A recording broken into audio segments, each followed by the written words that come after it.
In an age forged by blood and chaos, a new order would rise from the ashes of a fallen empire. This is the story of Britain's brutal transformation, where warlords clashed, kingdoms crumbled, and heroes emerged from the shadows. From the last remnants of Roman rule to the unstoppable force of Viking invasions, the land was forever scarred by centuries of conflict and survival. As the legions of Rome retreated in 410 AD, they left behind a fractured, vulnerable province, an island abandoned to its fate. What followed was a relentless struggle, a saga of Anglo-Saxon kingdoms fighting for dominance in a world consumed by chaos. The peaceful order of Roman Britain was gone, replaced by a maelstrom of war, betrayal, and survival.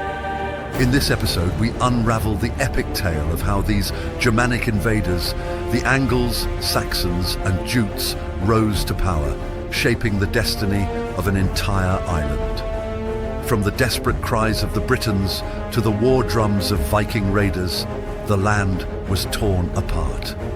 Yet amid the destruction, a figure looms on the horizon, a man destined to unite a broken people and face the greatest threat of them all. Alfred the Great's rise is imminent, but before he can step into history, we must first journey through the blood-soaked centuries that preceded him. This is not just the story of kingdoms and kings. It's the story of a people fighting for survival, of warriors and rulers striving to claim their place in a changing world. This is the Anglo-Saxon saga. As we saw in our previous video about the King Alaric and Visigoths, the Western Roman Empire was in a state of severe decline in the early 5th century. Pressured by invasions from multiple fronts and internal political chaos, the empire could no longer defend its distant provinces. In 410 AD, in that exact year, Visigoths under King Alaric sacked Rome. The Roman Emperor Honorius made a decision that would forever change the fate of Britain. He sent a letter to the Romano-British cities, instructing them to look to their own defences, effectively signalling the withdrawal of Roman military presence from the island. This letter, often referred to as the Rescript of Honorius, was a response to the dire situation in Britain, which had been left vulnerable due to the withdrawal of Roman military forces. For nearly 4 centuries, Britain had been a part of the Roman Empire, benefiting from its advanced infrastructure, military protection, and administrative organization. The Hadrian's Wall, built in 122 AD, had once protected the northern frontier from Pictish tribes, while towns like Londinium, modern London, and Eboracum, modern York, had flourished as Roman provincial capitals. But as the legions departed in the early 5th century, Britain was left defenceless, vulnerable to raids and internal fragmentation. The Romano-British elites, who had long relied on Roman support, now found themselves struggling to maintain order. Without the logistical and military backbone of Rome, local rulers attempted to assert authority, but their power was often fragmented and contested. Magnus Maximus, a Roman general who had previously ruled parts of Britain, had already stripped the island of a substantial portion of its troops in 383 AD, when he led a campaign to the continent. This depletion of forces only worsened the situation as the 5th century progressed. By 411 AD, the effects of the Roman withdrawal were painfully evident. Pictish tribes from the north, Scotty raiders from Ireland, and the Saxons from across the North Sea began to intensify their attacks on Britain's coasts and settlements. The remaining Britons, many of whom were descendants of Romanized citizens, found it increasingly difficult to fend off these incursions. Towns and villas that had once been symbols of Roman prosperity were abandoned or fell into disrepair. Adding to the turmoil, the Saxons, Germanic warriors from present-day northern Germany and southern Denmark, saw Britain as ripe for settlement. The Anglo-Saxon chronicles, a historical record compiled centuries later, hints at this growing presence, noting the increasing raids by Saxon pirates and the inability of the native Britons to defend themselves against the new wave of invaders. In an effort to secure some form of defence, local rulers like Vortigern, a British king, made a decision that would have long-lasting consequences. Vortigern is believed to have come to power around 425 AD, capitalizing on this instability. Around 449 AD, Vortigern invited the Saxons to Britain, hoping they would act as mercenaries and protect his kingdom from the Picts and Scots. Hengist and Horsa, leaders of the Jutes, also arrived with their forces. The Saxons initially helped drive back the invaders, but soon became dissatisfied with their treatment and began to turn against Vortigern. Their growing power led to conflicts that ultimately resulted in Vortigern losing control over his kingdom. According to some sources, Vortigern married Rowena, the daughter of Hengist, in an attempt to solidify his alliance with the Saxons. This union is often portrayed as both a political maneuver and a source of tension. Following his marriage alliance, tensions escalated between Vortigern's forces and the Saxons. Notably, his son Vortimer fought valiantly against them but was ultimately killed in battle. This defeat marked a significant turning point in Vortigern's reign. By 457 AD, Vortigern faced a decisive defeat at Crayford against Saxon forces. Following this loss, he fled to North Wales, effectively ending his rule and marking a shift in power towards the Anglo-Saxons, who began to occupy more territory in Britain. Vortigern is often portrayed negatively in historical texts. He is seen as a foolish king whose decisions allowed for the permanent settlement of Saxons in Britain, leading to centuries of conflict and cultural change. His story has been embellished through legends and medieval literature, contributing to the narrative of British history during this era. He is frequently mentioned in works like Geoffrey of Monmouth's History of the Kings of Britain, which further romanticised his life and reign. Vortigern remains a controversial figure in British history, viewed as both a desperate ruler trying to protect his people and as one whose actions inadvertently facilitated the decline of native British power in favour of incoming Saxon settlers. His legacy serves as a cautionary tale about alliances and leadership during times of crisis. By the mid-5th century, the once unified Roman province of Britannia had fractured into small competing kingdoms. The Roman roads, which had once been the arteries of trade and communication, now connected fragmented, isolated communities. Towns that had thrived under Roman rule fell into disrepair or were abandoned entirely. The surviving Romano-British population, increasingly isolated, clung to their Roman identity and traditions, but their hold on power was slipping away. The Saxons, along with other Germanic tribes like the Angles and Jutes, were laying the foundation for what would become the Anglo-Saxon kingdoms. By the mid-6th century, Britain was a mosaic of emerging Anglo-Saxon kingdoms, each built on the ashes of Roman Britain. The Saxons had claimed much of the southern territory, while the Angles and Jutes established footholds in the east and north. These groups gradually displaced or assimilated the Romano-British population, who struggled to maintain their culture and identity in the face of relentless expansion. The Kingdom of Kent, founded by the Jutes in the mid-5th century, was among the first major Anglo-Saxon polities to emerge. The kingdom's founding is traditionally linked to the arrival of Hengist and Horsa, two Jutish brothers invited by Vortigern to help defend his lands against the Picts.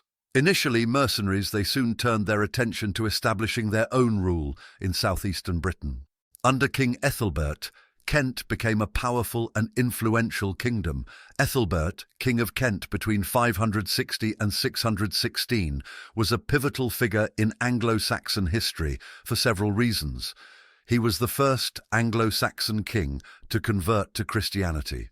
Following the arrival of St. Augustine in 597 AD, sent by Pope Gregory the Great to bring the new faith to the Germanic peoples of Britain.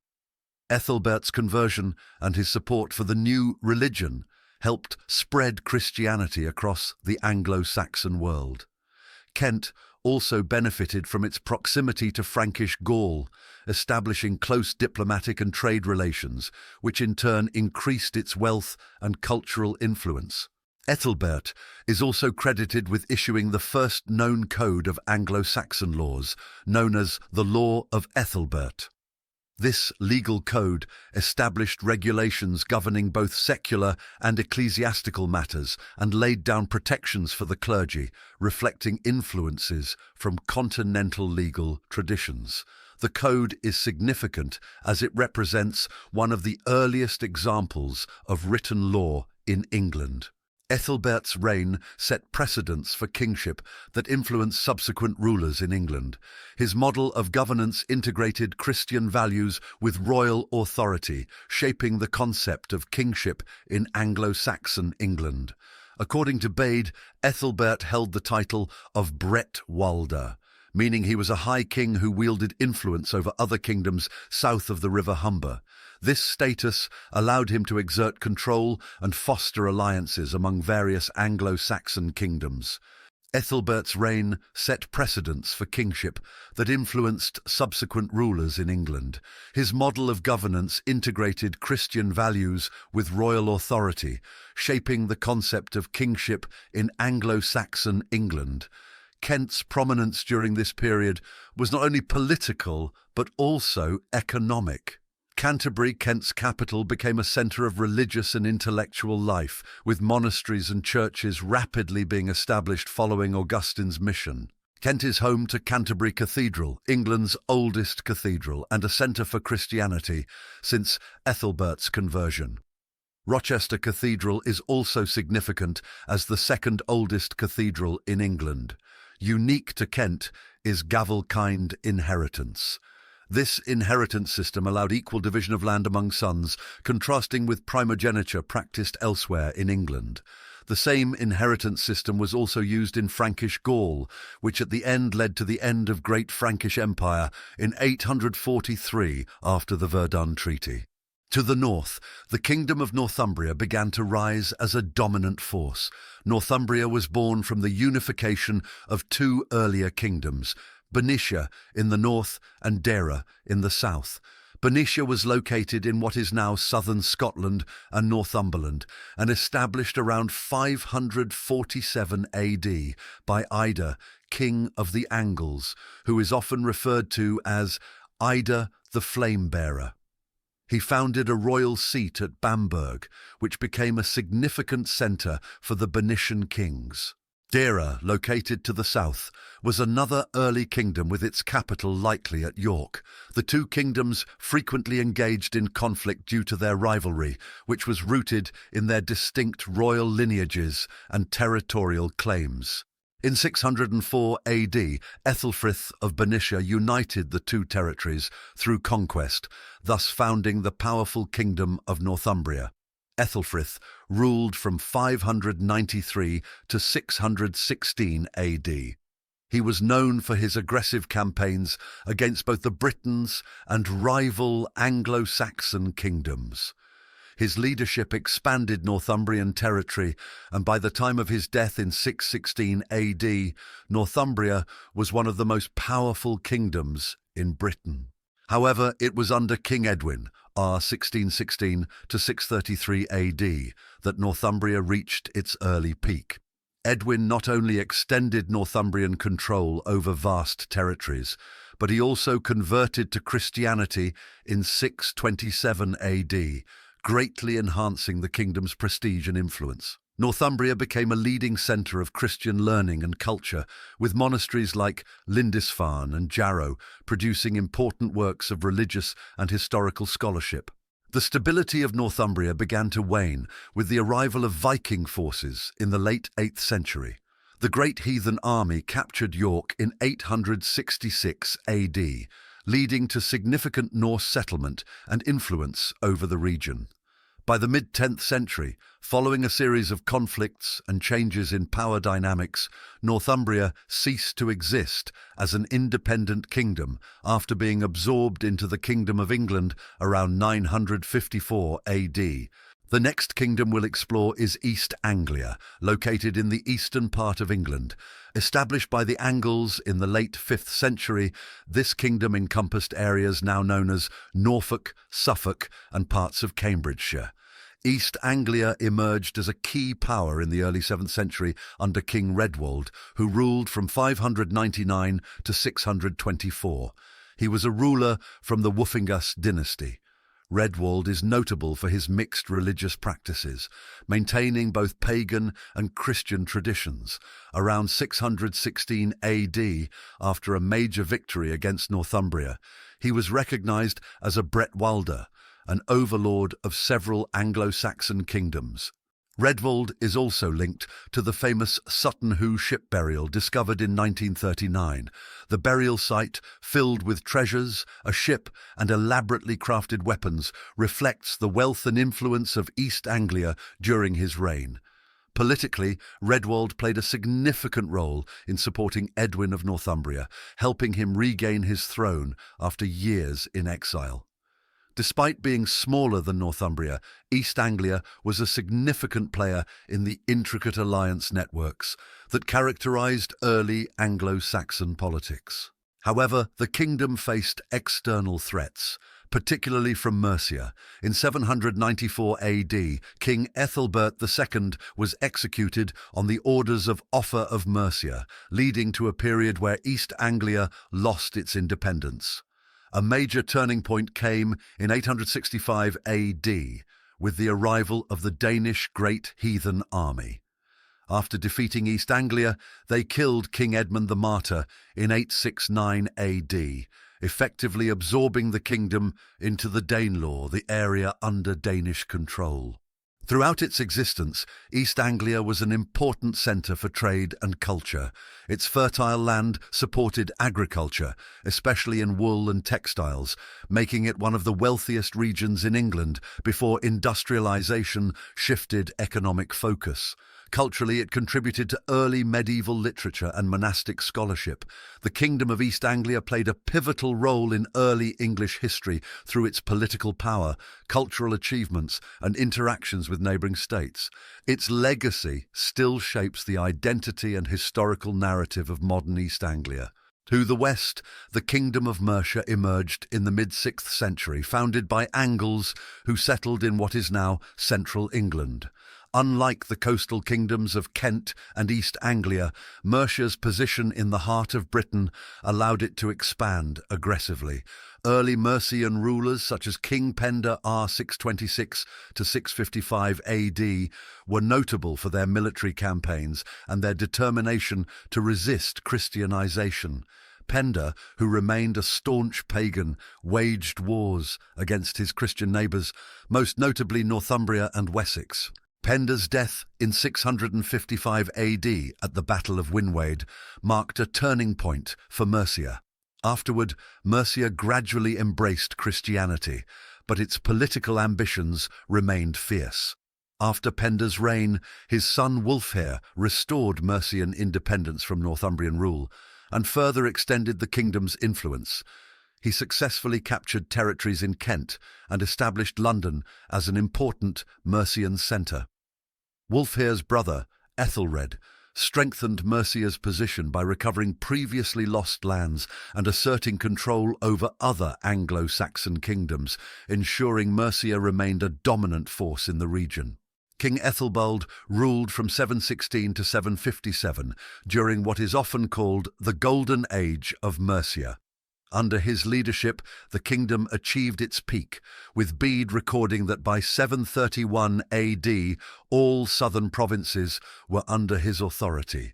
Ethelbald's reign was marked by considerable territorial growth and the strengthening of political power, including forming alliances through strategic marriages. By the 8th century, under the rule of King Offa, R757 to 796 AD, Mercia reached its zenith. Offa's reign is best remembered for the construction of Offa's Dyke, a massive earthwork along the border between Mercia and Wales, symbolising both Mercia's military strength and its rivalry with neighbouring Welsh kingdoms. Offa also established diplomatic ties with Charlemagne, the king of the Franks, which further enhanced Mercia's influence beyond the island. At its height, Mercia controlled much of southern and central England, rivaling both Northumbria and Wessex for dominance. Following Offa's death, Mercia's power began to wane, especially with the rise of Ecgbert, king of Wessex. In 825 AD, Ecgbert dealt a critical blow to Mercia by defeating Beornwulf at the Battle of Ellendun, resulting in the loss of key territories such as Kent and Sussex. This defeat marked a pivotal shift in the balance of power within England. The late 9th century brought additional challenges as Danish invasions destabilised Mercia. By 877, the kingdom was divided between English and Danish-controlled lands, leading to a steady erosion of Mercia's political independence. Despite efforts to recover, including Wiglaf's brief restoration in 830 AD, Mercia never fully regained its former strength. Mercia's ascent to power was defined by effective leadership, successful military campaigns, and shrewd political strategies, enabling it to control much of southern England at its height. However, internal conflicts, pressure from competing kingdoms such as Wessex, and foreign invasions eventually contributed to its downfall, signalling a major turning point in early medieval English history. The Kingdom of Wessex, also known as the Kingdom of the West Saxons, was a significant Anglo-Saxon kingdom in southern England. Wessex is traditionally thought to have been founded by Cerdic, who arrived in Hampshire around 495 AD. He was succeeded by his son or grandson, Cynric, and together they laid the foundation for the kingdom's early strength. Cerdic, often regarded as the first king of Wessex, is believed to have ruled from around 519 to 540 AD. The kingdom grew substantially under King Saulin, reigned 560 to 592 AD, who secured victories over nearby tribes such as the Jutes and Britons.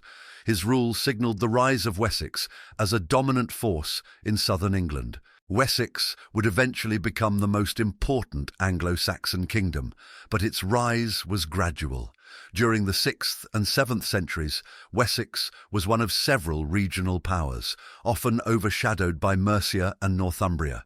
Its rulers, such as King Cynegils, 611 to 643 AD, worked to consolidate Wessex's territories, and Cynegils was the first West Saxon king to embrace Christianity, converting in 635 AD with the help of Bishop Birinus. Throughout the 7th and 8th centuries, Wessex engaged in numerous conflicts with its neighbours, particularly Mercia, which sought to expand its control over southern Britain. Despite these challenges, Wessex's geographic position, shielded by natural barriers like the River Thames, allowed it to remain relatively secure from northern aggression. Over time, Wessex would become a stronghold against external threats, especially the Vikings in the later 9th century under Alfred the Great, about whom we will speak extensively in our next video. Alfred introduced major military reforms, created a system of fortified towns, burhs, and championed education and literacy, including the development of the Anglo-Saxon chronicle. His initiatives laid the foundation for a more unified England. Alfred's grandson, Athelstan, extended Wessex's influence even further, and in 927 AD he became the first king of England after defeating rival kingdoms and recovering lands from Viking rule. His reign represented the peak of Wessex's power as it evolved from a regional force into the core of a unified English kingdom. The legacy of Wessex persisted through its cultural contributions, including its influence on literature and governance, shaping the course of English history. The Kingdom of Wessex played a crucial role in shaping early medieval England through its military achievements, cultural contributions, and efforts toward political unification. From its founding by Cerdic to its height under Alfred and Athelstan, Wessex was central in forging a unified English identity that would persist through later historical changes. By the end of the 7th century, the major Anglo-Saxon kingdoms, Northumbria, Mercia, Wessex, Kent, and East Anglia, were locked in a relentless struggle for dominance. These kingdoms, although geographically distinct, were deeply interconnected through alliances, marriages, and, most notably, through conflict. As each kingdom sought to expand its influence, military engagements and political maneuvering shaped the landscape of early medieval England. The early 7th century saw Northumbria emerge as the dominant power under the rule of King Edwin, 1616 to 633 AD. Edwin's victory at the Battle of Hatfield Chase in 633 AD against a coalition of Penda of Mercia and Cadwallon of Gwynedd helped solidify his control over large parts of Britain. However, Northumbria's dominance was soon challenged by Mercia, which would rise to prominence under King Penda, 626 to 655 AD. Penda, a pagan ruler, fiercely resisted the Christianized Anglo-Saxon kingdoms and launched multiple campaigns against his neighbours. One of the most pivotal battles during this period was the Battle of Mayserfield in 642 AD, where Penda decisively defeated and killed Oswald of Northumbria, weakening Northumbrian power and allowing Mercia to expand its influence further.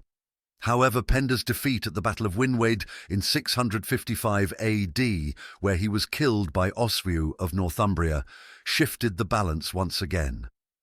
Northumbria reasserted its dominance, but Mercia remained a formidable force, recovering quickly under Wulfa, 658 to 675 AD, and later Ethelred, 675 to 704 AD.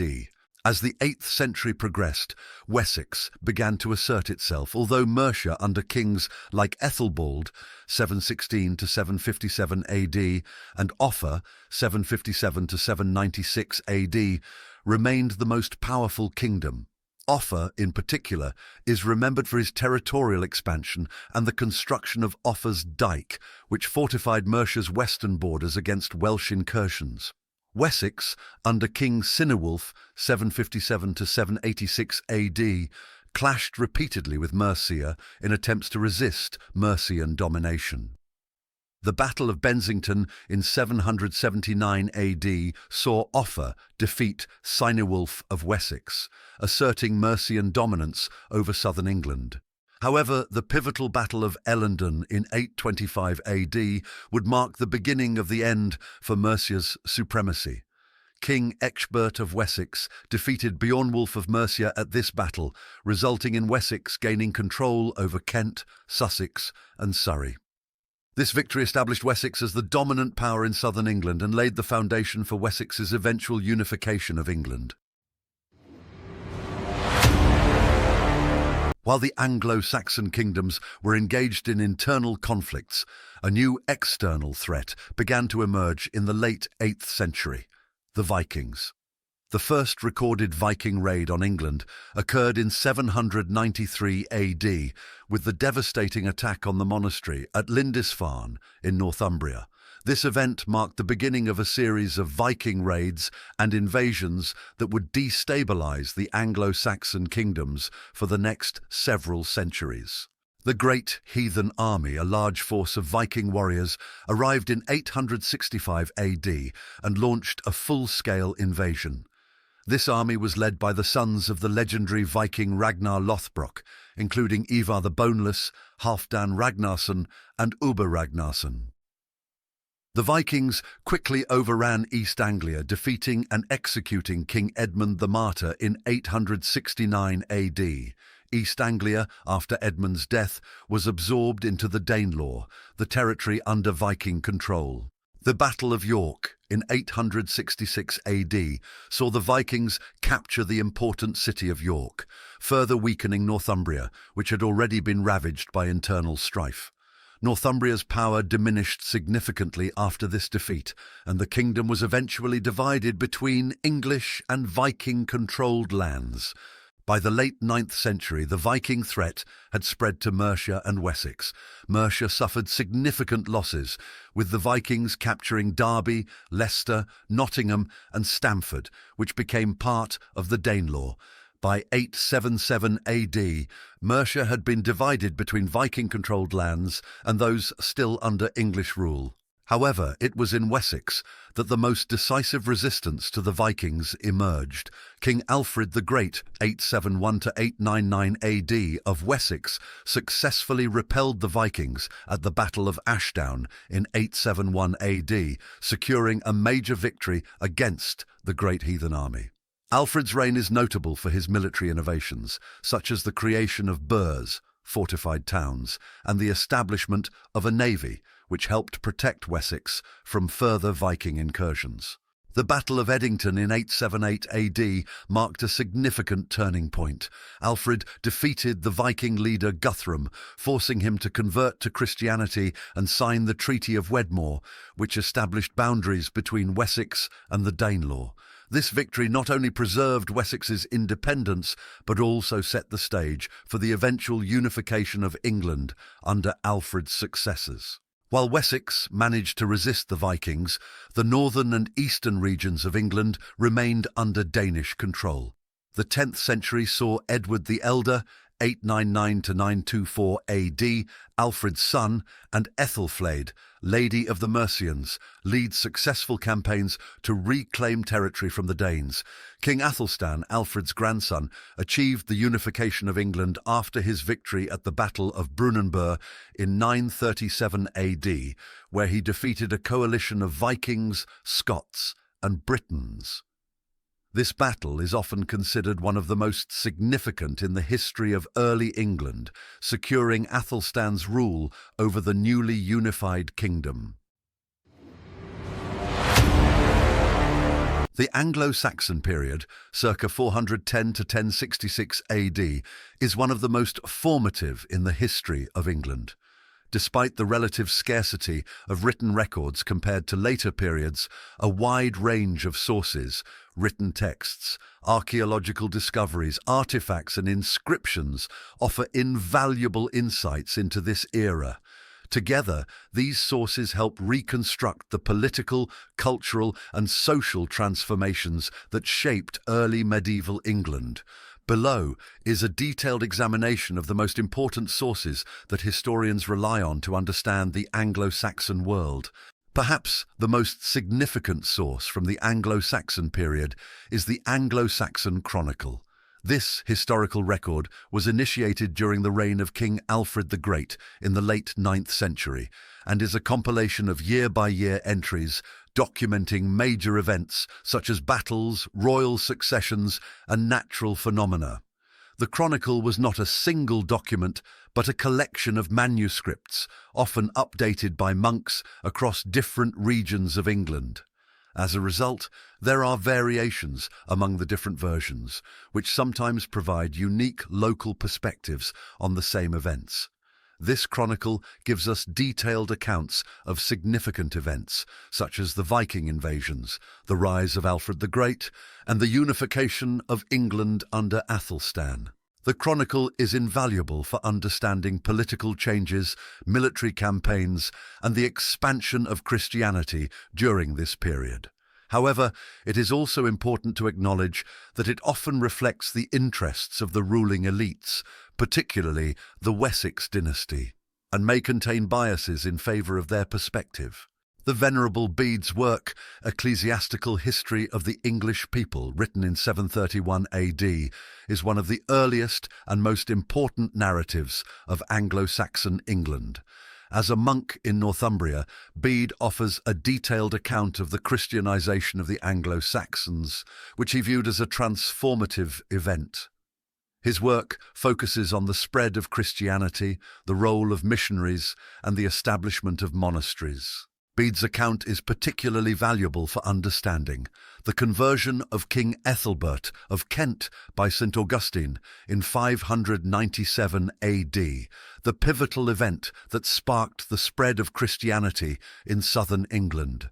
The role of Irish missionaries like St. Aidan, who founded the monastery at Lindisfarne, a key religious centre in the north, Pope Gregory the Great's mission to England, which initiated the formal Christianization of the Anglo-Saxons.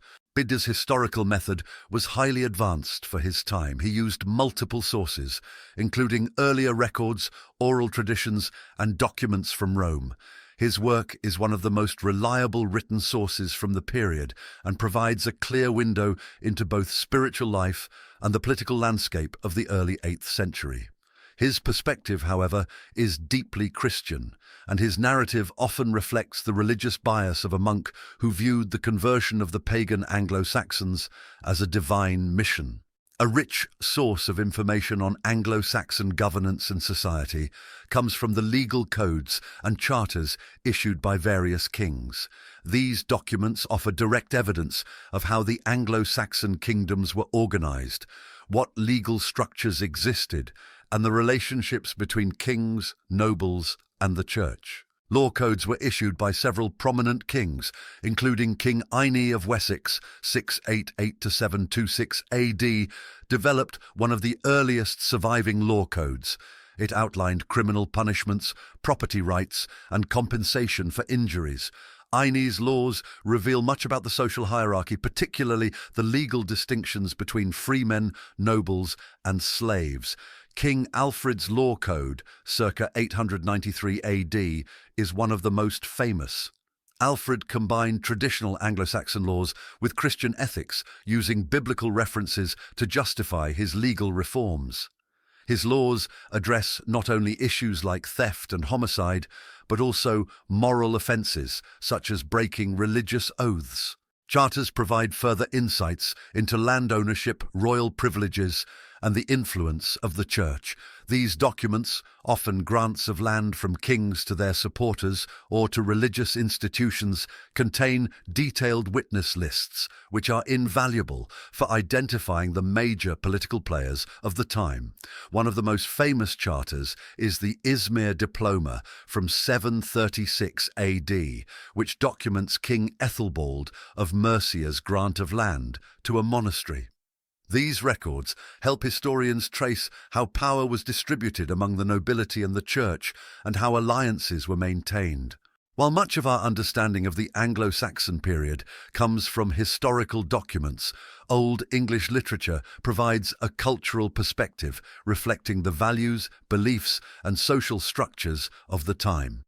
The most famous example is the epic poem Beowulf, which, although set in Scandinavia, reflects the heroic ideals of Anglo-Saxon society.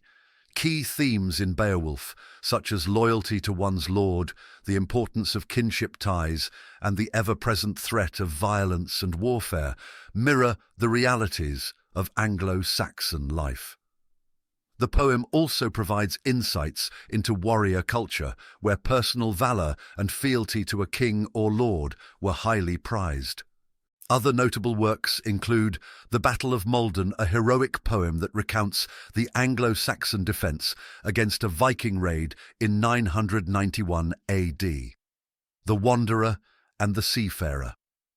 These elegiac poems explore themes of exile, fate, and the transient nature of life, reflecting both the spiritual and warrior ethos of the Anglo-Saxon world.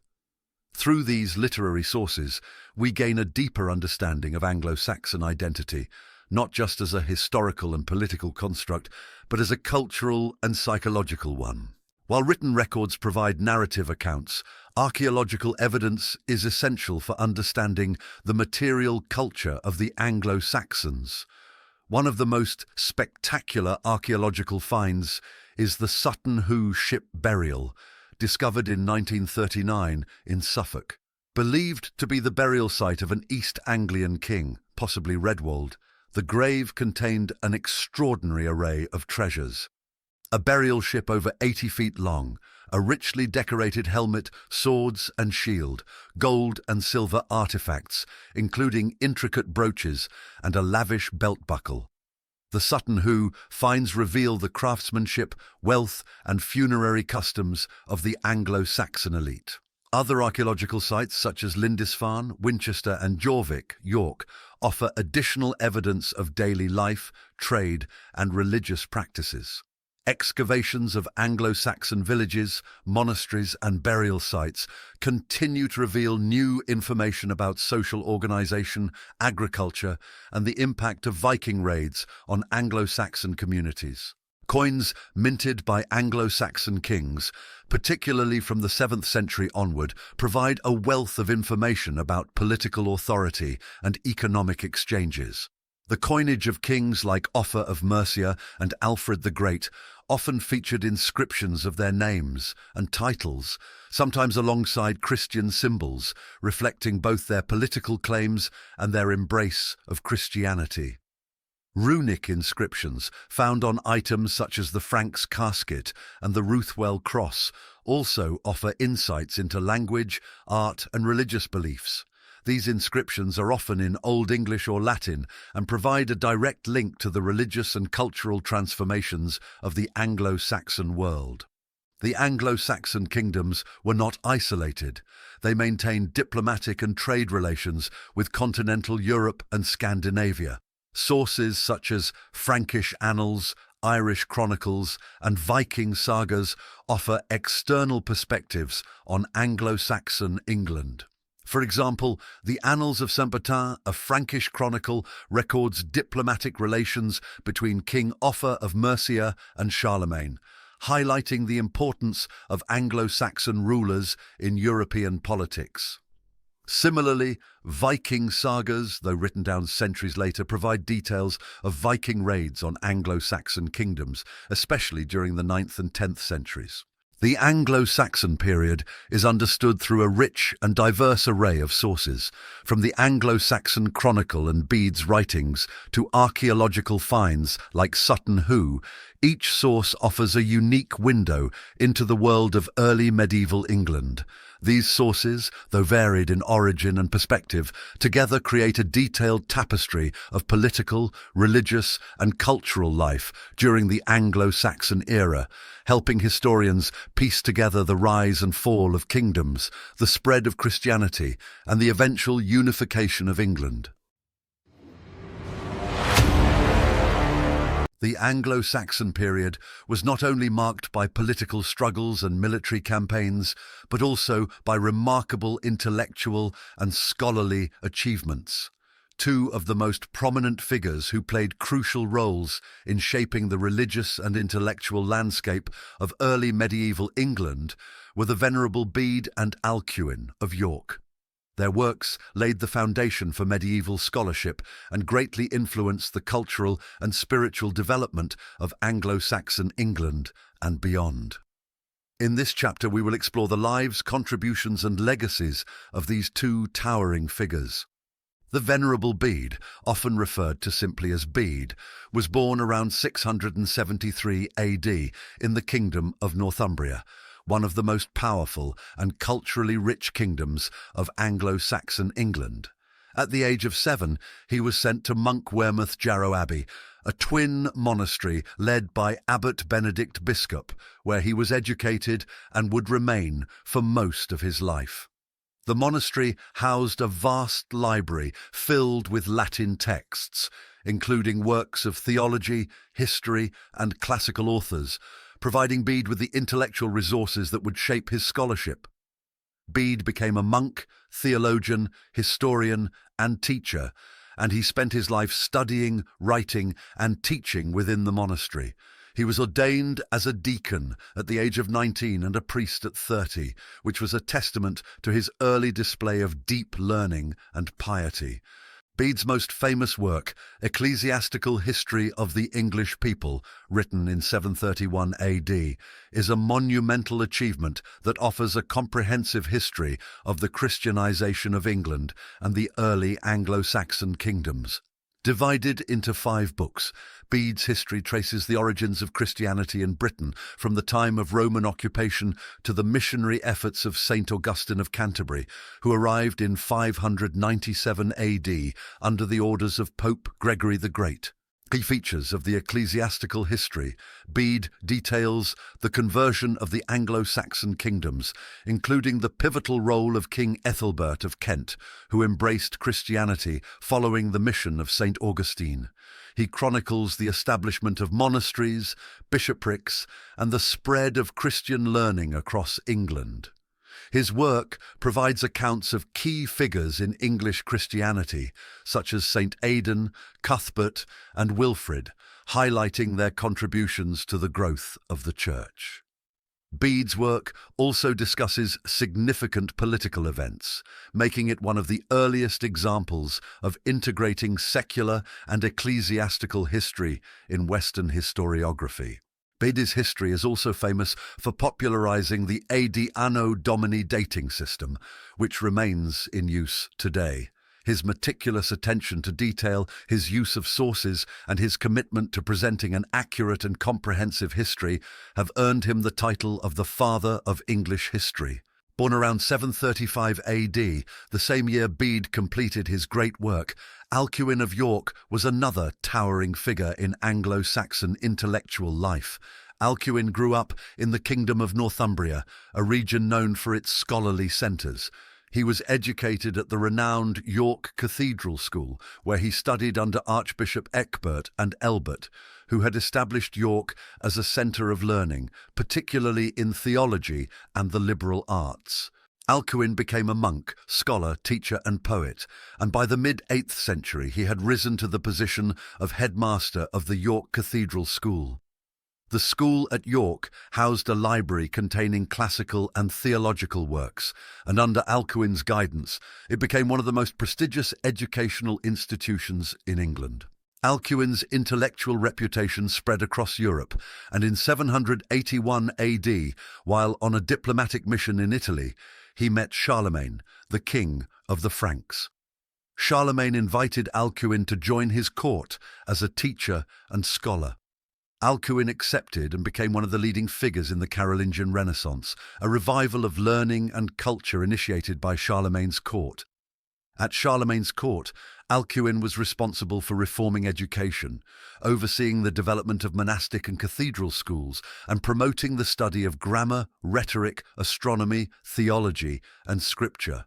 He played a crucial role in standardizing Latin as the language of scholarship and helped establish a scriptorium to copy and preserve important manuscripts. Alcuin's influence on Carolingian reforms extended beyond education. He advised Charlemagne on matters of religious policy and moral conduct, promoting the revival of monastic discipline and the reform of the Frankish Church. Alcuin also contributed to the development of Carolingian minuscule, a clear and legible script that allowed for the efficient copying of texts and became the foundation of modern Western script. Some of Alcuin's key contributions include his promotion of classical learning at the court of Charlemagne, helping to preserve and transmit ancient knowledge during a time when much of Europe was in turmoil. His role in the production and dissemination of Christian texts, which were copied in large numbers in the Carolingian scriptoria. His authorship of numerous theological treatises, letters and poems, many of which survive today as reflections on monastic life, Christian virtues and education. In 796 AD, Alcuin retired to the Abbey of St. Martin in Tours, where he continued to write and teach until his death in 804 AD. Even in retirement, Alcuin's influence was profound. He helped shape the next generation of scholars and religious leaders.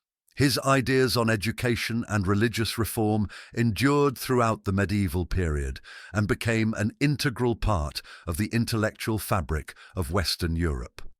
Alcuin's role in the Carolingian Renaissance was critical in bridging the intellectual worlds of Anglo-Saxon England and continental Europe. His work in education, language, and theology ensured that the achievements of the Greco-Roman world were passed on to future generations. While both Bede and Alcuin were key figures in Anglo-Saxon intellectual life, they worked in very different contexts. Bede remained in Northumbria for his entire life, dedicating himself to the monastic life and the task of chronicling the history of Christianity in England. His works reflect a deep engagement with Christian history and scholarly rigour within a strictly ecclesiastical framework. Alcuin, on the other hand, became an international figure, leaving England to serve at the court of Charlemagne. His work was broader, focusing on the revival of learning, educational reform, and the establishment of Christian culture in the broader context of Carolingian Europe. Together, these two figures represent the heights of Anglo-Saxon scholarship and the transmission of knowledge during the early medieval period. Bede's historical works provided a foundation for understanding the development of Christian England, while Alcuin's educational reforms ensured that learning and scholarship would continue to flourish across Europe. The legacies of Bede and Alcuin are profound. They both contributed to the preservation and transmission of knowledge during a period often seen as intellectually dark. Through their work, they laid the foundations for the medieval intellectual revival, influencing monastic education, Christian scholarship, and the overall cultural development of medieval Europe. Bede's focus on history and theology ensured that the Anglo-Saxon past would be remembered and celebrated, while Alcuin's efforts in education and language reform extended the reach of Anglo-Saxon learning far beyond England. Together, they helped define the intellectual legacy of the Anglo-Saxon period, and their contributions resonate even today. We are now leaping forward over a century to a time of transformation and turmoil. The age of Venerable Bede and Alcuin of York has passed, and the dawn of a new era has arrived. On June 8th, 793, the winds of change howled over Lindisfarne. Cloaked in mist and fury, dragon-proud ships struck the shores of England's holiest island, an island that had once been the beating heart of Northumbrian faith. What followed was not just plunder, not just blood. It was the desecration of a sanctuary, the breaking of a world. The monastery was looted, priests were slain, relics were stolen, and for the first time, the Anglo-Saxon people stared into the eyes of the North. This was no isolated act of savagery. It was the violent spark that ignited a new era, an age of raiders, kingdoms, and resistance. The Viking Age had begun. In this episode, we return to that day through the eyes of monks, kings, and chroniclers. We follow the ships, feel the terror, and uncover why this single moment on a remote island would echo through all of medieval Europe. This is not just a tale of destruction. This is the day the storm came ashore. This is the Lindisfarne raid.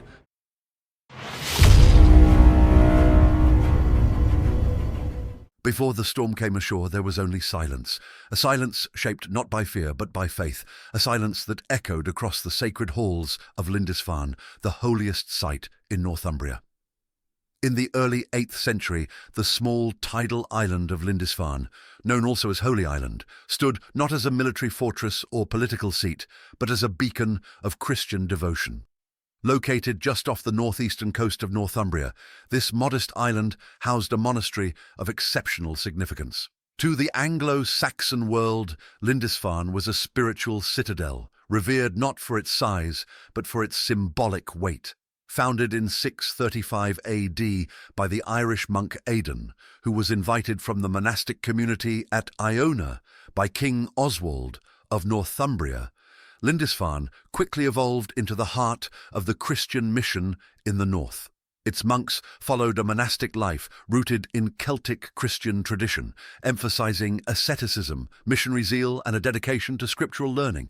According to historian Simon Keynes of the University of Cambridge, Lindisfarne was more than a monastic centre. It was an ideological stronghold, a projection of Northumbrian sanctity and sovereignty across a still fractured landscape. At the centre of Lindisfarne's growing renown was St. Cuthbert, who had been appointed Bishop of the island in 685, and whose reputation for spiritual insight and healing power spread rapidly after his death. His relics, carefully enshrined within the monastery, drew pilgrims from across the kingdom. By the early 790s, Lindisfarne was not only a place of quiet devotion, but also a site of power, political, economic and spiritual. Its rise to prominence was supported by royal patronage. Kings of Northumbria endowed the monastery with gifts, land and protection. The community became known not only for its religious virtue, but for its possession of liturgical treasures, gold and silver chalices, elaborately bound gospel books, and valuable relics. These treasures were not mere displays of opulence. They were tangible signs of divine favour and Christian civilization. But this very sanctity made Lindisfarne vulnerable. As the 8th century drew to a close, the North Sea was no longer a barrier. It was becoming a highway for seaborne incursions. The Anglo-Saxon world was already showing signs of anxiety. In the Anglo-Saxon chronicle, an entry for the year 787, just 6 years before the Lindisfarne raid, describes the arrival of 3 ships of Northmen off the coast of Wessex. The local reeve, assuming they were traders, rowed out to greet them and was promptly killed. And in those days came first 3 ships of Northmen, and the reeve rode there and tried to compel them to go to the king's town, but they slew him. These were the first ships of Danish men that sought the land of the English. While that encounter was largely dismissed at the time as an isolated crime, a Kentish charter from 792 reveals that the Kingdom of Mercia had already begun preparing coastal defences against pagan seamen. This suggests that Anglo-Saxon rulers were becoming increasingly aware of a new threat emerging from the northern seas. Yet, it was not until the attack on Lindisfarne in 793 that the full cultural and religious weight of this threat was felt. Lindisfarne's isolation, once a source of sacred seclusion, now became a liability.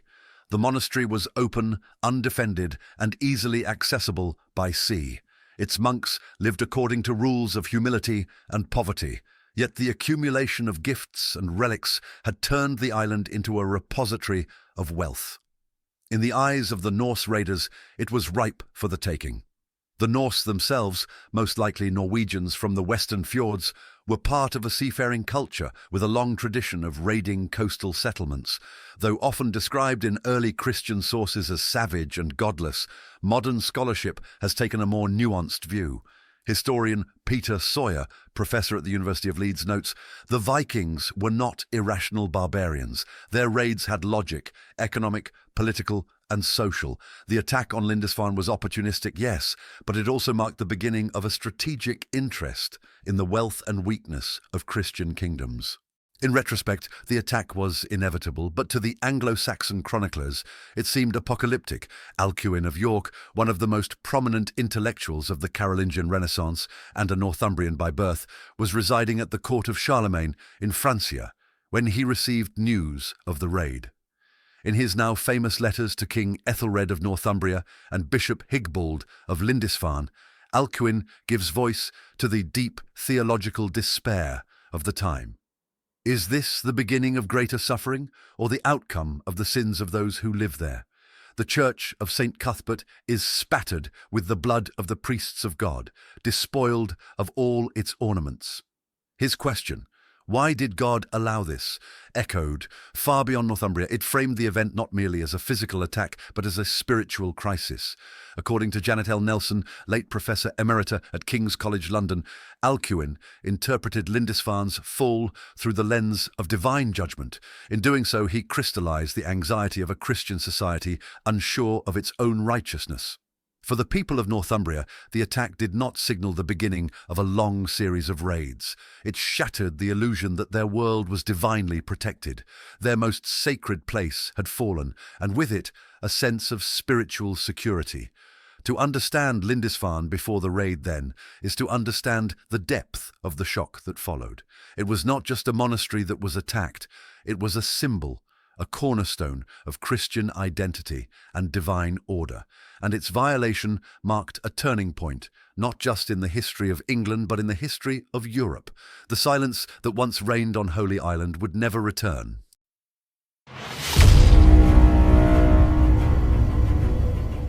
It began not with war drums, but with silence. Then came the sails, dark, unfamiliar, and closing fast. On June 8th, 793, the holy island of Lindisfarne was torn from its sacred stillness and thrust into legend. Though the precise moment of the Lindisfarne raid is lost to history, its emotional and spiritual impact was recorded in vivid, almost apocalyptic language. For generations, the monastery had stood as a place of divine reflection. But on that day, the very symbols of holiness, altars, relics, saints' bones, were defiled, looted, and left scattered in the blood of monks. The Anglo-Saxon chronicle, though terse in its entry for the year, frames the attack in cosmic terms. Here were dreadful forewarnings come over the land of Northumbria. These were great flashes of lightning, and fiery dragons were seen flying in the sky. A great famine soon followed, and shortly after, on the 6th day before the Ides of January, the woeful inroads of heathen men destroyed God's church in Lindisfarne by fierce robbery and slaughter. Although the chronicle places the raid in January, scholars generally agree this was a scribal error. Given favourable raiding conditions, navigability, and the testimony of other sources, the accepted date is June 8th, 793. But what made this event so terrifying was not merely the violence, it was the desecration. Pagan men had broken into the house of God and slaughtered its inhabitants. There was no glory in this, only horror. Simeon of Durham, writing in the 12th century, elaborates on the trauma in his Historia Regum. They laid everything waste with grievous plundering, trampled the holy places with polluted steps, dug up the altars, and seized all the treasures of the holy church. They carried off some of the brothers with them in fetters, others they drowned in the sea. While Simeon's account is written centuries after the event, its emotional power reflects a memory kept alive across generations, not merely of violence, but of shame and spiritual violation. To the Anglo-Saxon mind, this was more than a military failure. It was an unthinkable spiritual reversal. A place believed to be under divine protection had been defeated by unbelievers. Alcuin of York, in a letter to the King of Northumbria, wrote, "What assurance can the churches of Britain have if St. Cuthbert and so great a company of saints do not defend their own?" This rhetorical question was deeply unsettling. Lindisfarne housed the shrine of St. Cuthbert, a figure of immense holiness. To many in the Christian world, his presence should have made the island inviolable. And yet, the protection had failed. The saints had remained silent. Indeed, Northumbria was in a state of unrest. Only a few years earlier, King Ethelfled had been assassinated, and the nobleman Sicca, implicated in the plot, died by suicide shortly after. Alcuin may have seen the raid as divine retribution, not unlike the biblical plagues visited upon sinful nations. Alcuin, in a letter to Bishop Higbold, "Behold the devastation of your house. It is the judgment of God for the sins of the people. Repent, lest worse follow." This view reflects a wider pattern in medieval Christian historiography. Disasters were not chance events, but moral consequences. The spiritual meaning of the raid overshadowed even the material destruction. At the same time, Lindisfarne's vulnerability was all too real. The monastery, like most early English religious communities, was undefended, built with no anticipation of organised external violence. Anglo-Saxon England had enjoyed relative insularity for decades. The idea of raiders appearing by sea, striking swiftly and vanishing with captives and gold was entirely new. Simon Keynes, University of Cambridge, notes, "The raid on Lindisfarne struck not merely at an isolated site, but at a structure of belief. The sanctity of the island, once unquestioned, was violated before the eyes of a watching world. What the Viking raiders found was, to them, practical: gold, books, relics, food, and frightened men. What they left behind was something else entirely, a theological and cultural scar that would mark the beginning of the Viking Age in the historical consciousness of Europe." It is important to clarify that this was not the first Viking contact with the British Isles. As outlined in Chapter 1, there were earlier, lesser-known encounters in 787. Yet, It was Lindisfarne that captured the imagination of chroniclers and clergy. Its destruction was symbolic. It told a story of insecurity, of impending threat, and of a shift in historical rhythm, from insular kingdoms to an era of sea-borne invasions and ideological confrontation. From a modern academic perspective, the Lindisfarne raid reveals the interplay between narrative, trauma, and history. It is not simply a tale of attackers and victims, it is the creation of a mythic origin point, a beginning. Peter Sawyer reminds us, the idea that the Viking Age began in a single moment is a modern construct, but not an empty one. Lindisfarne was remembered because it mattered deeply to those who told its story. Thus, June 8th, 793 becomes more than a date. It becomes a threshold between peace and fear, between sacred order and heathen storm. And beyond the smoke of that ruined monastery, the horizon was filling with sails.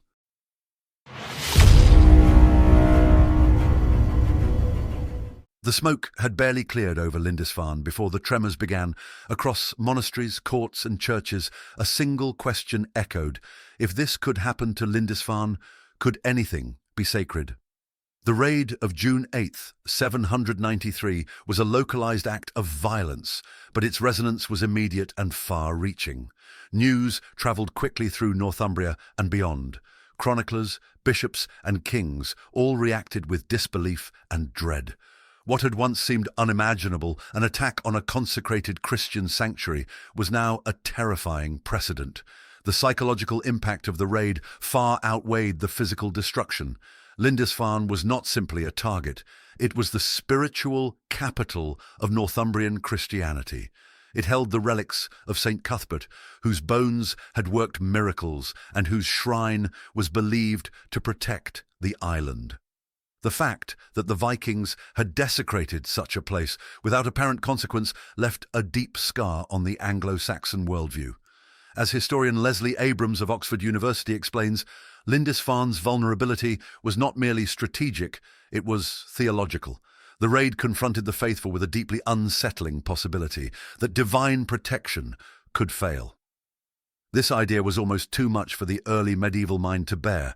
In a world where sacred relics, holy places, and divine intercession were central to both individual and communal identity, the violation of Lindisfarne called into question the very structure of cosmic order. No one felt this more intensely than Alcuin of York, who continued to write with increasing urgency. His letters reveal a man gripped not only by grief but by moral despair. Writing again to Bishop Higbald, he pleaded, "What security can there be for the churches of Britain if St. Cuthbert and such a company of saints do not defend their own?" Alcuin interpreted the raid not as a test of faith, but as a punishment for sin. Without naming names, he subtly referred to the recent instability in Northumbria, especially the regicide of King Ethelfled and the political violence that followed. Janet L. Nelson observes, "For Alcuin, the sacred and the secular were never far apart. The failure of divine protection was directly tied to the moral decay of the ruling class." In this light, the Viking raid became part of a theodicy, a spiritual narrative of sin, punishment, and the possibility, however faint, of repentance and renewal. But this was not merely a matter of internal reflection.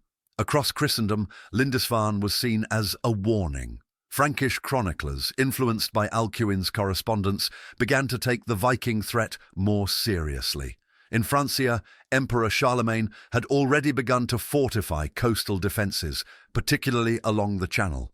The Anglo-Saxon world, however, was less prepared, and the Vikings knew it. In the years that followed Lindisfarne, the pattern of monastic raids expanded rapidly. In 794, the monastery of Jarrow, also in Northumbria, was attacked, another site associated with early English Christianity and the legacy of the scholar Bede. By 795, the famous island monastery of Iona, ancestral home of the Lindisfarne mission, was also struck. Nowhere was safe. What united these early targets was their symbolic and material value. They were wealthy, isolated, and unprotected, but also central to the identity of Christian kingdoms. As historian Peter Sawyer puts it, the Vikings were drawn not simply by silver, but by what silver represented: power, faith, vulnerability. Their choice of targets was tactical, but also psychological. It is significant that Viking attacks began with raids rather than invasions. The mobility of Norse ships, their knowledge of the coasts, and their ability to strike quickly and retreat made them difficult to resist. At this stage, their objective was not to conquer territory, but to destabilize, plunder, and test the limits of Christian resistance. The Anglo-Saxon political response, however, was slow and fragmented. Northumbria, already weakened by internal feuding, was in no position to retaliate. Mercia and Wessex began to improve their coastal defences, but coordination was limited, and without a clear understanding of who the raiders were or where they came from, there was little chance of meaningful deterrence. At this point, most scholars agree that the raiders were Norwegian, not Danish. Their approach across the North Sea suggests a base in the western fjords, possibly from the area around modern-day Rogaland or Hordaland. Later, Viking activity in England, particularly the Great Heathen Army in the 860s, would be dominated by Danes, but these early attacks were more spontaneous, seasonal, and opportunistic. Still, their long-term consequences were profound. The shock of Lindisfarne became a historical inflection point, remembered not only by chroniclers, but by generations of English rulers, clerics, and warriors. Simon Keynes argues, "The symbolic value of Lindisfarne exceeded the sum of its relics and buildings. Its destruction marked the end of an era of Anglo-Saxon confidence, of divine certainty, and of insularity." From 793 onward, England was no longer isolated from the wider world. It was connected by fear, violence, and opportunity to a northern seascape that included Scandinavia, Ireland, and the Frankish coasts. The North Sea was no longer a boundary. It was a highway, and Lindisfarne was its first toll station. In this new age, monasteries would fall, kings would rise and fall, and entire kingdoms would be redrawn. But none of that had yet begun on that early summer morning in 793. There was only an island, a sacred relic, and a fleet on the horizon.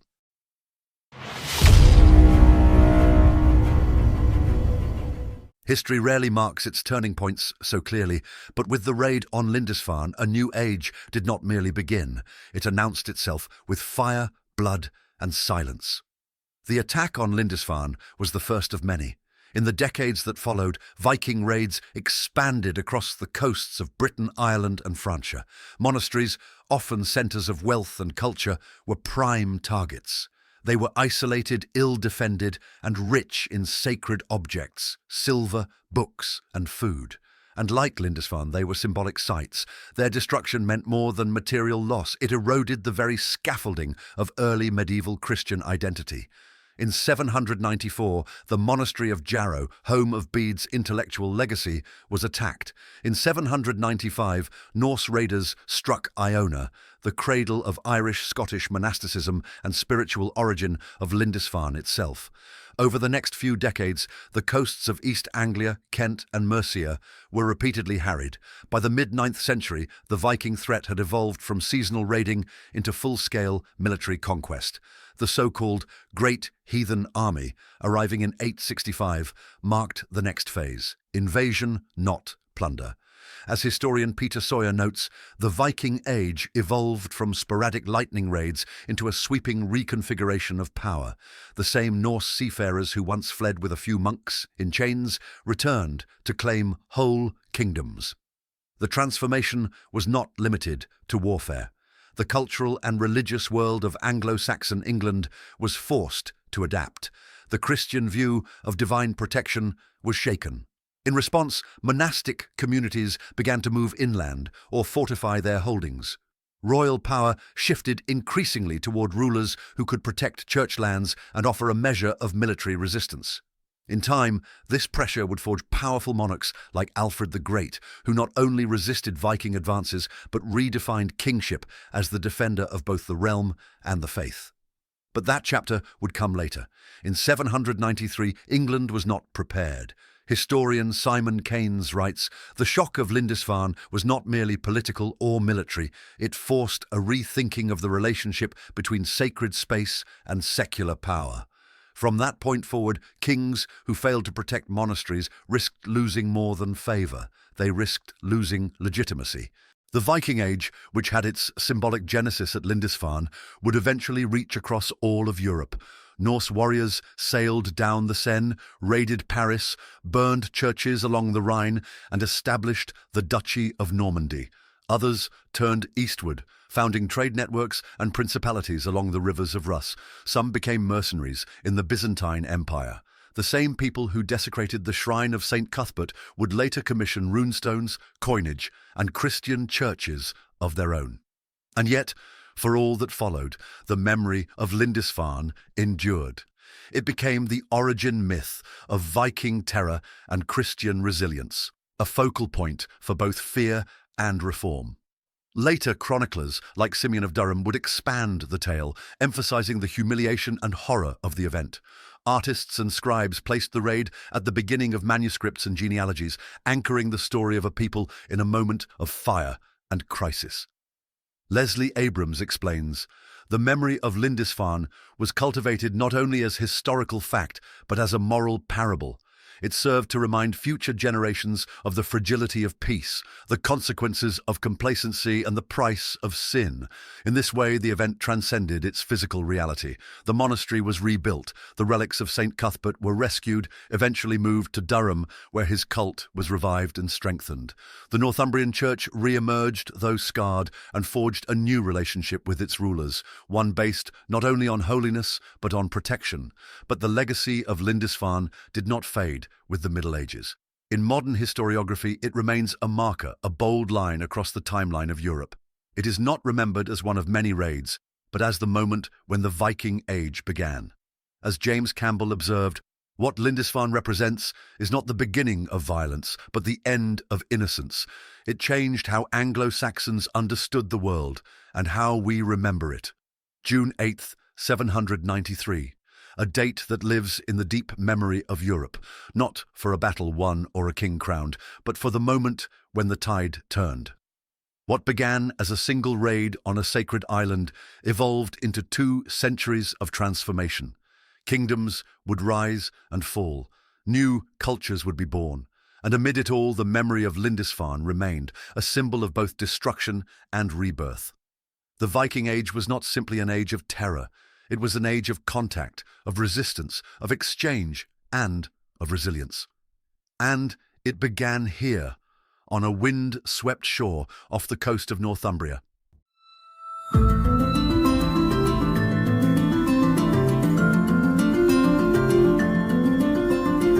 Before we examine the first Viking raids in England, we must first understand the world from which these raiders emerged. In the late 8th century, Scandinavia was a fragmented, competitive landscape of warrior chieftains, tribal leaders, and emerging kings. Society was built on honor, loyalty, and the pursuit of reputation. Wealth and prestige were measured not just in land and goods, but in battle success, followers, and daring exploits abroad. Neil Price, in his seminal book Children of Ash and Elm, describes this world. The Vikings were not a people in the way we think of nations today. They were a network of interconnected clans and warbands, bonded by personal loyalty rather than central government. Their world was one of shifting alliances, fierce rivalries, and the constant need to prove oneself. The Scandinavian economy was largely agrarian, but recent archaeological finds suggest that trade networks stretched as far as Byzantium, the Caliphate, and the Volga River trade routes. Silver hoards unearthed in Sweden and Denmark contain Islamic dirhams, Frankish coins, and Anglo-Saxon artifacts, evidence of early contacts before full-scale Viking expansion. Vikings were not just warriors, they were merchants, shipbuilders, and explorers. The same men who raided monasteries one season might return to trade the next. The same ships that carried warbands to England also carried fur, amber, and iron to the markets of Francia and beyond. But in the late 8th century, something changed. Peter Sawyer, The Viking Expansion. The Vikings did not appear out of nowhere. Their early raids were not isolated incidents, but the result of long-standing contact with Europe, sometimes peaceful, sometimes violent. The Scandinavian population was growing, and rivalry among chieftains for wealth and power meant that ambitious men sought fortune across the sea. The Frankish Empire under Charlemagne had expanded aggressively against the pagan Saxons, slaughtering thousands and forcefully converting them to Christianity. Some historians argue that Viking raids may have been a response, a strike against the Christian world that had encroached upon their lands and traditions. Janet L. Nelson, in The Frankish World 750 to 900, suggests the Viking Age began in the shadow of Charlemagne's wars. The brutal conquest of Saxony had not gone unnoticed in Scandinavia. In the eyes of the Norse, the Franks and the Anglo-Saxons were not just wealthy, they were enemies. It is in this context that we must view the first Viking attacks on Anglo-Saxon England. The first Viking raid on Anglo-Saxon England did not happen at Lindisfarne in 793. The earliest recorded Viking attack occurred 4 years earlier, in 789 AD, on the Isle of Portland, off the southern coast of Wessex. According to the Anglo-Saxon chronicle, 3 ships from Hordaland, in modern Norway, landed on the shores of Portland. The local reeve, an official of King Beorhtric of Wessex, rode out to meet them. Believing them to be merchants, he ordered them to accompany him to the royal court. Instead, the Vikings drew their weapons and killed him on the spot. This small-scale skirmish did not raise widespread alarm. It was not a full-scale raid, but rather an encounter that foreshadowed what was to come. But the attack on Lindisfarne in 793 would change everything. On June 8, 793, the holy island of Lindisfarne, home to one of the most famous monasteries in Anglo-Saxon England, was attacked and looted by Viking raiders. The Anglo-Saxon chronicle recorded the event with horror and disbelief. Terrible portents appeared over Northumbria. Fiery dragons were seen flying in the air. Great famine followed, and then the harrowing of the heathen men. The Vikings came without warning, storming the monastery with axes and swords. Monks were slaughtered or drowned, and others were taken as slaves. The raiders plundered the monastery's gold and silver relics, even tearing sacred books from their bindings to steal the jeweled covers. Neil Price describes the psychological impact of this attack. The monastery at Lindisfarne was not just a wealthy target, it was a beacon of Christianity in a pagan world. The Vikings understood the shock value of their assault. It was a calculated act of devastation, a message written in blood. Lindisfarne was not well defended. The monks had no weapons, no walls, no warriors to protect them.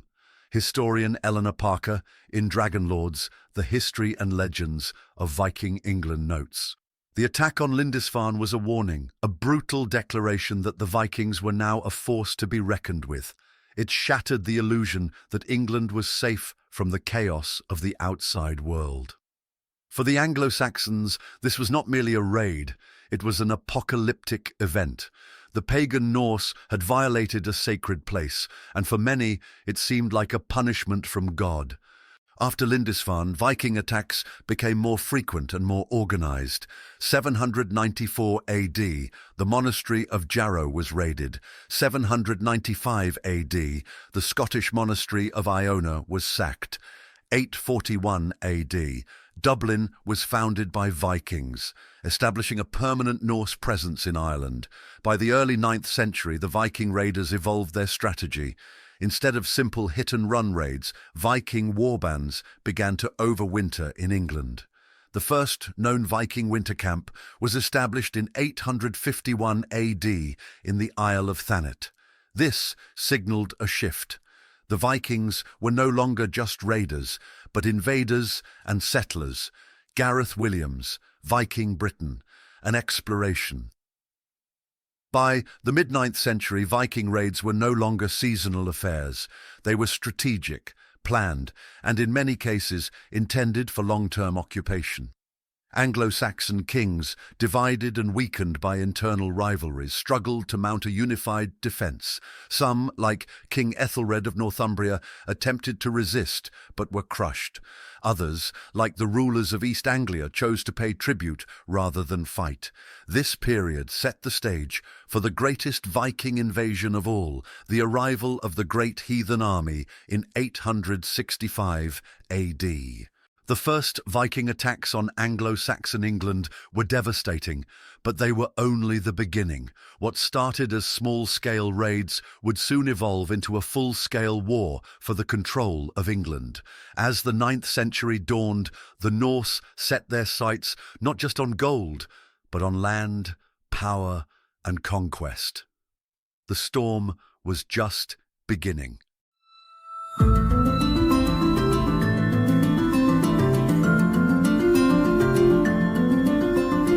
The early Viking raids on Anglo-Saxon England were not random acts of mindless plunder.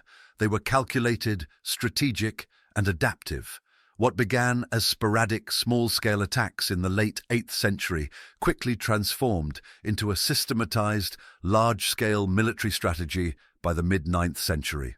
The reasons behind this transformation were complex, rooted in both internal Scandinavian developments and external opportunities presented by a divided England. Neil Price, in Children of Ash and Elm, describes the Viking expansion as a tidal wave of ambition, violence, and necessity born from a society where war and wealth were intertwined. To raid was to thrive, to conquer was to become immortal. This section explores how Viking raiding evolved from isolated coastal strikes into a sustained campaign of terror and control, fundamentally reshaping Anglo-Saxon England. The first Viking raids had been quick, opportunistic strikes on poorly defended monasteries and villages. These were not wars of conquest, at least not yet. Instead, they were probing attacks designed to test the weaknesses of the Anglo-Saxon world. What made Viking raids so effective? Several key advantages made early Viking raids devastatingly successful. The element of surprise. Anglo-Saxon rulers had no warning systems or standing armies ready to respond. Monasteries, trade centres, and villages were unprepared for sudden attacks. Superior mobility. The longship. Viking longships were faster, lighter, and more maneuverable than any ship in England. They could land anywhere: beaches, riverbanks, marshes, avoiding heavily guarded ports. Unlike traditional armies, Vikings did not need roads. They used rivers as highways, penetrating deep into Anglo-Saxon territory before anyone knew they were there. Tactical precision. Vikings targeted rich, undefended locations, particularly monasteries. Unlike Anglo-Saxon armies, which fought in pitched battles, Viking forces relied on ambushes, deception, and lightning-fast retreats. Psychological warfare. The deliberate destruction of monasteries was meant to shock and demoralize the Anglo-Saxons. Stories of monks being slaughtered and churches burned spread rapidly, creating fear and hesitation among local rulers. The belief that these raiders were a punishment from God led many Anglo-Saxons to turn to prayer rather than military action. Eleanor Parker, in Dragon Lords, The History and Legends of Viking England, explains, the Vikings did not just kill their victims, they shattered the very idea of security. No king, no fortress, no divine protection could stop them. Their raids struck at the heart of Anglo-Saxon identity. The first Anglo-Saxon responses to Viking raids were weak and ineffective. The reasons for this failure were twofold: political disunity. Unlike the centralized Carolingian Empire in Francia, Anglo-Saxon England was divided into multiple rival kingdoms: Northumbria, Mercia, Wessex, and East Anglia. These kingdoms often fought each other more than they fought the Vikings. This meant that when one kingdom was attacked, the others often did nothing, assuming it was not their problem. Peter Sawyer in The Viking Expansion notes, The fragmentation of Anglo-Saxon England was the Vikings' greatest advantage. As long as the kings and ealdormen remained divided, the Norse were free to strike at will, and the second reason was a lack of military infrastructure. No standing army, kings had to summon local warriors, the feared, whenever an invasion occurred, a process that took weeks, by which time the Vikings had already looted and left. No naval defences. England had no warships capable of intercepting Viking fleets, no fortifications. Most English towns were open settlements with no defensive walls, making them easy targets. The Vikings had recognised these weaknesses early on, and they exploited them relentlessly. By the 820s, the Vikings had grown bolder, their targets expanded beyond monasteries to include royal estates, direct attacks on the wealth of Anglo-Saxon kings and nobles, market towns, disrupting trade and crippling the economy, inland villages, proving that no part of England was safe. A crucial change occurred in 830 when Viking fleets began raiding deeper into the countryside. Instead of single raids, multiple Viking warbands now coordinated attacks on different regions simultaneously. This shift marked the transition from isolated plundering to a systematic war economy, where raiding became a permanent cycle of looting, enslaving, and demanding tribute. Timothy Bolton, in the Empire of Canute the Great, writes, "What had once been seasonal raiding became an industry, one that fed wealth and power back into Scandinavia, fueling further expeditions." At this stage, many Anglo-Saxon rulers began paying tribute Darngeld rather than fighting. This decision to buy off the Vikings would have disastrous consequences in the decades to come. One reason Viking raiding continued to escalate was because of how it fundamentally shaped Scandinavian society. Younger sons of noble families who had no land to inherit took to the seas to gain wealth and reputation. Warriors who succeeded abroad returned home as powerful leaders, gaining influence in their local communities. Norse mythology glorified warriors who died in battle, reinforcing the idea that raiding was not just about wealth. It was a path to honour. Neil Price, in Children of Ash and Elm, describes this mindset. A Viking's reputation was his most prized possession. To die unknown was to die twice. To carve one's name into history through battle, through raiding, through fearless deeds, was to achieve true immortality. For many Vikings, plundering England was not just a means of survival, it was their destiny. By the early 850s, the Viking strategy had evolved yet again. They were no longer seasonal raiders.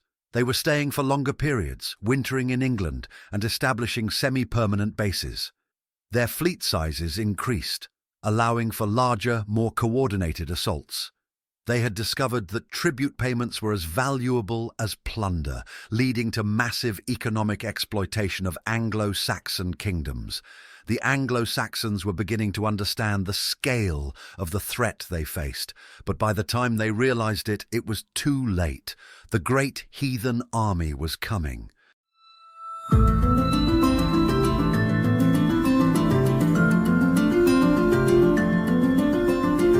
In the decades following the Lindisfarne raid of 793, Viking activity in Anglo-Saxon England escalated dramatically. Initially, these attacks were sporadic, carried out by small bands of warriors looking for quick wealth.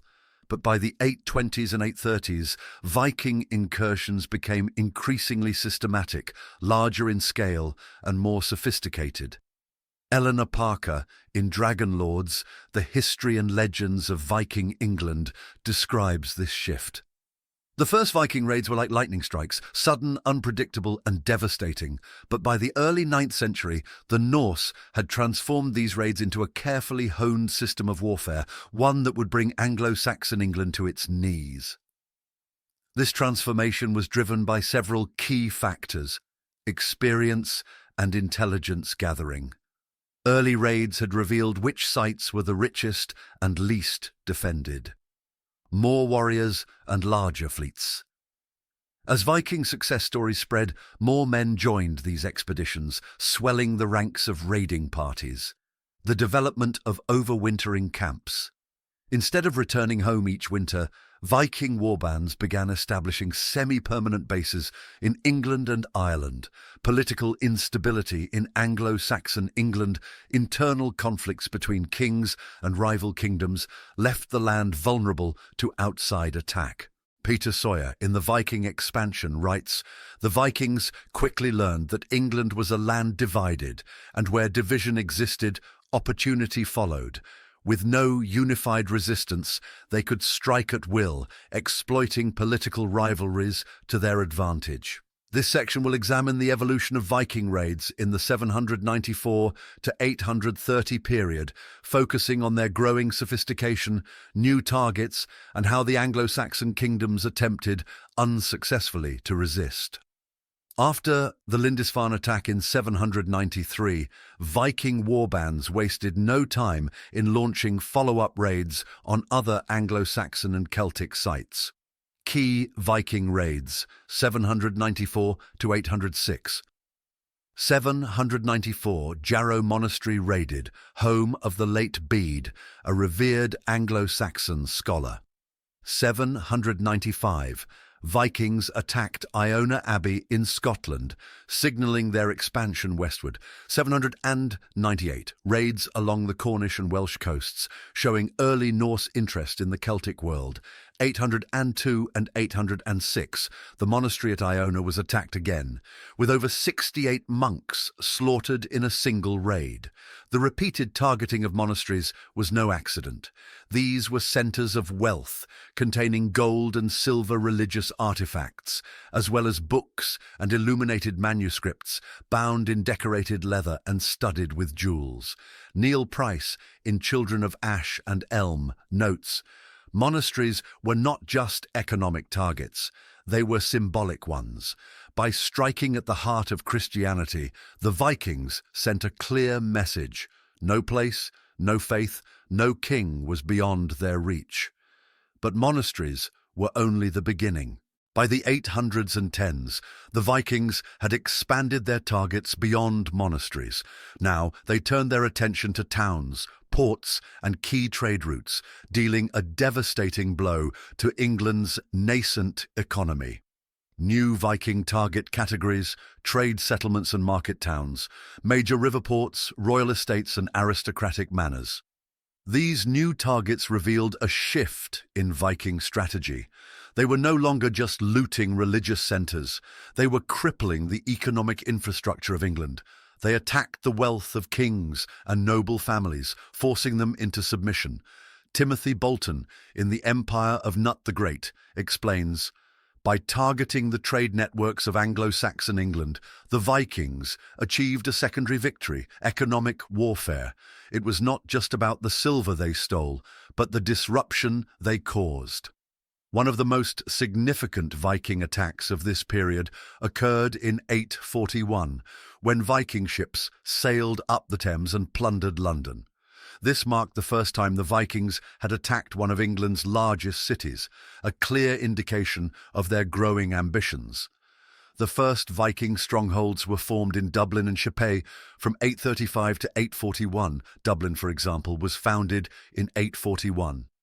In Ireland, Viking warriors established a permanent base at Dublin, which became one of the most important Norse settlements in the British Isles. This allowed for constant raids on England from across the Irish Sea. Isle of Sheppey was attacked in 835. This was the first recorded Viking raid on the Kingdom of Kent. Sheppey's strategic position in the Thames estuary made it a prime location for future invasions. Gareth Williams, in Viking Britain, An Exploration, describes the importance of these new bases. By securing a permanent foothold in Ireland and along the English coast, the Vikings gained something they had never had before, staging grounds for larger invasions. This shift in Viking activity forced the Anglo-Saxons to rethink their approach to defence. As Viking attacks became more frequent and devastating, the Anglo-Saxon rulers struggled to respond effectively. Their main challenges were lack of coordination. Each Anglo-Saxon kingdom acted independently, failing to form a unified defence.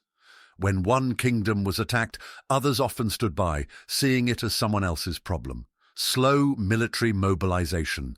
The Anglo-Saxon army, known as the Fyrd, was not a professional standing force.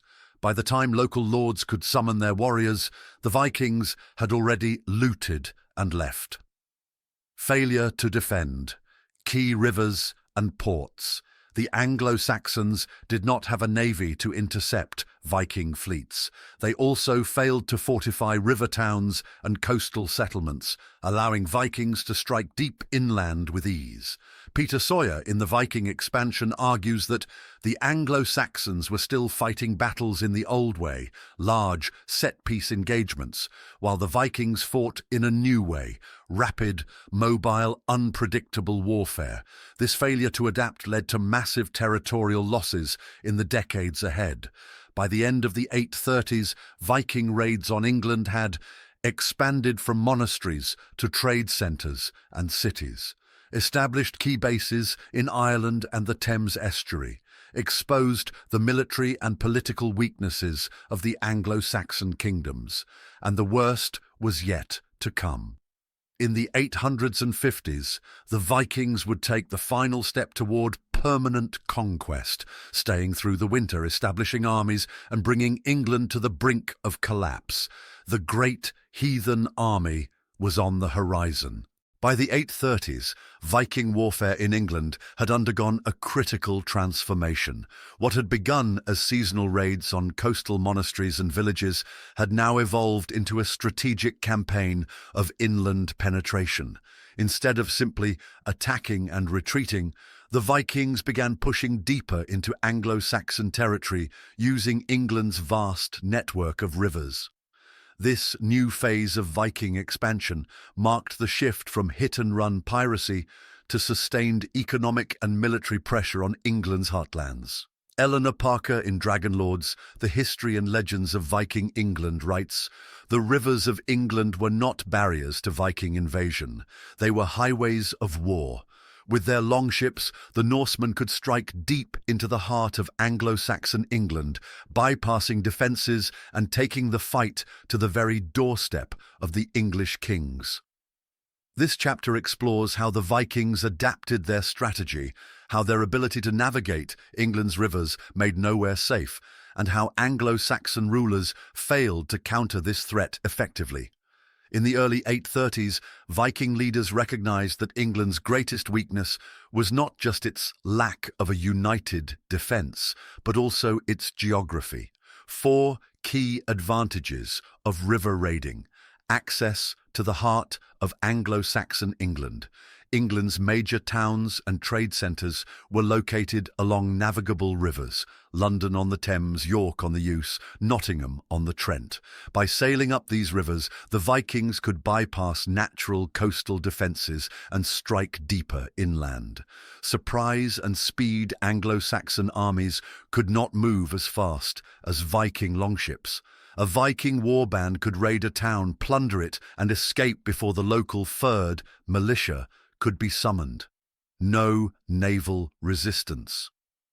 The Anglo-Saxons had no organised navy capable of patrolling the rivers. Even major cities like London and York had no fleets to intercept Viking raiders. Richer, more valuable targets. Coastal monasteries had been plundered repeatedly and were no longer the wealthiest targets.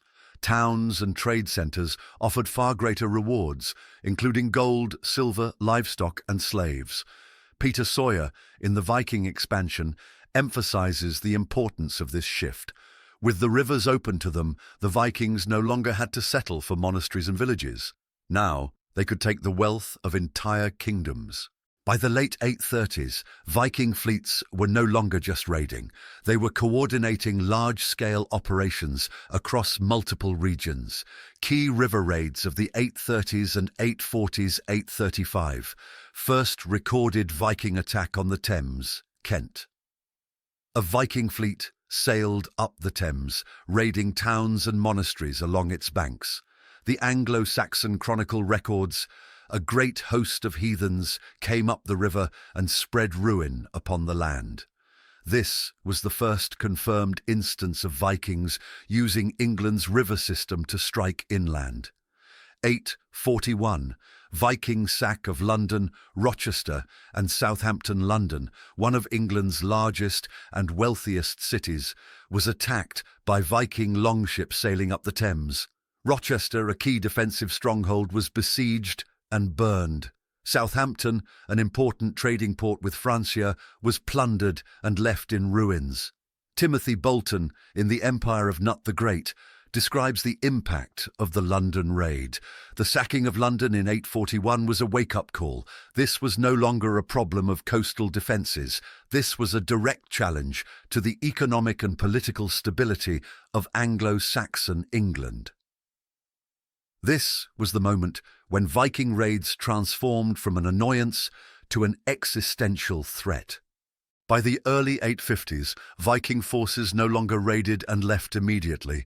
They began to stay longer, overwintering and preparing for further campaigns. Key turning point, the Isle of Sheppey, 800s and 50s. Located at the mouth of the Thames, the Isle of Sheppey became the first recorded Viking winter base in England. Instead of retreating to Scandinavia, Viking warriors built temporary fortifications, allowing them to launch raids earlier in the year. This shift marked the beginning of permanent Viking settlements in England. Gareth Williams, in Viking Britain, An Exploration, highlights the strategic importance of these bases. With bases like Sheppey, the Vikings could now raid England year-round.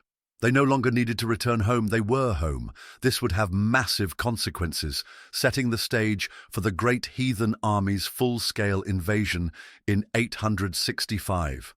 The shift to river raiding and overwintering should have forced the Anglo-Saxon rulers to adapt. Instead, their response was slow, disorganized, and ultimately ineffective.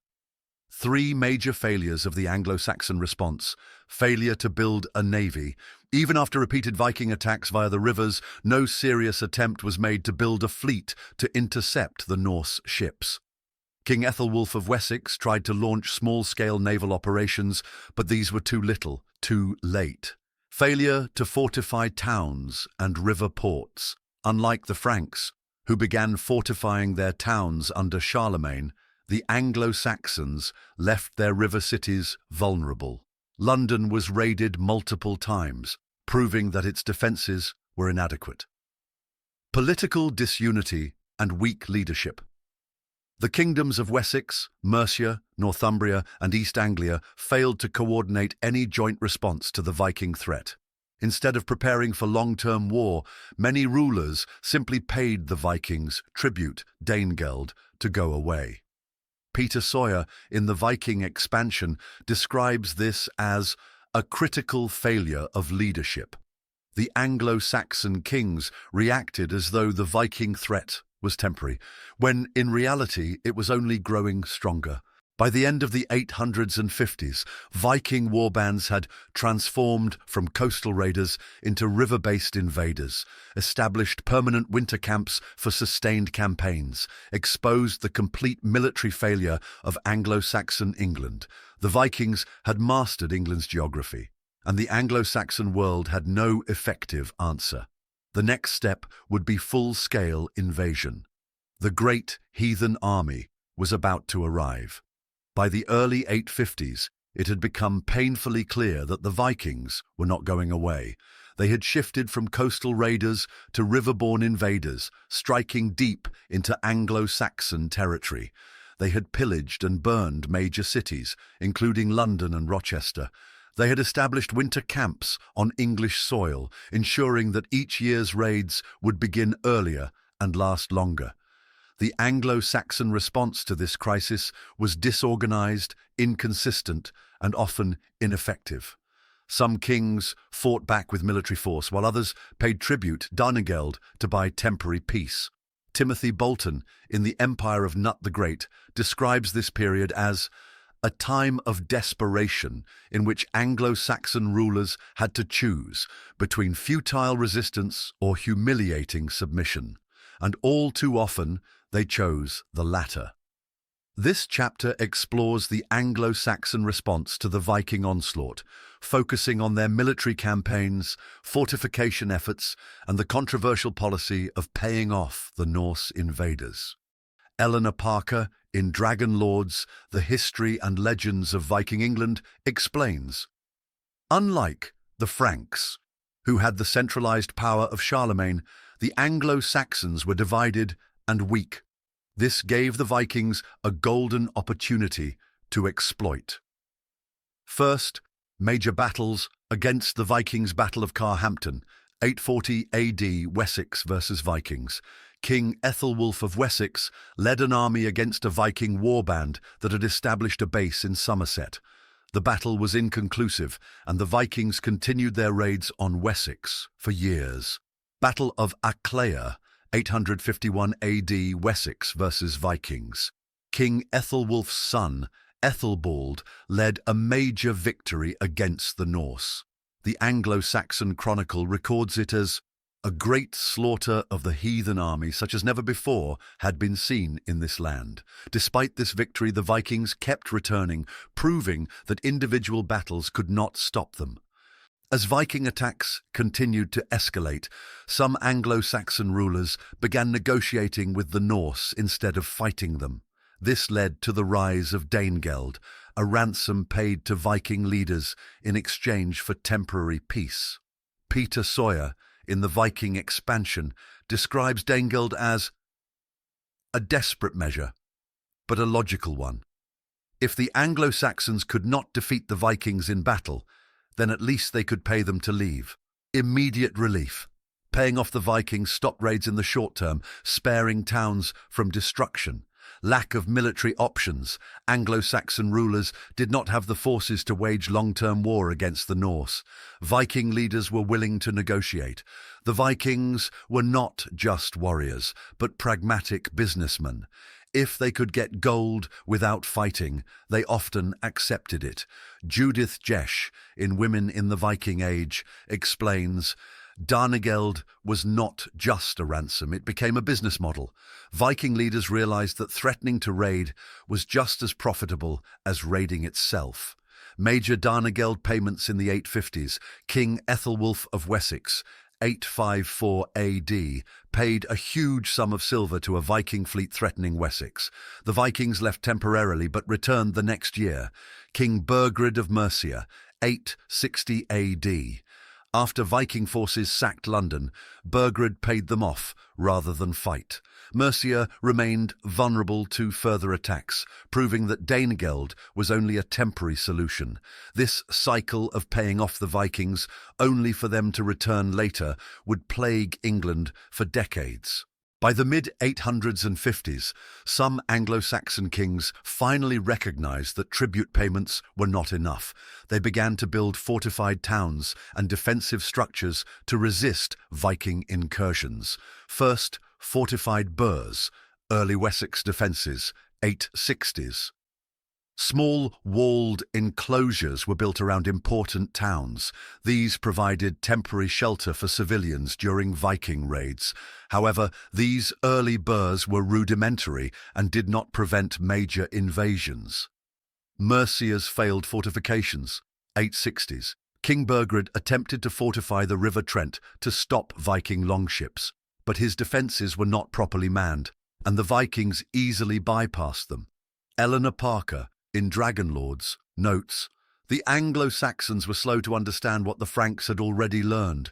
The only way to resist the Vikings was to fortify every major town and create an organized military response. Despite some victories and defensive efforts, the Anglo-Saxon response to the Vikings remained ineffective throughout the 850s. Tribute payments only encouraged more invasions. Fortifications were too weak and too few. Military resistance was uncoordinated and inconsistent. And then, in 865 AD, the worst-case scenario became a reality. a massive Viking invasion force known as the Great Heathen Army landed in East Anglia, not to raid, but to conquer. Timothy Bolton, in the Empire of Nut the Great, writes, "The Anglo-Saxon kings had spent decades treating the Vikings as a nuisance, but the Great Heathen Army was no raiding party. It was an organized military force, and it was here to stay." The years of tribute and scattered resistance had failed. Now, England would face its greatest test of survival. Despite the failures of the 850s, the Anglo-Saxons still had one last chance to unite against the Norse threat. But in 865 AD, everything changed. A massive Viking invasion force, later known as the Great Heathen Army, landed in East Anglia. Unlike previous Viking fleets, this was not a raiding party. It was a coordinated military campaign designed for full-scale conquest. Led by legendary warriors such as Ivar the Boneless, Halfdan, and Ubba, the Great Heathen Army would march across England, toppling kingdoms and shattering the old order. Timothy Bolton, in the Empire of Canute the Great, writes, "The Great Heathen Army was the moment when everything changed. The Viking Age in England entered a new phase, one of occupation, settlement, and the redefinition of Anglo-Saxon rule." Peter Sawyer, in The Viking Expansion, argues, "The Anglo-Saxon kings had failed to recognize the true scale of the Viking threat. The Great Heathen Army would teach them a lesson they would never forget." The Viking Age in England had begun with sporadic raids, but by the late 800s and 50s, it had become a full-blown crisis. Viking armies were no longer raiders, they were conquerors. The Anglo-Saxon kingdoms had failed to unite against the Norse. Permanent Viking bases were now established in England. And now, in 865 AD, the Great Heathen Army had arrived. The question was no longer if the Anglo-Saxons would resist, but how long they could survive. In the final months of 865 AD, a fleet of hundreds of longships appeared off the eastern coast of England. These were not the small raiding parties that had terrorized Anglo-Saxon England for nearly a century. This was something altogether different, a massive, organized force of Viking warriors, known to history as the Great Heathen Army, Mysel here in Old English. For decades, the Anglo-Saxons had struggled to deal with the Viking menace. Each summer, swift Norse warbands would descend upon their shores, attacking monasteries, villages, and towns. These incursions were devastating, but they were at least predictable. The Vikings would raid for a season, collect their plunder, and return home before winter. But this new force did not arrive to plunder and retreat. It had come to conquer and stay. Timothy Bolton, in The Empire of Nut the Great, describes the moment with chilling clarity. The arrival of the Great Heathen Army marked a transition in Viking warfare. This was no longer a war of raids. It was a war of occupation. The Vikings had spent years testing England's weaknesses. Now they meant to claim it. The sheer scale of the invasion stunned contemporary chroniclers. The Anglo-Saxon Chronicle, a record of English history kept by monks, described the fleet in ominous terms. A great host of heathen men came to the land of the English and took winter quarters among them, seeking to overthrow the land and rule it as their own. Unlike previous Viking expeditions, this was a cohesive, well-planned military campaign. It had clear leadership, strategic objectives, and an army large enough to challenge entire kingdoms. The Anglo-Saxons, still divided among rival rulers, had no idea how to respond. The exact size of the Great Heathen Army is unknown. Later medieval sources, such as the 12th century historian Simeon of Durham, claimed it numbered tens of thousands. Modern historians, however, estimate that the initial force may have consisted of between 3,000 and 5,000 warriors, though reinforcements would arrive in the following years. What made this army particularly dangerous was the experience of its warriors. Many of these Vikings were battle-hardened veterans who had fought for decades across Europe. Vikings from Denmark, Norway, and Sweden had spent years in Francia, fighting under and against the Carolingians. Others had fought in Ireland, where Viking strongholds, like Dublin, Waterford and Limerick, had been established as powerful Norse trading hubs. Many had served as mercenaries in Byzantine lands, fighting in the infamous Verangian Guard. Neil Price, in Children of Ash and Elm, notes, "By the time the great heathen army landed in England, the warriors who made up its ranks were among the most experienced fighters in Europe. They had learned from every battlefield, every siege, and every campaign. The Anglo-Saxons had never faced anything like them. These men were not simple plunderers. They were seasoned warriors, skilled in siege warfare, organized battle tactics, and strategic campaigning." Most Anglo-Saxon armies at the time consisted of local militias, known as the fyrd, farmers and landowners who were called up in times of war. They were not professional soldiers. By contrast, the Viking warriors of the great heathen army had spent their entire lives fighting. This disparity in training, organization and experience would prove catastrophic for the Anglo-Saxon kingdoms. Historians have debated the true motivations behind the great heathen army's invasion. Unlike the typical Viking raids of earlier decades, this was not a simple quest for silver and slaves. The great heathen army came to seize land, establish rule, and dismantle the existing Anglo-Saxon order. Peter Sawyer in the Viking expansion outlines 3 key reasons why the invasion occurred. 1. The promise of land and power. Scandinavia, particularly Denmark and Norway, was experiencing political turmoil in the mid-9th century. Ambitious warlords and younger sons of noble families saw England as a land of opportunity, a place where they could carve out their own kingdoms. Rather than returning home to fight for scraps, many Viking leaders sought to conquer new lands and establish their own rule. The weakened state of Anglo-Saxon England. By the 860s, England was divided into 4 main kingdoms: Northumbria, Mercia, Wessex, and East Anglia. These kingdoms were constantly at war with one another, creating a perfect opportunity for an invading force to exploit their rivalries. Unlike the Franks, who had begun to fortify their cities and coasts, the Anglo-Saxons were still unprepared for sustained Viking aggression. The legacy of Ragnar Lothbrok, as told in the sagas, Norse sagas, written centuries later, claimed that the great heathen army invaded to avenge the legendary Viking hero Ragnar Lothbrok, who had supposedly been captured and executed by King Ella of Northumbria. This story, though likely a later embellishment, reflects the Norse cultural emphasis on vengeance and honour. Even if the tale of Ragnar's execution was invented, the idea that Viking leaders sought to punish the Anglo-Saxons and claim England as their own was very real. Gareth Williams in Viking Britain adds, "Whether or not the great heathen army truly came for revenge, their actions were the same. They sought to dismantle the Anglo-Saxon kingdoms and reshape England in their own image." After landing in East Anglia, the Vikings didn't immediately begin their conquest. Instead, they did something unexpected. They negotiated.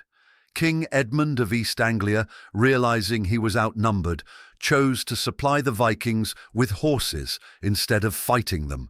This decision allowed the great heathen army to become fully mobile, enabling them to launch rapid campaigns across England. Eleanor Parker, in Dragon Lords, describes this turning point. "It was a fateful mistake. By granting the Vikings access to the greatest weapon of the Anglo-Saxon nobility, the horse, King Edmund had sealed England's fate.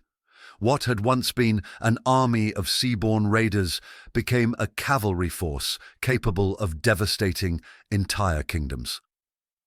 With horses, experienced leadership and a divided enemy, the great heathen army was poised to reshape England forever. Their next target? Northumbria and the great city of York. The great heathen army was not a disorganized mass of warriors, nor was it a single unified force. It was a coalition of warbands, a gathering of powerful Viking leaders who had carved out their reputations across the battlefields of Europe. Each of these leaders had their own ambitions, their own rivalries, and their own visions of conquest, unlike previous Viking raids, where chieftains led independent warbands for quick profit. The great heathen army was led by a council of warlords, some of whom would go on to shape the future of England itself. Timothy Bolton, in The Empire of Nut the Great, writes, "The leaders of the great heathen army were not mere raiders. They were kings in the making, warriors who had outgrown the small-scale ambitions of their predecessors. They saw England not just as a prize, but as a land to rule." To understand the unprecedented success of the Viking invasion, we must first understand the men who led it. If there was one name that terrified the Anglo-Saxons more than any other in the late 9th century, it was Ivar the Boneless. His legend is shrouded in mystery, but all sources, both Norse and Anglo-Saxon, agree on one thing: he was a strategist without equal. The enigma of his name. What did boneless mean? Historians have long debated the meaning of Ivar's epithet, boneless, hinbeinlausi in Old Norse. Medical condition theory. Some scholars believe Ivar may have suffered from a genetic disorder, such as osteogenesis imperfecta, brittle bone disease, or another condition that made him physically weak. Serpent imagery theory. Others suggest that boneless was a symbolic title, possibly referring to his serpent-like movements in battle or his ability to slip through enemy lines unseen. Fear and propaganda theory.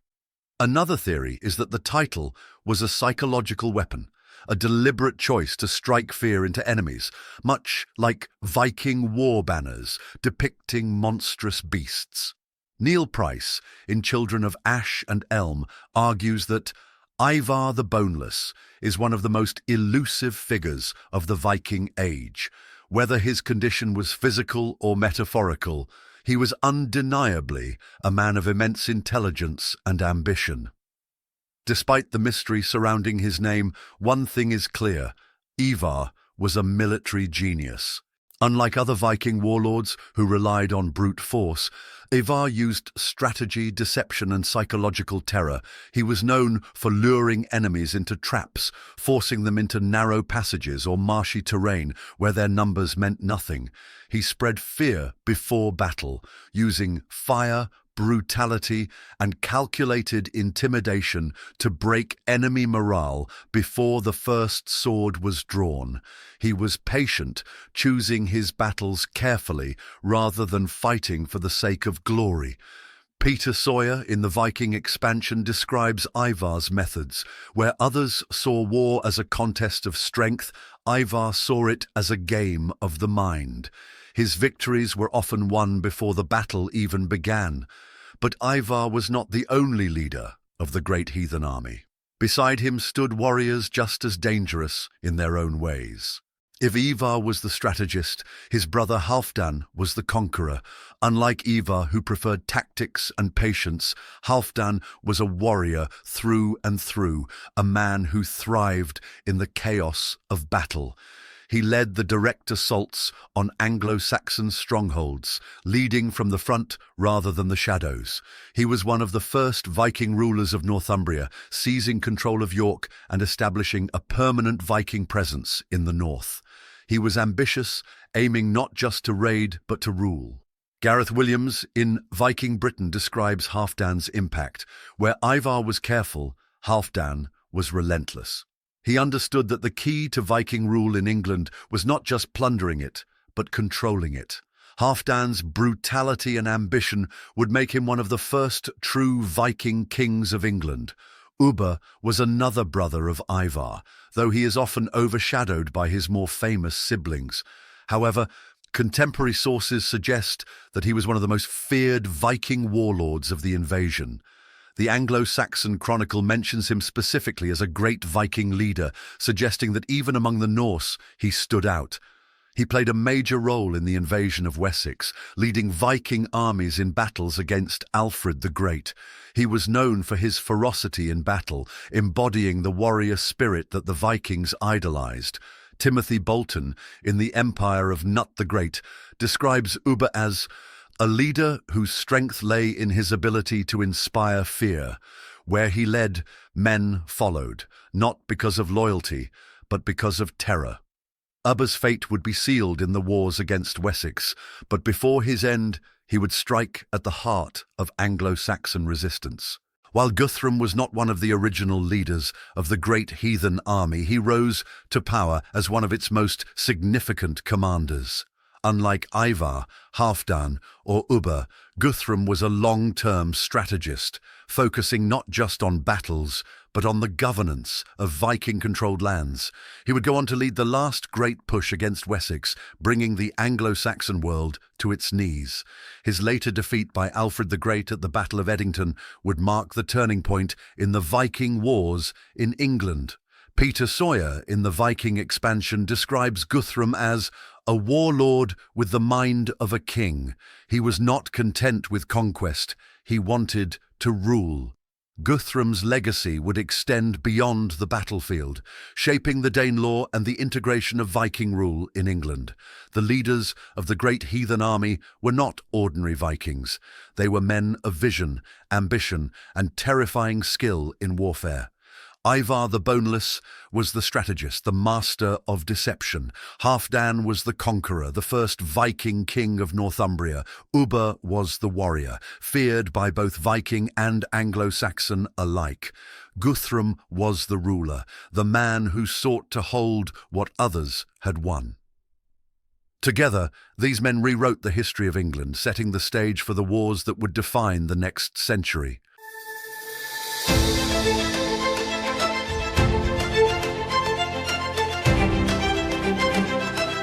The arrival of the great heathen army in 865 AD did not immediately lead to a devastating war.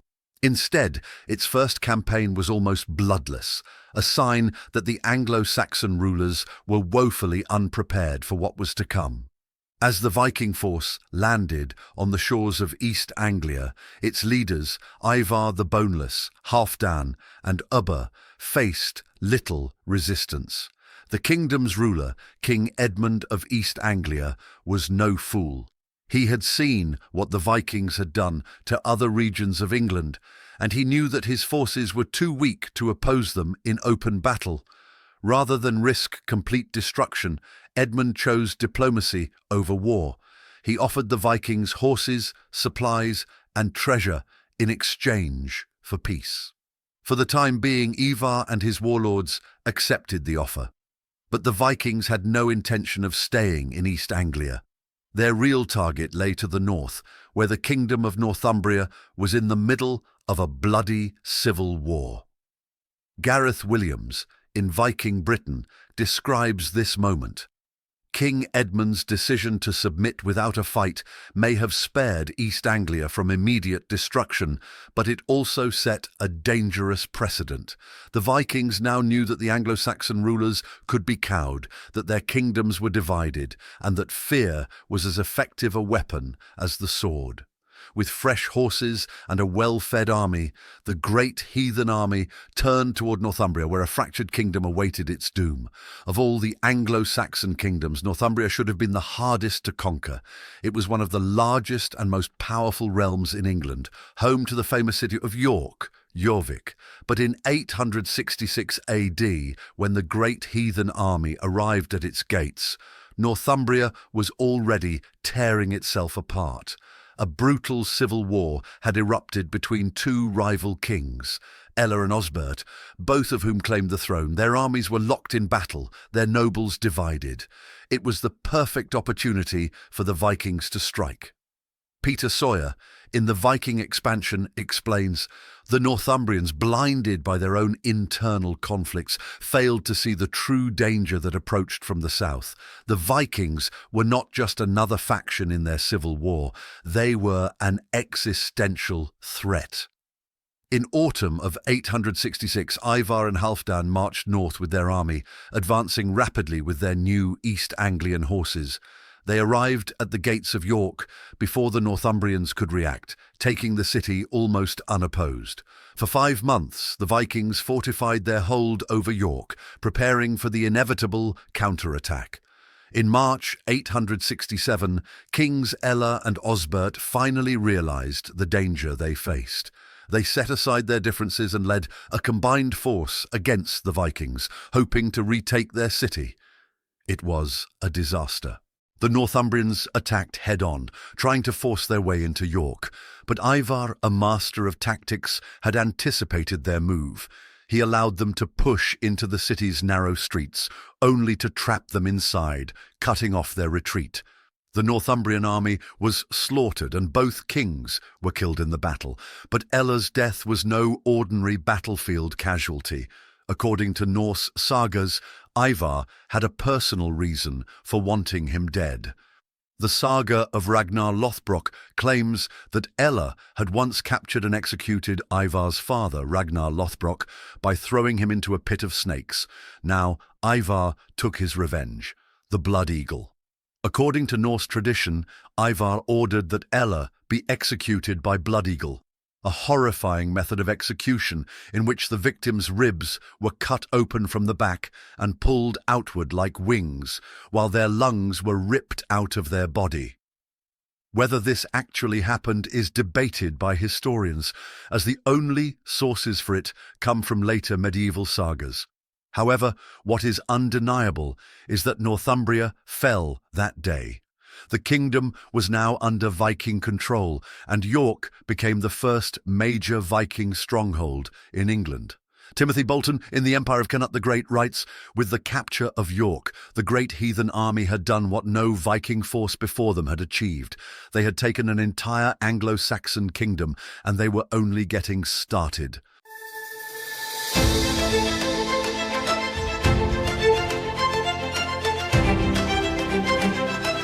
With Northumbria crushed, the great heathen army turned its sights southward. The next major kingdom in their path was Mercia, the second largest Anglo-Saxon realm after Wessex. In 868 AD, the Vikings advanced into Mercia, seizing control of Nottingham. King Burgred of Mercia, desperate for help, called upon King Ethelred of Wessex and his brother Alfred, later Alfred the Great, to intervene. The combined Mercian and Wessex forces marched on Nottingham, but instead of fighting, Burgred chose to negotiate peace, paying the Vikings a large tribute to leave Mercia alone.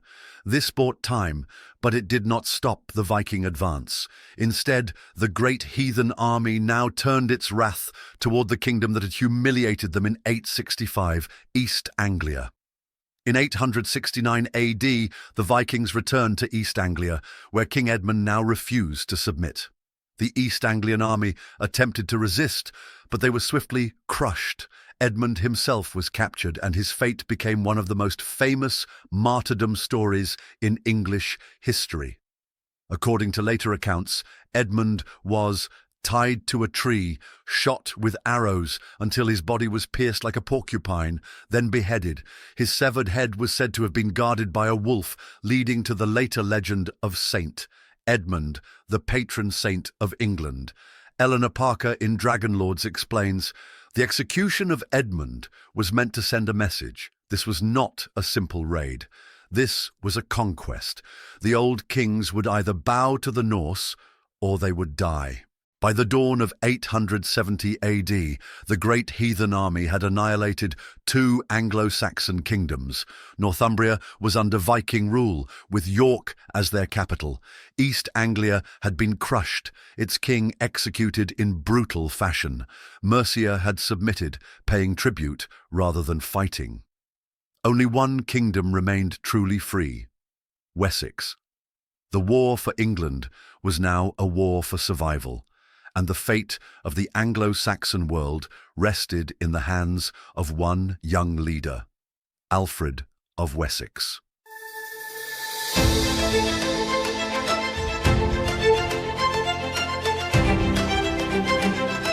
By the beginning of 871 AD, the great heathen army had achieved what no Viking force had done before.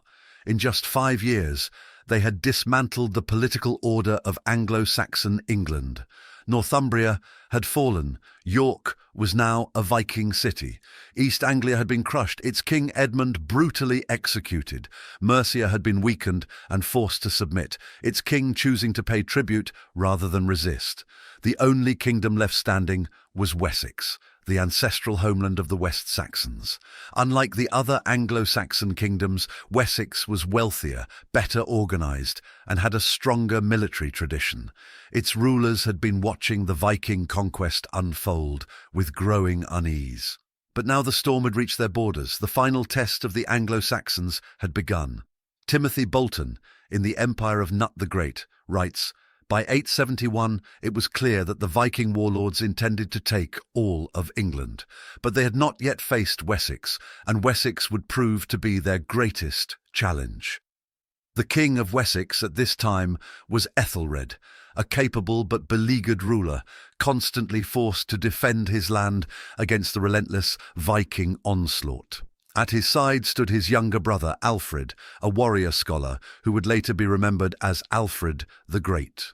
The war that followed would define the future of England. The Vikings did not wait long to strike.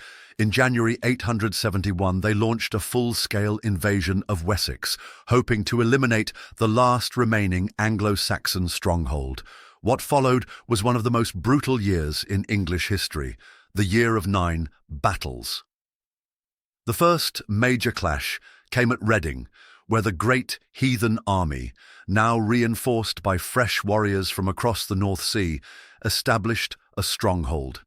King Ethelred and Prince Alfred marched toward Reading, determined to drive the invaders back, but when they attacked, they were met with a devastating counter-offensive.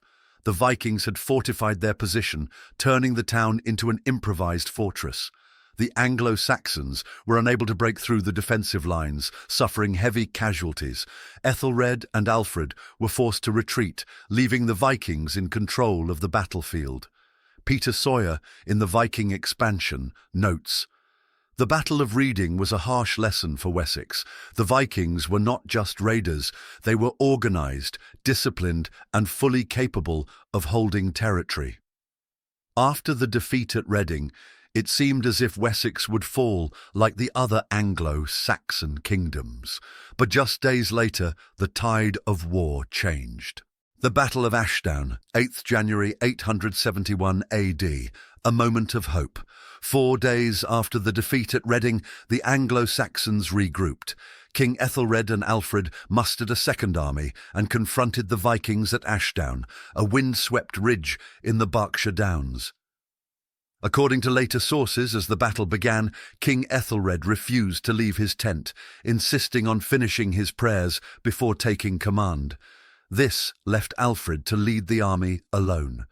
Rather than waiting, Alfred took a bold gamble. He ordered an immediate attack, leading his warriors into battle before his brother had even joined them. The West Saxons charged uphill, smashing into the Viking shield wall. Alfred's warriors fought with desperate ferocity, determined to avenge their earlier defeat. After hours of brutal combat, the Viking lines began to waver, and finally they broke and fled. The Anglo-Saxon chronicle records this as a decisive victory, stating, "The heathens were put to flight and we held the field." Eleanor Parker, in Dragon Lords, describes Ashdown as a turning point in the war. For the first time, the West Saxons proved that the Vikings were not invincible, but one victory would not be enough.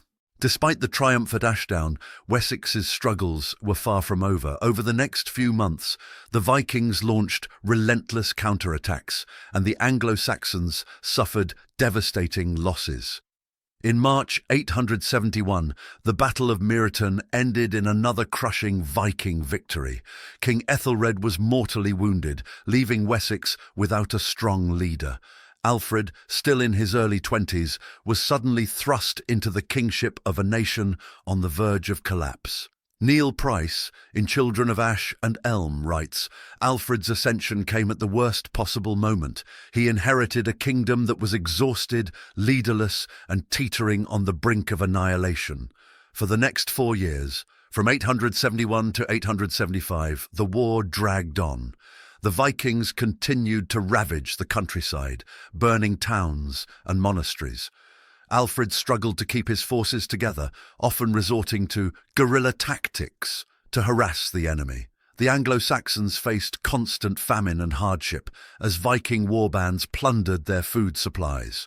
The worst moment came in 875 AD, when the Viking warlord Guthrum led a massive army into Wessex, determined to finish what Ivar and Halfdan had started. In January 878, Guthrum launched a surprise winter attack on Chippenham, forcing King Alfred into hiding. Alfred fled to the marshlands of Athelney, where he gathered a small force of loyal warriors. At this point, most rulers would have surrendered, but Alfred refused to yield. Instead, he did something no Anglo-Saxon king had ever done before. He disappeared into the marshlands, preparing for one final stand.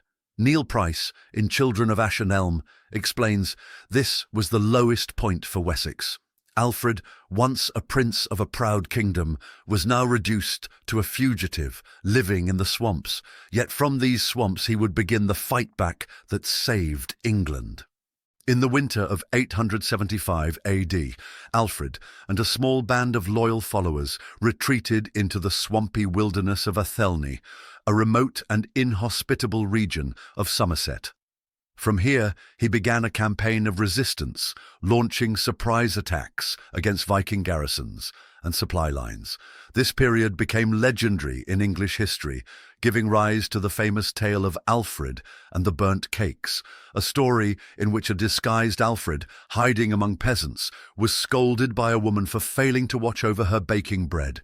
But behind the legend was a real strategy. Alfred rallied the remaining forces of Wessex, using the marshlands as a defensive stronghold. He built alliances with local lords, strengthening his army. He carefully planned one final battle, a last stand that would decide England's fate. Timothy Bolton, in The Empire of Nut the Great, writes, "Alfred's time in the marshes was not just about survival. It was about transformation. The young prince who had fought at Ashdown would emerge from Athelney as a warrior king, and in 878 AD, that warrior king would march to war for the last time." Wessex had survived when all other Anglo-Saxon kingdoms had fallen. Alfred, once a mere prince, had now become the last hope of England. The Vikings had pushed Wessex to the brink of extinction, but they had failed to finish the job. The final battle was coming, and at Edington, Alfred the Great would change the course of history forever. Eleanor Parker, in Dragon Lords, The History and Legends of Viking England, describes this moment as a time of absolute darkness for the Anglo-Saxons. Every kingdom of England had fallen, and now their last king was little more than a fugitive in the swamps. For the first time in history, it seemed as though England would belong to the Norse. But Alfred had not fled to surrender. He had fled to survive. From the swamps of Athelney, he began to fight back. He gathered the last remnants of his army, calling upon those who still remained loyal to Wessex. He launched guerrilla raids against Viking outposts, striking swiftly and disappearing into the marshes. He reorganized his forces, training them in new tactics that would counter the Viking shield wall. Most importantly, he spread a message of hope. He sent word throughout Wessex that the king was alive, that he had not abandoned his people, and that the fight was not yet over. Timothy Bolton, in The Empire of Nut the Great, writes, "The genius of Alfred was not just in his ability to survive, but in his ability to inspire. He turned a moment of absolute defeat into a rallying cry, transforming himself from a fugitive into a symbol of resistance.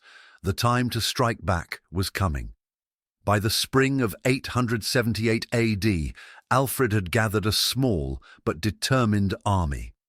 Unlike the fractured forces that had been so easily crushed at Chippenham, these warriors were battle-hardened survivors, men who had lost everything to the Vikings and had nothing left to lose. In May 878, Alfred marched out of Athelney.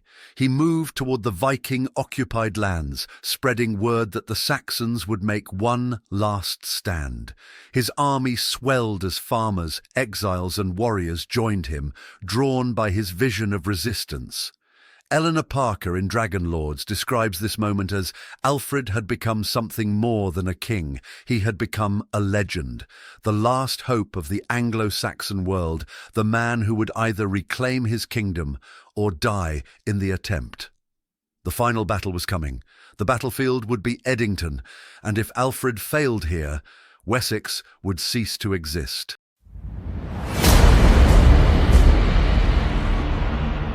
It is the year 878. The Anglo-Saxon kingdoms are in ruins, their lands shattered by a relentless Viking invasion. The great Christian monasteries of Lindisfarne and Iona have been pillaged, Northumbria has fallen, and Mercia has been subdued.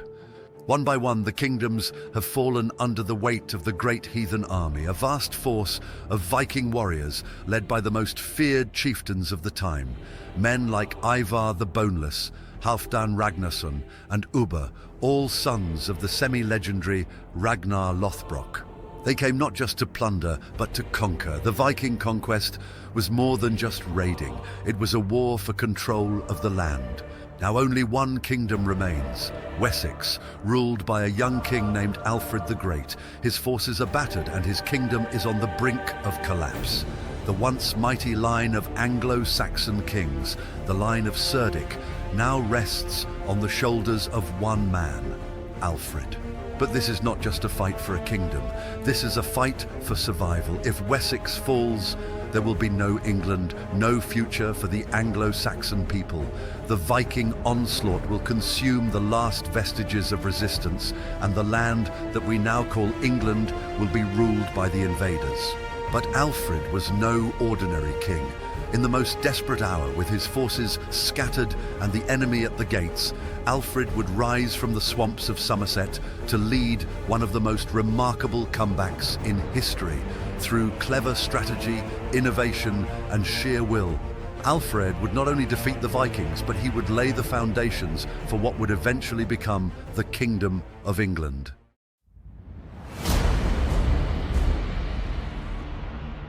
The Viking Age was a time of immense upheaval across Europe, a period defined by fearsome raiders who sailed the seas, plundering the rich coastlines and striking terror into the hearts of Christian kingdoms. But by the mid-9th century, the Vikings were no longer content with simply raiding. They were here to conquer. The Viking Age didn't begin with the infamous raid on Lindisfarne, but rather in 789 AD, when the first recorded Viking attack took place on the Isle of Portland, off the coast of Wessex.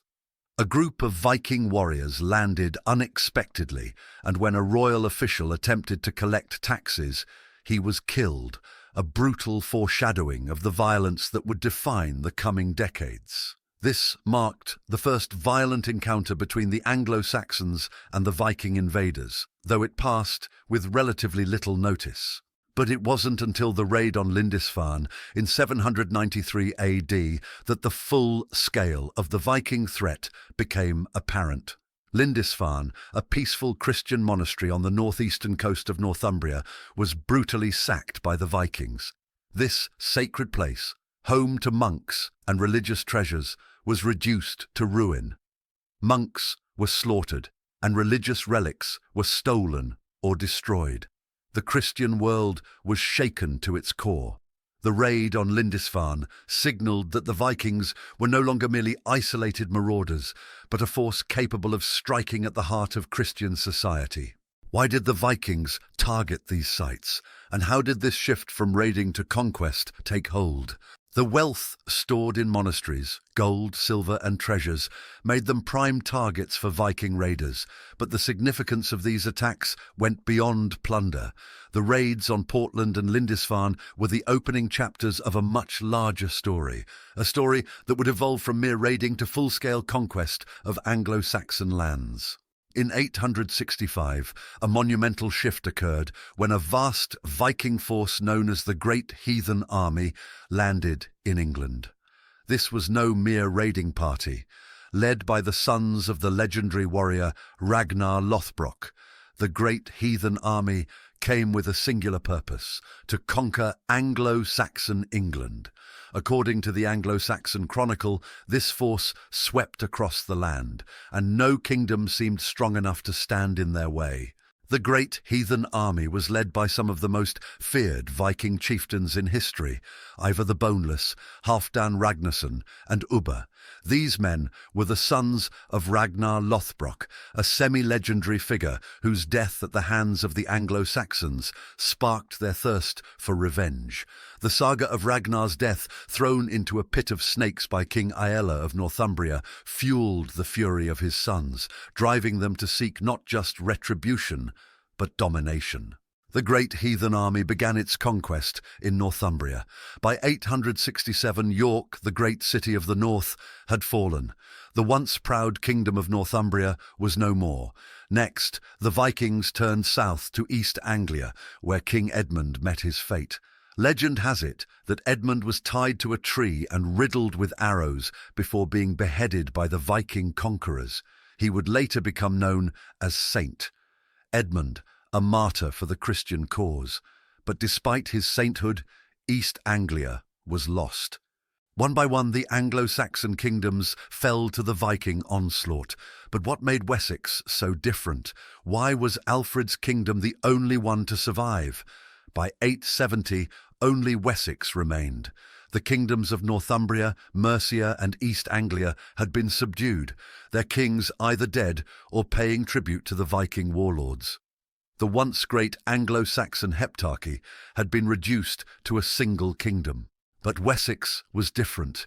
Its king Ethelred and his younger brother Alfred were determined to resist the Viking tide. In 871, Wessex stood on the brink of destruction.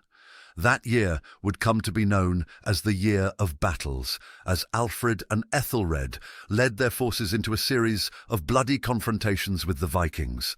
In total, 9 battles were fought that year. Wessex survived, just barely. But who was Alfred, this young prince, who would soon take on the mantle of leadership in Wessex?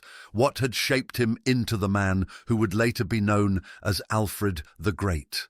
Alfred was born in 849, the youngest son of Ethelwulf, King of Wessex. His early years were not marked by military prowess or royal authority, but by something quite different: faith and learning. Alfred, unlike his warrior brothers, had a deep fascination with scholarship.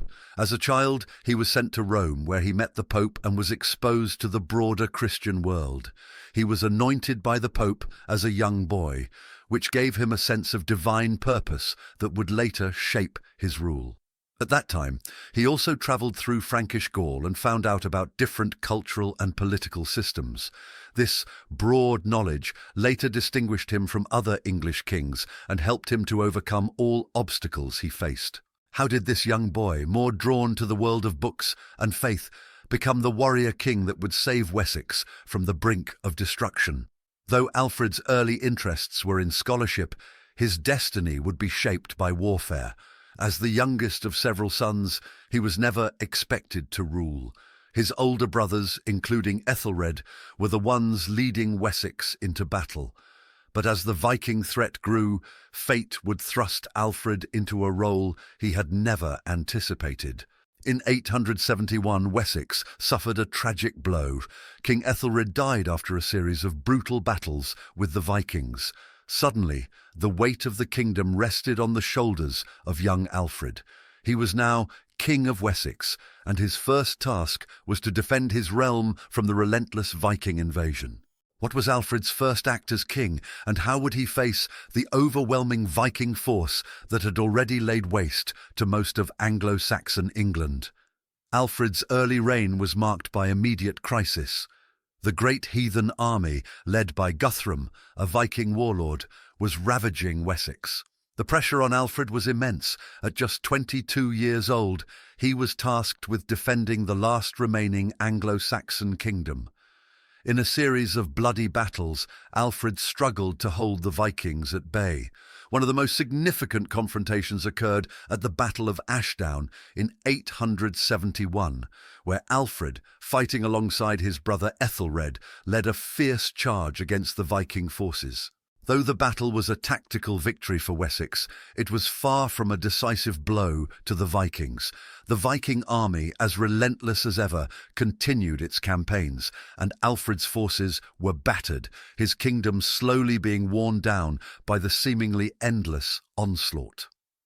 Alfred's challenges were not just military. Internally, Wessex was suffering from years of conflict. Crops had been destroyed by Viking raids, villages burned, and the people of Wessex were exhausted, fearful that their kingdom would soon fall like the others before it. Alfred, though a young and relatively inexperienced king, understood that his fight was not just for victory on the battlefield, it was for the survival of his people.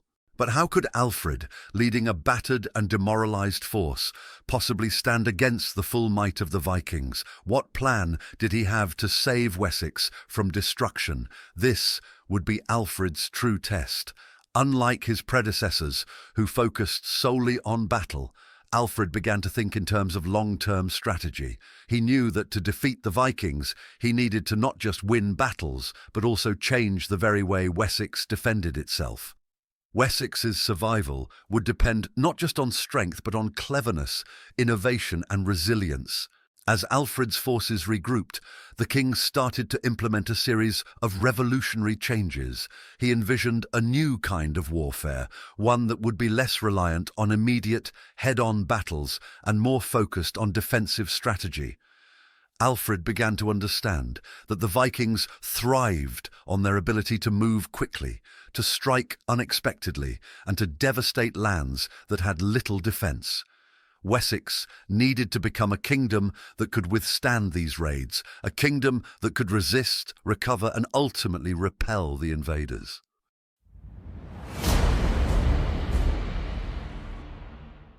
It's the year 878, and the Viking conquest of England is nearly complete. The once great Anglo-Saxon kingdoms have fallen like dominoes, one after another. Northumbria, East Anglia, Mercia, all subdued by the relentless, great Heathen army. And now, the final and most daunting challenge lies before the Vikings, the kingdom of Wessex, under the young king Alfred the Great. But this is not Alfred at the height of his power. This is Alfred in crisis, a king who has just suffered one of the most catastrophic defeats of his reign. In January of 878, the Viking forces under the command of Guthrum, one of their most fearsome leaders, launched a surprise attack on Alfred's court at Chippenham, a royal stronghold in the heart of Wessex. It was a bitterly cold winter, and Alfred's army had been caught completely off guard. How could such a young, promising king, now the last hope of Anglo-Saxon England, allow his forces to be overrun so suddenly? The Vikings had become masters of deception and swift assaults. While Alfred's forces were resting after a long winter of battles, Guthrum's army moved quietly and decisively under the cover of night. The attack was devastating. Alfred's forces, unprepared and outmaneuvered, were utterly defeated.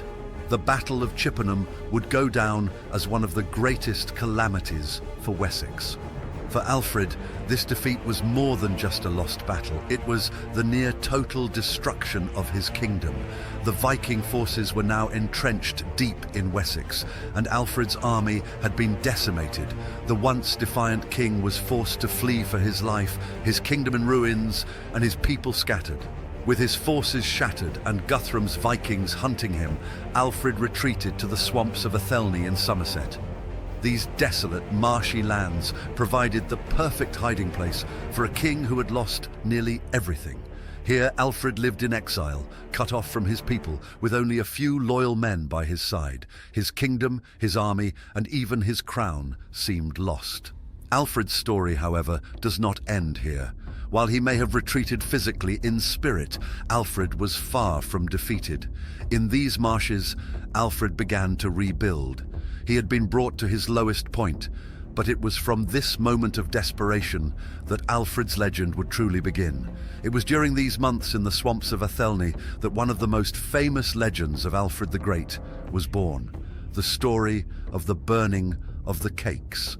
As the legend goes, Alfred, now in hiding and disguised as a simple wanderer, sought shelter in the hut of a local peasant woman. Not knowing that the man before her was the king, she tasked him with watching her cakes as they baked over the fire. Lost in thought, contemplating the fate of his kingdom and how he could possibly rally his people once more, Alfred allowed the cakes to burn. The woman, oblivious to his royal status, scolded him harshly for his carelessness. Despite the gravity of his situation, Alfred reportedly took the scolding in good humor. While this may seem like a small, even humorous moment in Alfred's life, it symbolizes something far greater: Alfred's humility and his resilience in the face of overwhelming adversity. Even as a king, reduced to hiding in the marshes and being chastised for something as mundane as burning cakes, Alfred never lost sight of his ultimate goal: to save Wessex.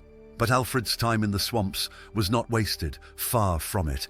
In this moment of despair, Alfred began to devise a strategy that would not only reclaim Wessex, but would also turn the tide of history. He sent out secret messages to his loyal followers across the kingdom, rallying those who remained faithful to him.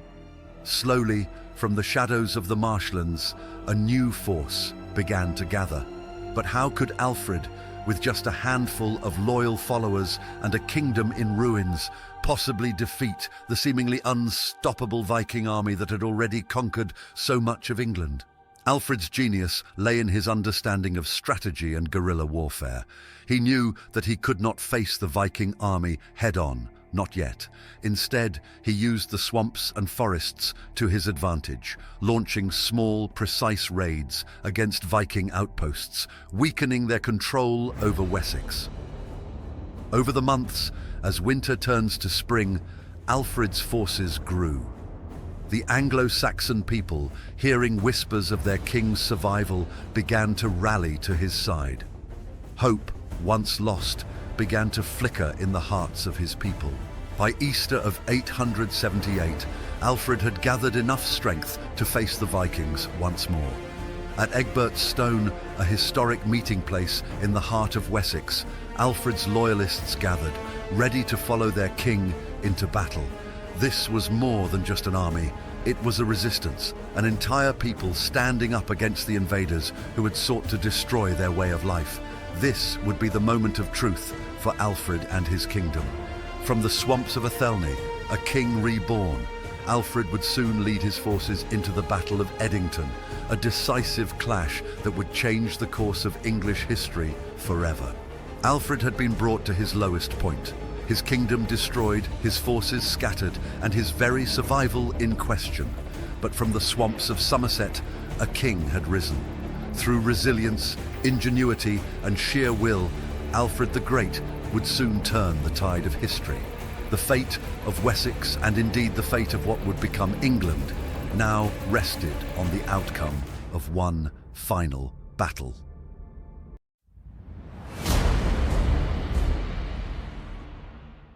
Alfred the Great's victory over the Vikings was not merely the result of brute force or sheer numbers. It was the result of one man's strategic genius and his ability to adapt in the face of overwhelming odds. After years of being on the defensive, Alfred realized that the very survival of his kingdom would require fundamental changes, a transformation of Wessex's military and defensive systems. Alfred understood that while a single battle could be won or lost, the future of Wessex depended on a long-term strategy.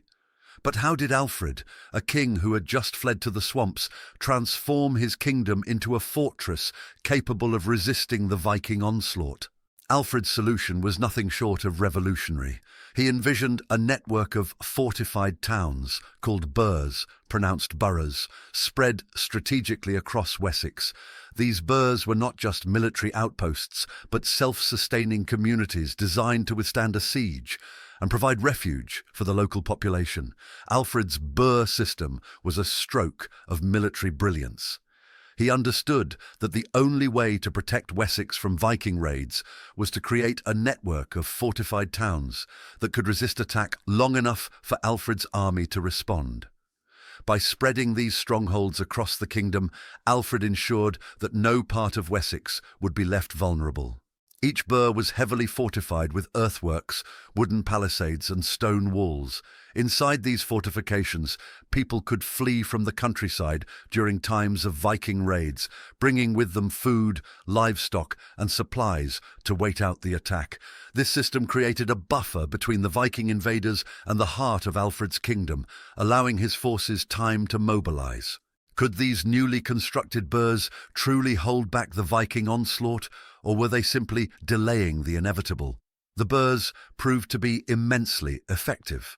When the Vikings attempted to raid Wessex in the years following their defeat at Edington, they found that the once easy targets, villages and towns, were now heavily fortified and capable of withstanding prolonged attacks. These fortified towns became a defensive network, preventing the Vikings from moving freely across Wessex as they had in the past. The burhs not only protected the people, but also cut off Viking supply lines, limiting their ability to wage sustained campaigns in the region. But fortifications alone would not be enough. Alfred knew that his military forces needed to evolve. The traditional Anglo-Saxon army, known as the Fyrd, was a militia-based system in which farmers would take up arms when their lords called them to fight.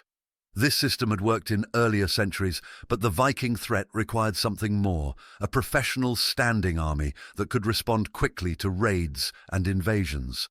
But how could Alfred, whose kingdom had been weakened by years of conflict, create a professional army capable of standing against the battle-hardened Vikings? Alfred's innovation was to split the Fyrd into two rotating groups.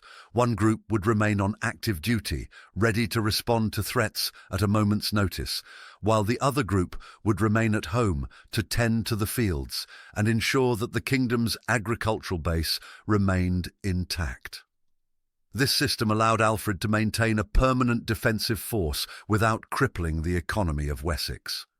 The new professional army trained continuously, improving their skills in shield wall tactics, spear formations, and archery. Alfred also began to adopt some of the Viking tactics, learning from their strategies and incorporating them into his own military doctrine. Alfred knew that to truly protect Wessex, he couldn't just defend the land, he needed to defend the seas. The Vikings were masters of naval warfare, their longships allowing them to move quickly along the coastlines, striking wherever they pleased. To counter this, Alfred did something no other Anglo-Saxon king had done before. He created a navy. But how could Alfred, with no prior naval experience, hope to compete against the Viking longships, which had terrorized the seas for decades? Alfred ordered the construction of large warships, designed specifically to counter the Viking longships. These ships were longer and sturdier, capable of carrying more men and withstanding the rough seas of the English Channel. While the Viking longships were fast and maneuverable, Alfred's ships were built for combat, with the goal of engaging the Vikings directly and preventing them from landing their raiding parties. Alfred's navy was not immediately successful in every engagement, but over time the Anglo-Saxon fleet became a formidable force. By patrolling the coasts and intercepting Viking ships before they could land, Alfred's navy provided a critical layer of defence for Wessex. The Vikings could no longer rely on their swift raids. They now had to contend with a well-defended coastline. But Alfred's reforms didn't end on the battlefield. He knew that for Wessex to truly survive and prosper, it needed more than just military strength. It needed a strong foundation of law, education, and governance. Alfred believed that a well-governed kingdom would be more resilient in the face of external threats, and so he set about reforming the very structure of Anglo-Saxon society. But could a king born and raised in a time of constant warfare really transform his kingdom into a centre of learning and law? Alfred was not just a warrior king. He was a scholar. He personally worked to translate Latin texts into Old English, believing that knowledge should be accessible to all. He reformed the legal system, creating a code of laws that blended Christian principles with traditional Anglo-Saxon customs. This legal code ensured that justice was consistent and that the people of Wessex could live under the rule of law rather than the rule of fear. He invited scholars from across Europe to his court, establishing Wessex as a centre of learning and scholarship. This investment in education helped to strengthen the cultural identity of the Anglo-Saxon people, making them more united in their resistance against the Viking invaders. Alfred's reforms transformed Wessex from a kingdom on the verge of collapse into a fortress of resilience. His innovations in military strategy, defence and governance would lay the groundwork for a united England. No longer would Wessex be vulnerable to the whims of Viking raids. The people had places to flee, armies to defend them, and a king who cared not only for their survival, but for their future prosperity. But would all of these reforms be enough? With Wessex fortified and prepared for battle, Alfred now faced the ultimate test, the Battle of Edington, where the fate of the kingdom would be decided once and for all.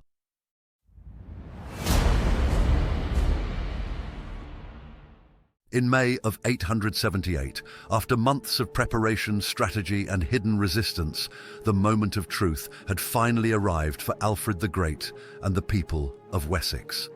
Everything, his kingdom, his people, and his very legacy, would be decided in one climactic confrontation, the Battle of Edington. The Viking warlord Guthrum, who had already ravaged much of Wessex, now sought to end Alfred's resistance once and for all. His great heathen army, though battered by months of guerrilla warfare and Alfred's growing defence network, remained a formidable force. The Vikings, notorious for their skill in battle and their thirst for conquest, were ready to crush what little remained of Anglo-Saxon opposition. But this time Alfred was prepared. Alfred had not come to this moment by chance. His months in the swamps, his strategic reforms, and his meticulous planning had all been leading to this. While the Vikings prepared for what they thought would be an easy victory, Alfred had something else in mind, a battle for the very survival of his kingdom. Alfred's genius lay not just in his military reforms, but in his ability to inspire loyalty and resilience among his people. He had spent months rallying his army, recruiting loyal nobles, and building a network of fortified burhs that had slowed down the Viking advance. Now, with the support of his newly trained standing army and the defenders of Wessex, Alfred knew he had one advantage Guthrum didn't: home soil. Alfred carefully positioned his army at Edington, a location where he could use the terrain to his advantage. It was here that the future of Wessex, and indeed what would one day become England, would be decided. As the sun rose over the horizon, the two forces stood face to face, thousands of men on both sides, each prepared to fight to the death. For Guthrum and his Vikings, this was their chance to finally conquer Wessex and secure the last Anglo-Saxon kingdom under their control. For Alfred, this was his final stand, his last hope to save his people. With his forces in position, Alfred ordered his men into the shield wall, a formation designed to withstand the brutal frontal assaults of the Viking berserkers. As the Vikings charged across the field, their infamous war cries echoing through the air, Alfred's men held their ground, shields locked, spears braced. The clash of iron filled the battlefield as the Viking onslaught smashed into Alfred's shield wall. The shield wall was a tactic used by both Anglo-Saxon and Viking armies, and it required not just strength but discipline and endurance. The first few minutes of the battle were critical. If Alfred's men could hold their formation, they could survive the initial Viking onslaught. If they broke, the battle and the future of Wessex would be lost. Alfred's men, trained and hardened by months of preparation, held fast. The shield wall bent but did not break. Slowly but surely, they began to push back, using their spears to jab through the gaps in the Viking formation. The battle turned into a grueling, close-quarters fight with neither side giving an inch. For hours the battle raged on, neither side willing to give up. But Alfred, ever the strategist, had not simply relied on defence. As his shield wall held firm, he ordered his reserves, a group of fresh, well-rested soldiers, to launch a counterattack on the Viking flank. The Anglo-Saxon counterattack hit the Viking flank with devastating force. Guthrum's army, caught off guard by the sudden manoeuvre, began to falter. The disciplined ranks of Alfred's soldiers pushed forward, and the Viking forces, once so confident of their victory, began to break under the relentless pressure. The tide had turned. By the end of the day, Guthrum's army was in tatters, their forces broken, and their dream of conquering Wessex shattered. Alfred had done the impossible. He had not only survived the Viking onslaught, but had delivered a decisive blow to their ambitions. Rather than pursue a campaign of destruction, Alfred saw an opportunity to negotiate peace. He met with Guthrum and offered terms that would reshape the future of both Wessex and the Vikings. The result was the historic Treaty of Wedmore. Guthrum agreed to convert to Christianity, and Alfred stood as his godfather during his baptism. The Vikings retreated to East Anglia, and a fragile peace was established. The Treaty of Wedmore marked a turning point in Anglo-Saxon and Viking relations. Guthrum and his Vikings would settle in the east in what became known as the Danelaw, a region where Viking law and customs would prevail. Meanwhile, Wessex, under Alfred's rule, would remain free of Viking control. But would this peace last, or was it merely a temporary reprieve from the Viking threat? Though the Treaty of Wedmore established a fragile peace, Alfred knew that the Vikings could return at any time. This peace gave Alfred the breathing room he needed to continue strengthening Wessex, building up his defences and laying the foundation for what would eventually become a unified England.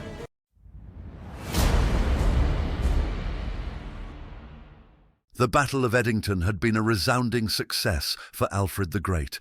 Against all odds, he had defeated the great heathen army led by Guthrum, securing a victory that would go down in history. But victory on the battlefield was only the beginning. Alfred knew that if Wessex was to survive, he needed to ensure a lasting peace, not just for himself, but for his people, who had endured years of devastation at the hands of the Vikings. But how could Alfred, a king of a relatively small kingdom, ensure peace with the Vikings, a force that had terrorized the Anglo-Saxon kingdoms for years? Could a treaty with these fearsome invaders really last? Alfred understood that true victory didn't always come through continued fighting. Sometimes it came through diplomacy. In the aftermath of Edington, Alfred made the bold decision to negotiate with Guthrum, a decision that would shape the future of Anglo-Saxon England. After the defeat at Edington, Guthrum had few options left. His army was shattered, his ambitions for Wessex dashed, and his men demoralized. But Guthrum was not without power. He still controlled vast lands in East Anglia, and his Vikings still held sway over large parts of England. For Alfred, this meeting was not simply about enforcing his victory. It was about securing a long-term peace that would protect his people from future Viking raids. Both leaders had much to gain, but also much to lose. But could Alfred trust Guthrum? Could a Viking warlord, whose people had ravaged England for decades, really be trusted to honour a peace agreement? Alfred knew that peace with the Vikings would only be possible under strict conditions. He demanded that Guthrum agree to convert to Christianity as a sign of his commitment to peace. Conversion was more than a religious act. It was a powerful symbol of submission. By becoming Christian, Guthrum would be signalling his acceptance of Alfred's authority and the laws of Wessex. In one of the most extraordinary moments in Anglo-Saxon history, Guthrum, the fierce Viking warlord who had once sought to conquer all of England, agreed to be baptized into the Christian faith. His baptism was not only a religious ceremony, but a public declaration of peace. By embracing Christianity, Guthrum was acknowledging Alfred's authority, and in a symbolic gesture, Alfred stood as Guthrum's godfather. For Alfred, the conversion of Guthrum was a victory not just of arms, but of spirit. By bringing Guthrum into the Christian fold, Alfred had achieved what few Anglo-Saxon kings before him had done. He had not only defeated the Vikings on the battlefield, but had also drawn them into his world, his culture, and his religion. However, Alfred knew that a religious conversion alone wouldn't be enough to secure lasting peace. He needed a more concrete solution, a political arrangement that would clearly define the boundaries between Viking and Anglo-Saxon lands. In the summer of 878, the terms of peace were formalized in the Treaty of Wedmore. This treaty established a clear division between Viking-controlled territories and Anglo-Saxon lands. Guthrum and his forces would withdraw to East Anglia, where they would settle and rule under Viking law in what would become known as the Danelaw. Danelaw was a region of England where Viking law and customs would dominate. It stretched from Northumbria in the north to East Anglia in the southeast, encompassing the lands the Vikings had already conquered. Under the terms of the treaty, Guthrum and his people could rule these lands independently, free from Anglo-Saxon interference. For Alfred, the Treaty of Wedmore was a necessary compromise. By allowing the Vikings to settle in Danelaw, he secured the safety of Wessex and the remaining Anglo-Saxon kingdoms. The treaty allowed both sides to regroup, the Vikings to settle and rule their newly acquired lands, and Alfred to strengthen his defences and consolidate his power. The Danelaw and Wessex would now exist side by side, two vastly different societies living on the same island. In the Viking territories, Norse law and customs held sway. Viking settlers, who had once come to England as raiders, now built towns, farmed the land, and engaged in trade. Their society was still warlike, but they had begun to establish a more settled way of life in East Anglia. Meanwhile, under Alfred's rule, Wessex began to recover. The fortifications, the military reforms, and the legal systems Alfred had put in place allowed his people to rebuild their lives. Anglo-Saxon society, though battered by years of war, remained resilient. For the moment, a fragile peace existed. The Treaty of Wedmore had given both sides the space they needed to recover. But Alfred knew that peace was always fragile. The Vikings were still a warrior society, and their desire for conquest had not disappeared. The establishment of the Danelaw was a pragmatic solution, but it was also a reminder that England was still divided. Though Danelaw marked the division of Viking and Anglo-Saxon lands, it also facilitated a period of cultural exchange between the two peoples. Viking settlers in England brought with them their customs, language, and legal traditions. Over time, Norse words entered the English language, and Viking craftsmanship and trading practices influenced Anglo-Saxon society. Trade between Viking and Anglo-Saxon territories flourished. Viking traders brought silver, furs, and weapons from Scandinavia, while Anglo-Saxon merchants traded grain, textiles, and livestock. These exchanges helped to foster a certain degree of cooperation, even as tensions simmered beneath the surface. Though the Treaty of Wedmore established a temporary peace, the divide between the Danelaw and Wessex was always tenuous. Alfred's reforms had created a stronger, more unified Wessex, but the Viking presence in England remained a constant threat. Though Alfred had secured peace with the Vikings, his vision for the future extended beyond the borders of Wessex. He dreamed of a united England, free from Viking control. The Treaty of Wedmore had given him the breathing room he needed to strengthen his kingdom, but it also laid the foundation for something greater, a kingdom that could one day unite all Anglo-Saxon territories and resist future Viking invasions. The Treaty of Wedmore brought a fragile peace to England, one that would last for several decades, but the Viking presence in England was far from over. The Dane law, while a practical solution for the moment, was a constant reminder that the Vikings had not been fully driven from the land. Alfred the Great had secured Wessex and laid the groundwork for a united England, but the path ahead would still be fraught with challenges. The question of Viking control and the possibility of future raids loomed large on the horizon.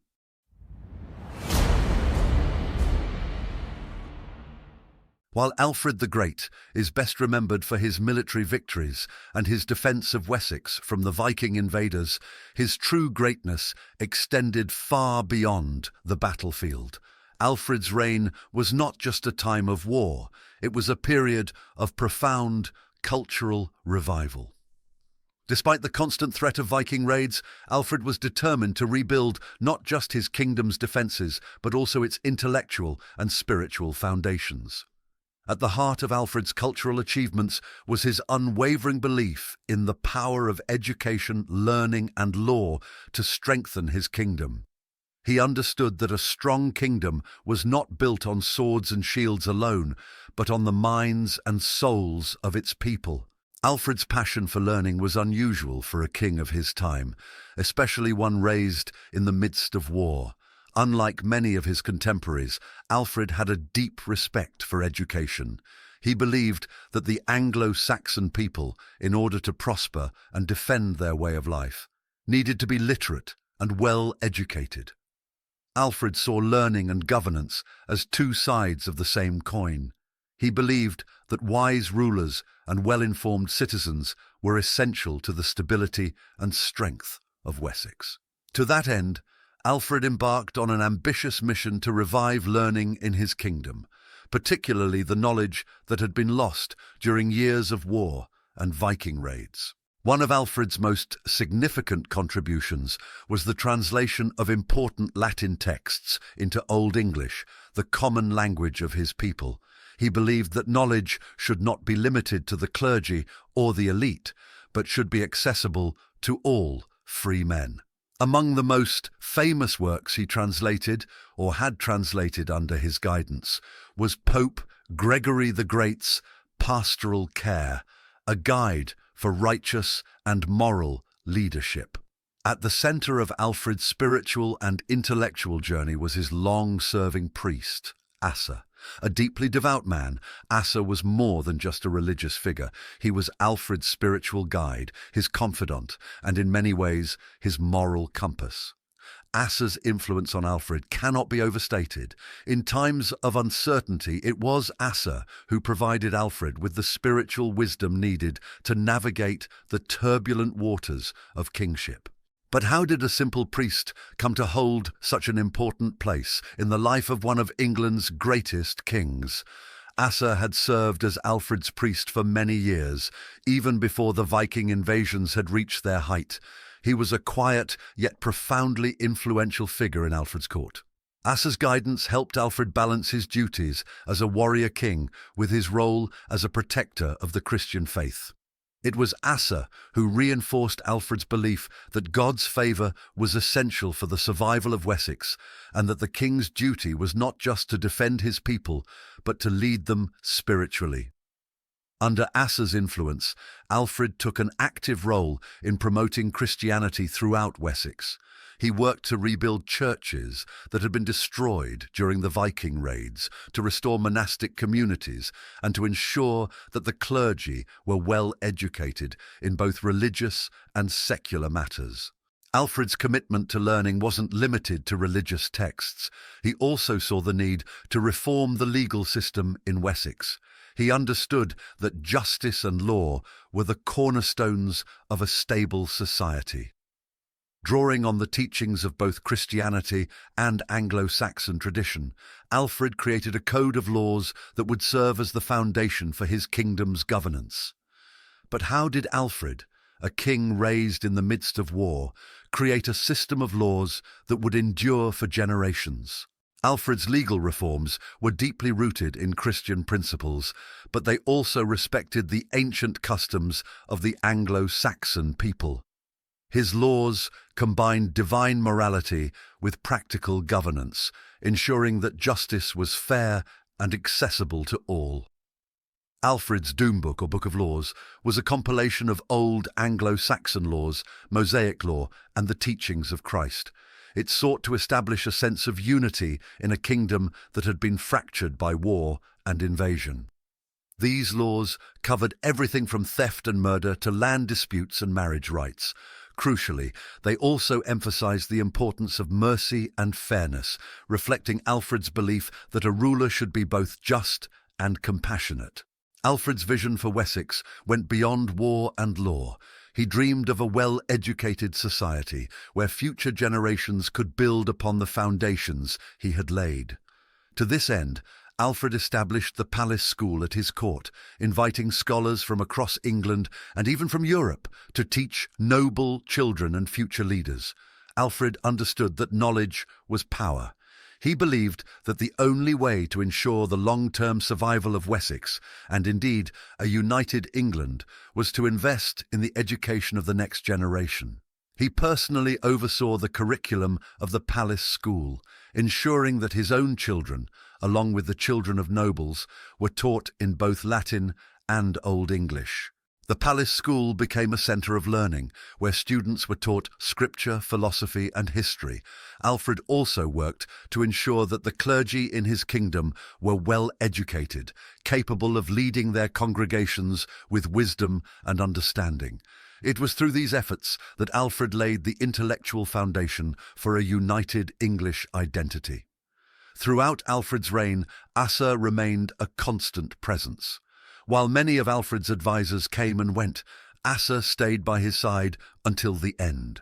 His quiet faith and deep wisdom helped to shape Alfred's vision for Wessex, not just as a kingdom of warriors, but as a kingdom of faith, law, and learning. Asa's influence extended far beyond Alfred's personal faith. Under his guidance, Alfred became a king who saw the moral duty of leadership as essential to governance. The bond between king and priest was more than just political, it was spiritual. Asa's guidance helped Alfred to see his kingship as a divine mission, one that sought not only to defend Wessex, but to uplift his people.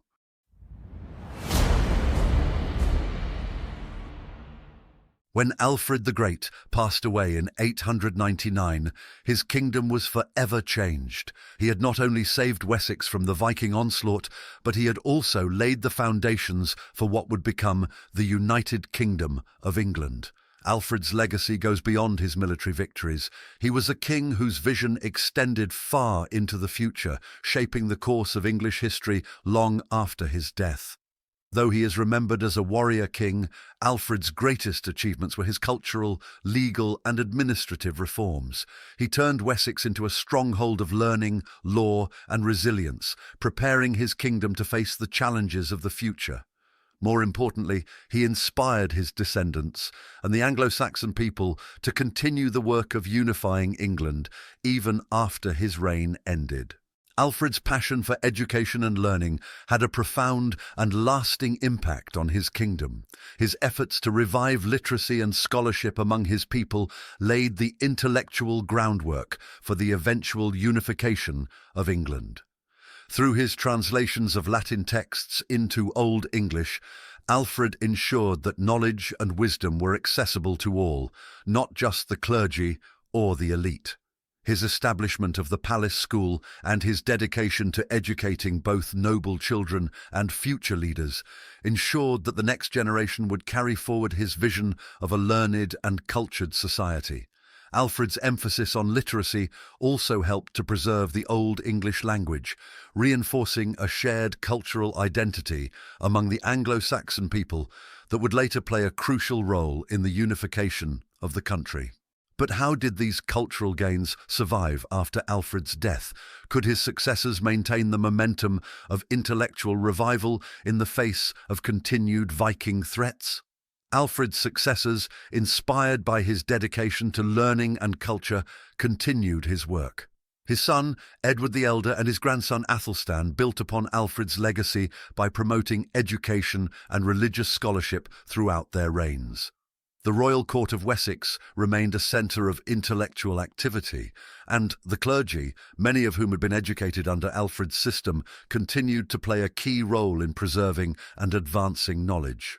Alfred's cultural reforms had created a resilient society, one that was capable of withstanding external threats while maintaining its cultural identity. This cultural unity would become the bedrock of the future Kingdom of England. While Alfred did not live to see the full unification of England, his vision was clear: a single united kingdom, free from the Viking threat, ruled under one law and one king. This dream would be realized by his descendants, particularly his grandson, Athelstan, who in 927 became the first king to rule over all of England. Alfred's military reforms, his legal system, and his emphasis on cultural unity laid the groundwork for this monumental achievement. His son, Edward the Elder, continued to strengthen Wessex and expand its influence by conquering parts of Mercia and East Anglia. Edward's military victories over Viking-held territories were a direct result of the fortification system Alfred had established, ensuring that Wessex remained strong even after his death. Athelstan, Alfred's grandson, took the unification process even further. Athelstan's military victories, particularly his decisive win at the Battle of Brunanburh in 937, cemented his position as the ruler of all England. Alfred's vision had finally been realized. England was now a united kingdom, no longer divided into separate Anglo-Saxon realms. One of Alfred's most enduring legacies was his reform of the legal system. His Doom Book became the basis for much of Anglo-Saxon law and, eventually, English common law. His code of laws combined Christian values with the traditional customs of the Anglo-Saxon people, creating a legal framework that emphasized justice, mercy, and fairness. Alfred's legal reforms not only endured, they became the foundation for the English legal tradition that still exists today. His emphasis on fair trials, written laws, and the importance of education in governance helped to stabilize Anglo-Saxon society during a time of great upheaval. Over the centuries, Alfred's legal principles would evolve and become enshrined in English common law, influencing the legal systems of many countries around the world. Through his legal reforms, Alfred ensured that future kings of England would rule not just by the sword, but by law and justice. This principle of just governance became a cornerstone of English society and helped to create a stable and unified kingdom. Alfred the Great was both a warrior and a scholar, a rare combination in a time of relentless warfare and political chaos. He defended Wessex with courage and tenacity, but he also understood that true strength came from knowledge, justice, and spiritual faith. Alfred's dedication to learning, his belief in the power of education, and his respect for the rule of law set him apart from many other rulers of his time. His cultural achievements were as important as his military victories, and his influence on English identity would resonate for generations. Alfred is remembered as the Great, not just for his military accomplishments, but for his ability to transform his kingdom, both culturally and politically. He was a king who, in the face of overwhelming odds, rebuilt a shattered kingdom and laid the groundwork for the creation of England. His vision of a united England, his commitment to education, and his reforms in law and government earned him a lasting place in history. Alfred's legacy extends far beyond the boundaries of his lifetime. His reign was a turning point for England, a moment when the Anglo-Saxon people, under his leadership, began the long journey toward a united kingdom that would survive the Viking invasions and flourish for centuries to come. Alfred the Great's reign was not just a pivotal moment in Anglo-Saxon history, it was the beginning of what would become the Kingdom of England. His military victories saved Wessex, but it was his vision for a united England, his commitment to law, and his belief in the power of education that ensured his place among the greatest kings in English history. The legacy of Alfred the Great is felt even today in the laws, traditions, and institutions of modern England. He is not just remembered for saving a kingdom, he is remembered for building a nation.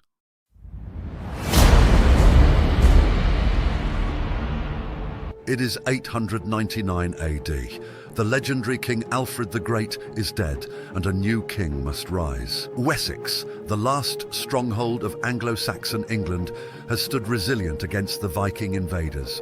Under Alfred's leadership, the kingdom held the line. But now, with Alfred gone, the crown passes to his son, Edward. Edward's rise to power is not without challenge. Ethelfled, a rival claimant, leads a rebellion seeking to seize the throne. Allied with the Vikings, his challenge threatens to tear Wessex apart from within.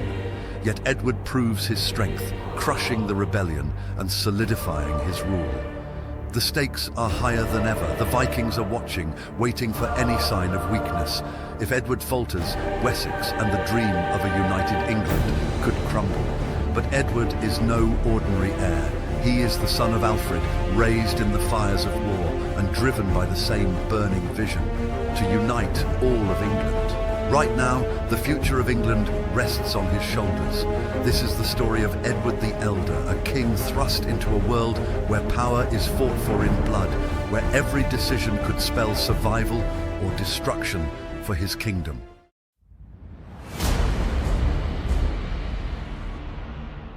When Alfred the Great died on the 26th of October 899, his son Edward inherited more than just a crown. He inherited the monumental responsibility of holding together Wessex, the last true Anglo-Saxon stronghold. The kingdom, though strong, was surrounded by enemies, with the ever-present threat of Vikings, who still controlled much of Danelaw to the north. But Edward's obstacles were not only external. His greatest initial challenge came from within his own bloodline, Ethelfled. Ethelfled, Edward's cousin, posed the first serious threat to his reign. A son of Alfred's older brother Ethelred I, Ethelfled believed the throne should have been his by right. Almost immediately after Alfred's death, Ethelfled declared himself king, seeking to capitalize on the uncertainty of a new reign. He didn't just question Edward's legitimacy, he actively raised an army, gathering support from parts of Wessex and even aligning himself with Viking forces. This rebellion posed an immense risk, not just because it divided loyalties within the kingdom, but because it opened the door to a Viking invasion. Ethelfled was willing to invite foreign invaders into Wessex to further his own ambitions, undermining everything Alfred had fought to protect. For Edward, the rebellion was more than a personal affront. It was a potential collapse of the kingdom from within. In 902, this internal strife came to a head at the Battle of the Home, where Ethelwald's rebellion was finally crushed. Though Ethelfled was killed, marking the end of his challenge to the throne, the battle itself revealed just how precarious Edward's hold on power had been. The cost of the rebellion was high, and it showed that Edward's greatest challenge as king wouldn't just be against the Vikings, but also maintaining internal unity in Wessex. But even after defeating Ethelfled, Edward's problems didn't end. The Vikings, who had long held sway over northern and eastern England, were always watching. Their presence was a constant threat to the stability of Wessex. Edward had to navigate the delicate balance between military action and diplomacy. Some Viking leaders were open to truces, while others sought to exploit any sign of weakness. The Danelaw was a fractured territory, and the Viking warlords within it were just as likely to fight amongst themselves as they were to launch raids against Wessex. Edward had to be vigilant, knowing that any misstep could lead to a renewed Viking onslaught. Internally, Edward also faced the pressure of living up to his father's legacy. Alfred the Great was not just a military hero, he had reformed the laws, rebuilt the church, and laid the foundation for a united England.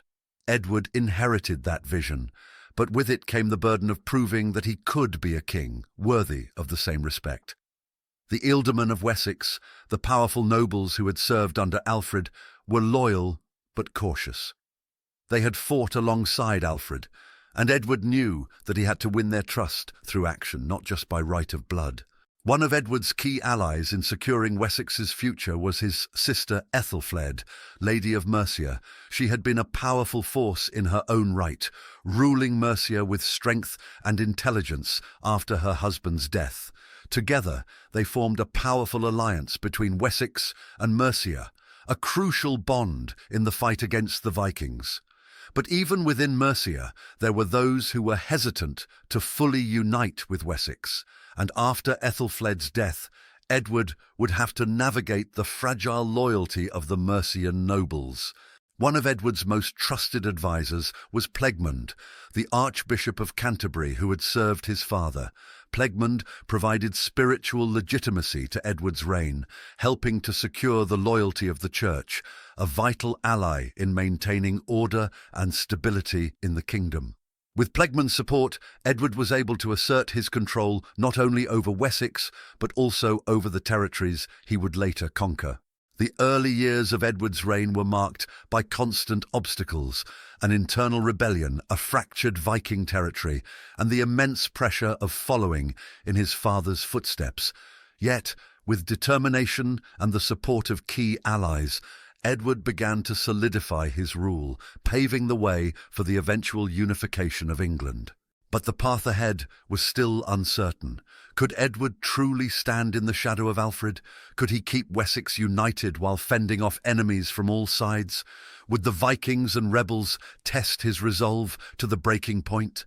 The kingdom's fate rested on Edward's shoulders, but whether he had the power, the will, and the courage to overcome these monumental challenges, only time would tell. Guthrum had brought Wessex to the brink of destruction, but Alfred had survived. The Viking conquest of England was nearly complete, but one last obstacle remained. In May 878, the two armies would meet in one of the most decisive battles in English history. The war was about to be decided, and at Edington, Alfred the Great would determine the fate of England. By the spring of 878 AD, Alfred the Great had emerged from the marshes of Athelney, no longer a fugitive, but a king reborn. After months of retreat and guerrilla warfare, he had rallied the shattered remnants of Wessex, forging them into an army of survivors, men who had lost their homes, their families, but not their will to fight. His opponent Guthrum had no reason to believe that Wessex posed any further threat. His forces had spent months occupying much of the kingdom, raiding its lands and subjugating its people. He had crushed Alfred once, and he saw no reason why this would not happen again. But Guthrum had made one crucial miscalculation. He had underestimated Alfred's ability to turn desperation into strength. Timothy Bolton, in The Empire of Canute the Great, writes, Alfred's genius was not just in his ability to survive, but in his understanding of time. He knew when to retreat, when to wait, and when to strike, and now the moment had come. Riding out from Athelney, Alfred called upon the remaining noblemen of Wessex to gather at Egbert's Stone, a meeting point deep in the countryside. Messengers were sent across the land, spreading word that the king had returned. It was a desperate call to arms, and thousands answered. Farmers and villagers who had seen their homes burned took up spears and axes. Noble warriors who had lost everything returned to fight for their land. The surviving elements of the Wessex Fyrd came together for one final battle. By early May 878, Alfred had assembled a force large enough to challenge Guthrum. The time had come for the final reckoning. The clash between the Anglo-Saxons and the Vikings took place at Edington, a strategically vital location. The battlefield was chosen carefully by Alfred, positioned on high ground, giving the West Saxons a natural advantage. The Viking army, seasoned and confident, formed a traditional shield wall, the unbreakable formation that had won them countless battles. Alfred's army, less experienced but more determined, prepared to smash against the Viking line in what would be the most crucial battle of their lives. Peter Sawyer in the Viking expansion describes the scene. The Battle of Edington was not just another Viking raid or another Anglo-Saxon skirmish. It was a moment upon which the future of England depended. If Alfred failed, there would be no more kings of Wessex, only Viking overlords. Alfred knew that defeating the Viking shield wall would not be easy. The Norse warriors were disciplined, skilled in close combat and accustomed to victory. If the West Saxons failed to break them, the battle and England would be lost. As the battle began, Alfred did something bold and unconventional. Instead of immediately throwing his entire army forward, he ordered his men to advance slowly and deliberately. Unlike in previous battles, where the Anglo-Saxons had often rushed into combat only to be outmaneuvered, this time they moved forward as a single, solid mass. They matched the Vikings, shield for shield, refusing to be drawn into the chaotic individual fighting that the Norse excelled at. The two lines collided with an earth-shaking force, the sound of clashing iron and battle cries echoing across the field. For hours, the battle raged in a brutal deadlock. The shield walls ground against each other like two immovable forces. Warriors fought hand to hand, hacking and stabbing over their shields. The air was thick with blood and the desperate cries of dying men. Neil Price, in Children of Ash and Elm, describes the horror of such a battle. The shield wall was a brutal, suffocating place. Men were packed so tightly that the fallen couldn't fall. They remained upright, pinned by the bodies of their comrades. It was a test of endurance as much as skill. At first, it seemed as if the Vikings would hold, their battle-hardened warriors weathering the storm. But then something changed. After what must have felt like an eternity, Alfred ordered a full-force charge. The West Saxons pushed forward with everything they had, driving against the Viking shield wall. The long battle had exhausted the Norsemen, many of whom had fought in countless previous campaigns. Alfred's tactics, combined with the desperate determination of his men, began to break through the enemy ranks.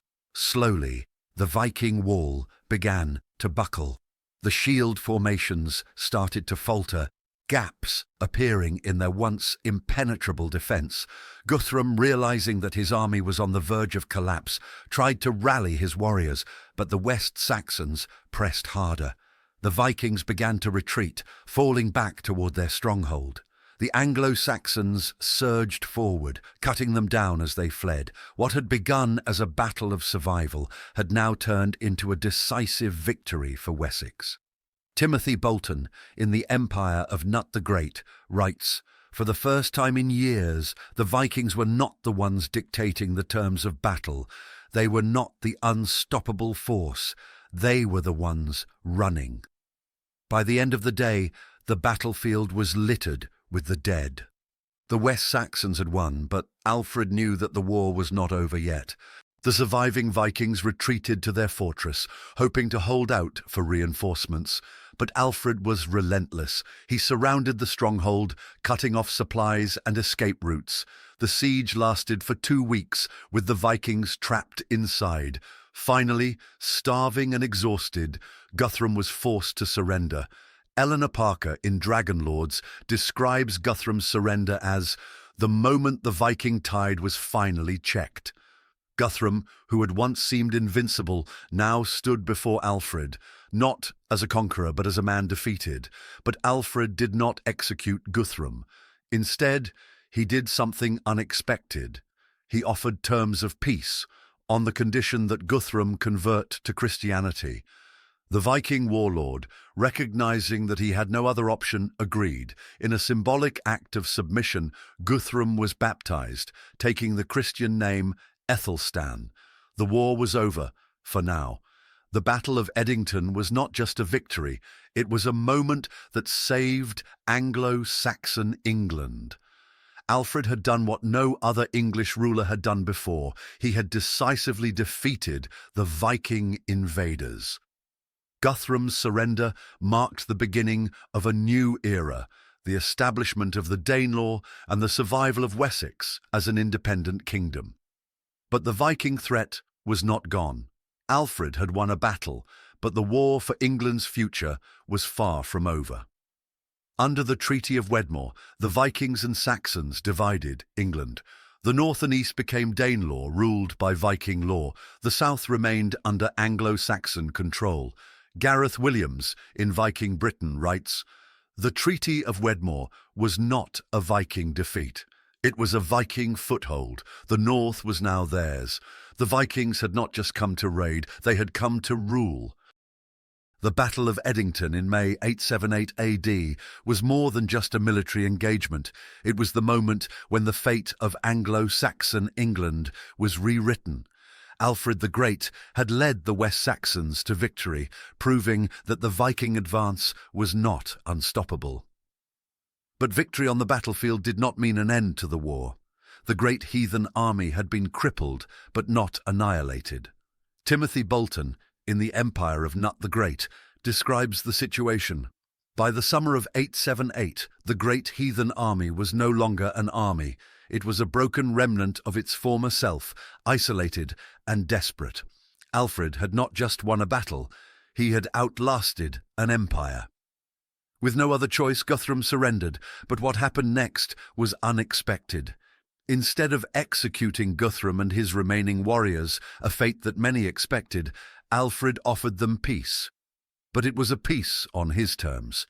Guthrum and his followers had to leave Wessex and never return. They had to formally recognize Alfred as the superior ruler.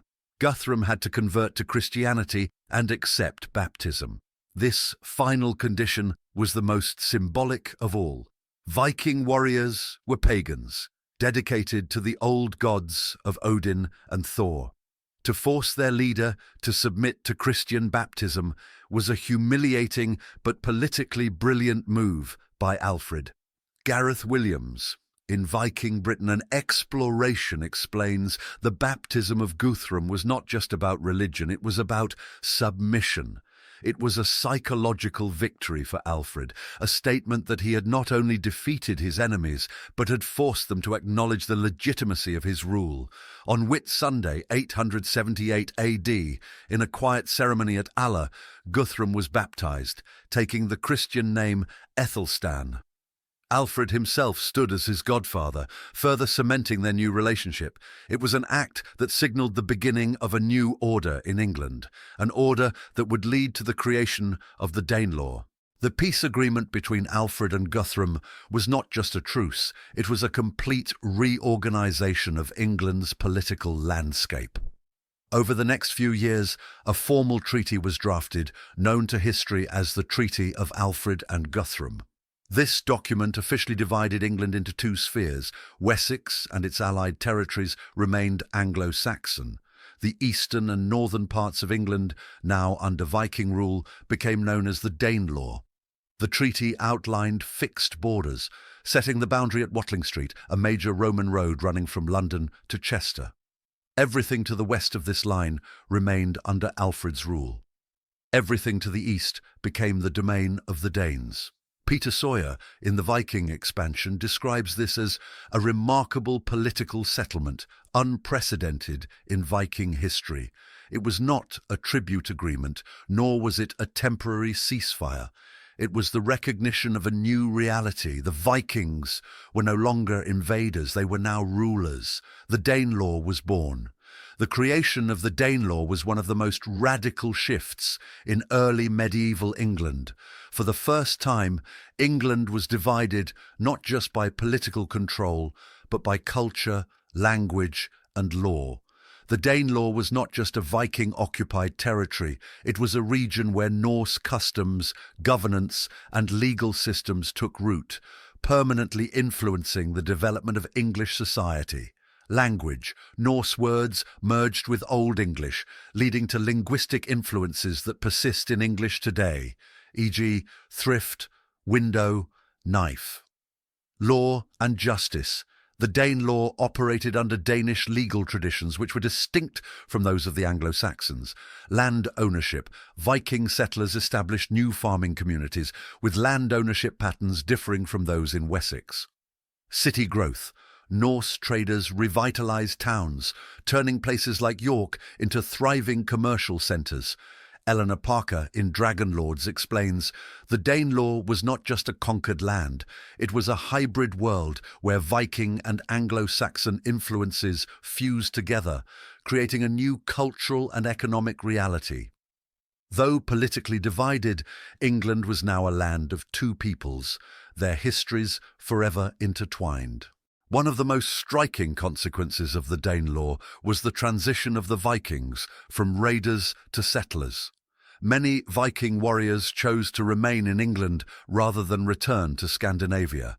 They took Anglo-Saxon wives, raising children who were neither fully Viking nor fully English. Large numbers of Danish farmers and craftsmen migrated to the Danelaw, seeking fertile land and new opportunities. This shift from warrior culture to agrarian society mirrored similar transformations in Viking-controlled lands in Ireland, Scotland and Normandy. The Vikings were not just plunderers, they were pragmatic rulers who knew how to adapt to new realities. Neil Price, in Children of Ash and Elm, observes, the creation of the Danelaw was a defining moment in Viking history. It was proof that the Norse were not just destroyers, they were also builders. They had come to England as conquerors, but many stayed as landowners and lords. This period also saw an increase in trade as Viking merchants established networks that linked England with Scandinavia, the Frankish Empire, and beyond. The cultural and economic integration of the Danelaw into the wider medieval world had begun. The Treaty of Alfred and Guthrum had brought an end to one chapter of the Viking Wars, but it did not end the Viking presence in England. The Danelaw was a compromise, not a final resolution. Alfred had saved Wessex, but England remained divided. The Vikings had gained a kingdom, but they had lost their unchallenged dominance. The Anglo-Saxons and the Norse would now coexist, but tensions would remain. Would the Danelaw survive in the long term? Or was it merely a pause in the larger struggle for control of England? Only time would tell. What would drive a king to murder his own mercenaries, to burn civilians alive in a church? On St. Brice's Day, November 13th, in the year 1002, King Ethelred II of England ordered the killing of Danes living within his kingdom. What followed was a massacre, but was it justice or panic? Modern archaeology and ancient charters reveal a story of fear, betrayal, and political desperation that may have changed the fate of England forever. The massacre did not occur in a vacuum. In the final decades of the 10th century, Anglo-Danish relations were deteriorating rapidly. Danish raids had resumed with intensity, and between 997 and 1001, Viking warbands laid waste to towns along the southern coast. The Battle of Maldon in 991, a catastrophic defeat for the English, symbolized the helplessness of Ethelred's forces. In response, the king resorted to paying Danegeld, a tribute to dissuade further attacks, an act perceived by many as weakness. The historian Barbara York, an expert in early medieval England, contextualizes this fear bluntly. It was the type of hard-hitting reply that was necessary in a world inhabited by Vikings. Yet not all Danes in England were raiders. Many were settlers, merchants and farmers who had intermarried and assimilated in regions such as Wessex. Others were mercenaries, hired by Ethelred himself to protect the realm, some of whom had turned on him. According to the Anglo-Saxon chronicle, Ethelred was informed that a conspiracy was forming among the Danes. They would beshrew him of his life, and afterwards all his council, and then have his kingdom without resistance. In response, Ethelred issued a royal decree that all Danes living in England, those who had sprung up in this island, were to be killed. His 1004th charter, issued 2 years after the massacre, described this as a most just extermination. He likened the Danes to cockle among the wheat, suggesting a corrupting presence that had to be purged. Simon Keynes, former professor of Anglo-Saxon at Cambridge, argues that this act, while extreme, reflected a population traumatized by betrayal. This was a reaction of a people who had suffered under repeated Danish attacks through mercenaries who had turned on their employers. It was not, he insists, a policy of ethnic genocide, but a desperate military decision. One of the most well-documented instances of the killings occurred in Oxford. Danes living in the town, realizing what was about to unfold, sought sanctuary in St. Fridswide's church. But the townspeople, unable to remove them, burned the church to the ground. Ethelred's charter records this event with chilling clarity. Those Danes entered this sanctuary of Christ, but when all the people in pursuit strove to drive them out and could not, they set fire to the planks and burnt, as it seems, this church with its ornaments and its books. In 2008, archaeologists excavating the grounds of St. John's College, Oxford, discovered a mass grave. The remains of 37 young males, most between 16 and 25 years of age, bore signs of a frenzied attack. Axe wounds to the back, skulls crushed from behind, and charring on the bones. There were no defensive wounds. They had been unarmed. Chemical analysis suggested that the victims were Viking in origin, and DNA linked at least one of them to Otterup in Denmark. These were not raiders in the act. They were running. The massacre was not isolated to Oxford. At Ridgeway Hill, near Weymouth, archaeologists uncovered 54 beheaded Scandinavian males buried in a mass grave, dated to around the same period, though it is uncertain whether this was also part of the St. Brace's Day killings. The similarity in violence and dating is striking, and yet the Danelaw regions of England, with a long-standing Danish presence, remained largely calm.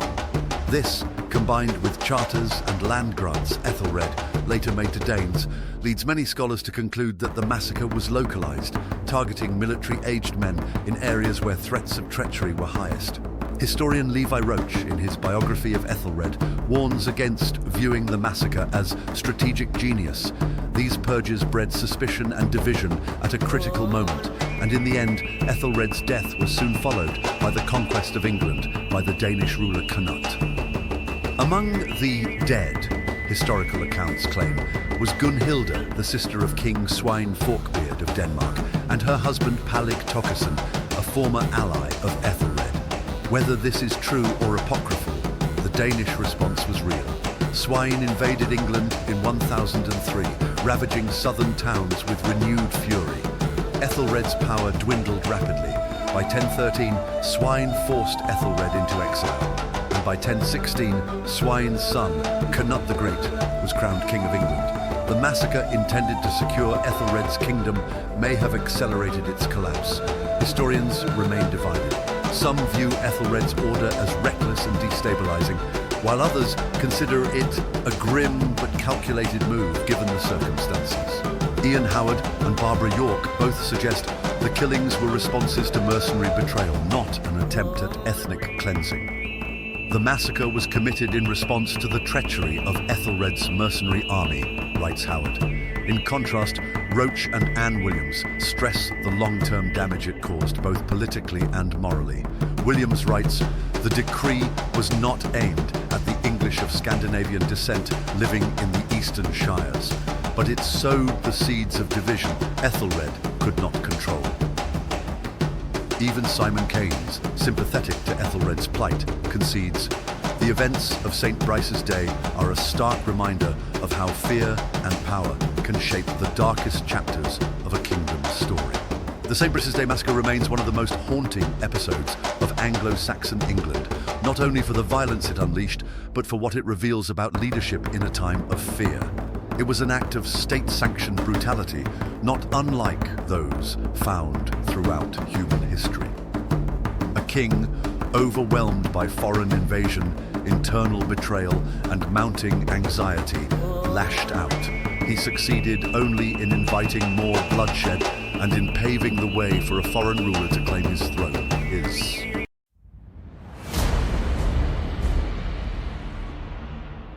It's 902 AD, and Edward has finally crushed Ethelwald's rebellion, but the road ahead is anything but easy. Securing the crown was just the beginning. Now, Edward must face the Vikings, and he's not doing it alone. His sister, Ethelfled, Lady of Mercia, stands beside him. Together they will fight to defend the future of Anglo-Saxon England. Ethelfled, the eldest daughter of Alfred the Great, was raised in a time of war and chaos. From an early age she understood the responsibility that came with leadership. Married to Ethelred, the Lord of Mercia, Ethelfled became more than just a political figure. She was a warrior and a ruler in her own right. After Ethelred's death, she took full control of Mercia, an extraordinary position for a woman at the time, but she was no ordinary woman. As you've noticed throughout this video, the name Ethel appears frequently when referring to kings and nobility of the Anglo-Saxon period. But what exactly does Ethel mean? In Old English, Ethel translates to noble or noble-born.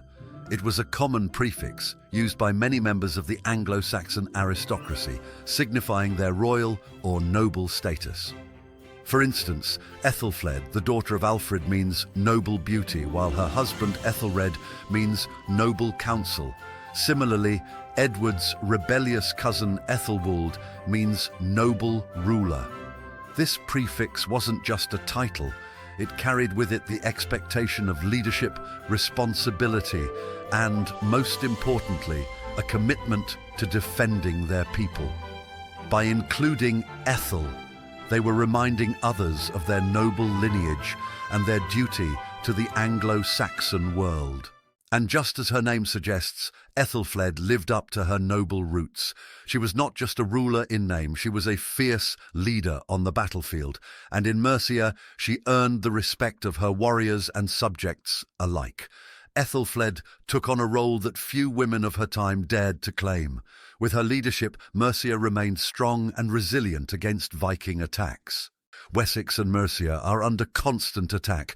Viking raids continue to pound their borders, testing their defences, pushing them to the brink. The Vikings of Northumbria are relentless, launching raid after raid, hoping to break their spirit. Every raid is a message: you're next. Edward knows that Wessex and Mercia can't stand alone forever. They need to unite, or they will fall. So Edward and Ethelfled make their move. They form an alliance, two kingdoms fighting as one. Together, they lead their armies side by side against the Viking invaders. This is more than a fight for survival. This is a fight for the very future of England. Failure isn't an option.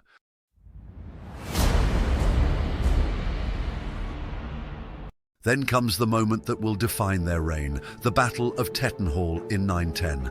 The Vikings from Northumbria think they can deliver a crushing blow. They raid deep into Mercia, confident in their numbers, sure of their victory. But Edward and Ethelfled won't let that happen. They gather their forces, a combined Anglo-Saxon army, and march out to face the Viking threat head-on.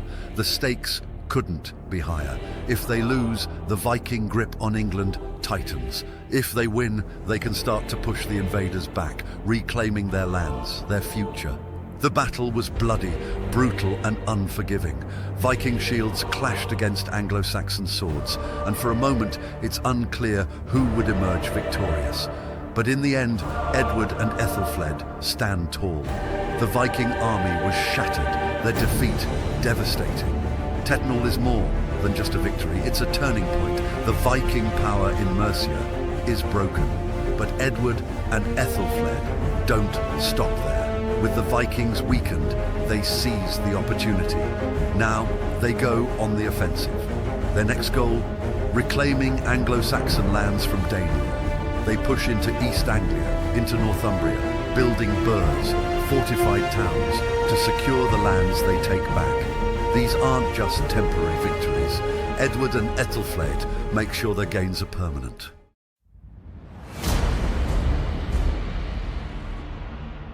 But the challenges keep coming. In Mercia, Ethelfled faces opposition. Some of the Mercian nobles fear being swallowed by Wessex, preferring their independence. But Ethelfled silences her critics with victory after victory. She holds Mercia together with strength and intelligence, proving she's more than capable of leading her people. And Edward, in turn, strengthens his hold on Wessex, earning the trust of the ealdormen who once doubted him. Yet, despite their progress, there's always one looming question. Can Edward truly live up to his father's legacy? Alfred the Great built the defences that kept Wessex safe, but Edward must take it a step further. He can't just defend, he must expand. He has to push the Vikings back, reclaim lost lands, and unite England under his rule. The weight of that responsibility is crushing. Every decision is a calculated risk. Every battle is a step closer or further from realizing his father's dream. The pressure is relentless. And then there's Northumbria. The Vikings may be weakened, but they still hold firm control of the north. Until Edward and Ethelfled can break the Viking power there, England will never be truly united. The dream remains out of reach. Edward and Ethelfled have already overcome more than most could ever imagine: rebellion, Viking raids, internal dissent. Together, they've proven themselves as the heroes of England's future, forging a path that leads to unity.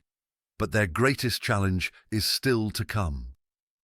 Can they push the Vikings out of Northumbria for good? Can they unite England under one crown?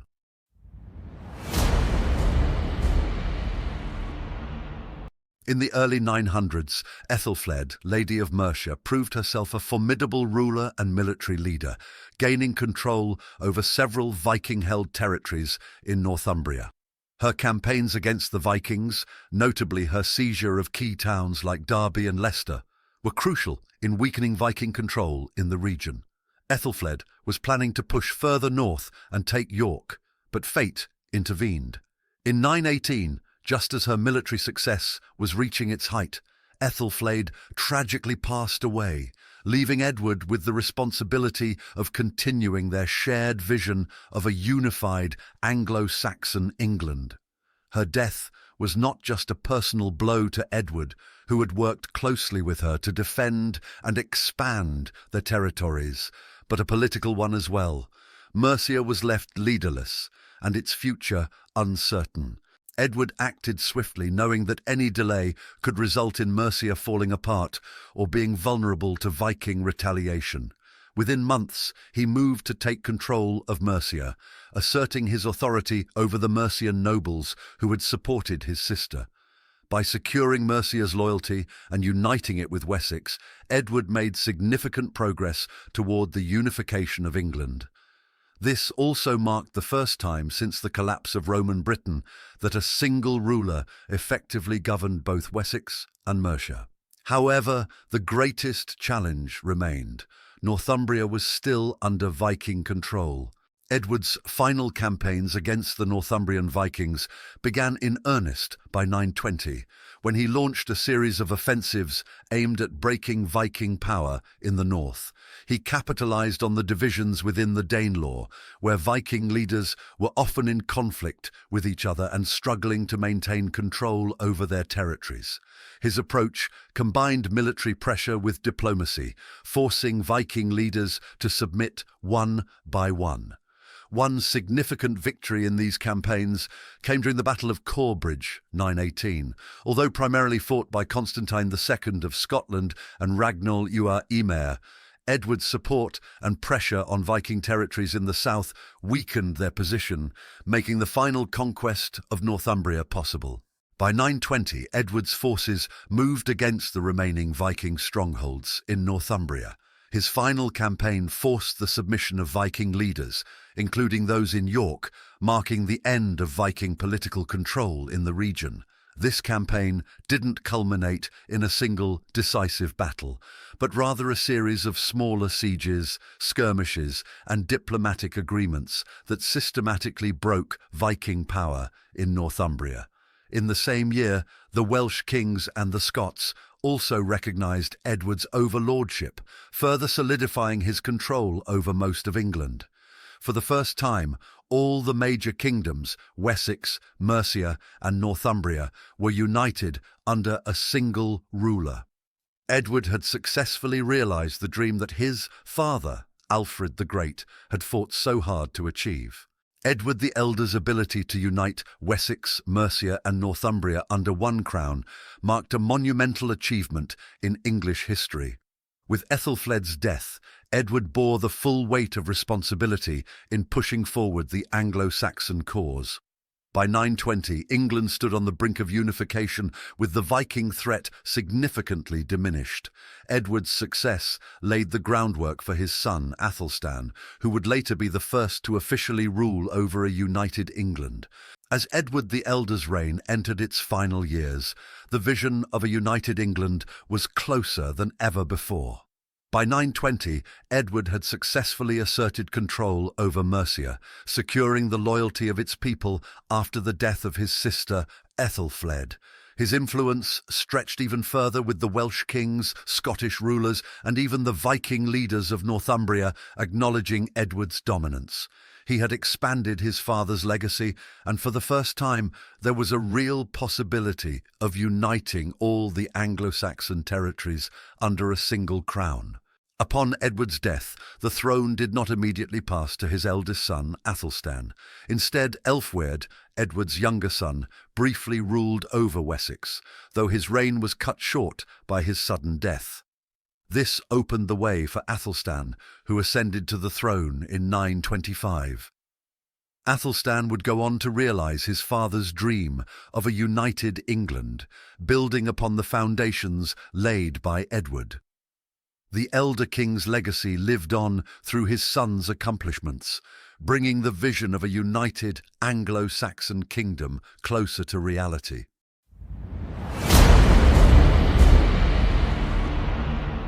It is the year 937 AD. The winds of change are sweeping across the island.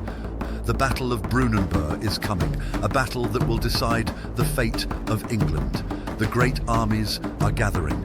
On one side, Athelstan, king of the Anglo-Saxons, and his brother Edmund stand ready to defend the kingdom they have fought to unite.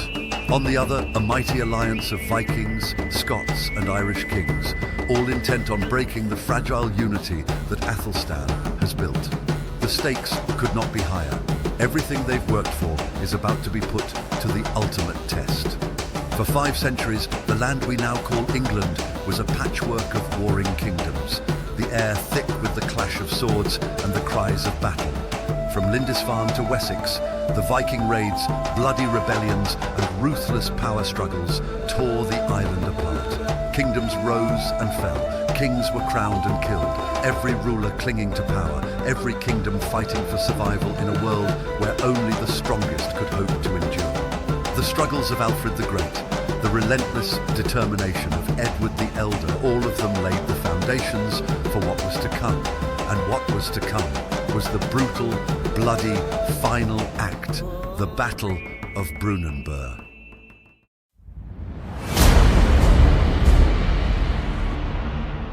Athelstan's journey to becoming the first king of a united England began long before his military triumphs.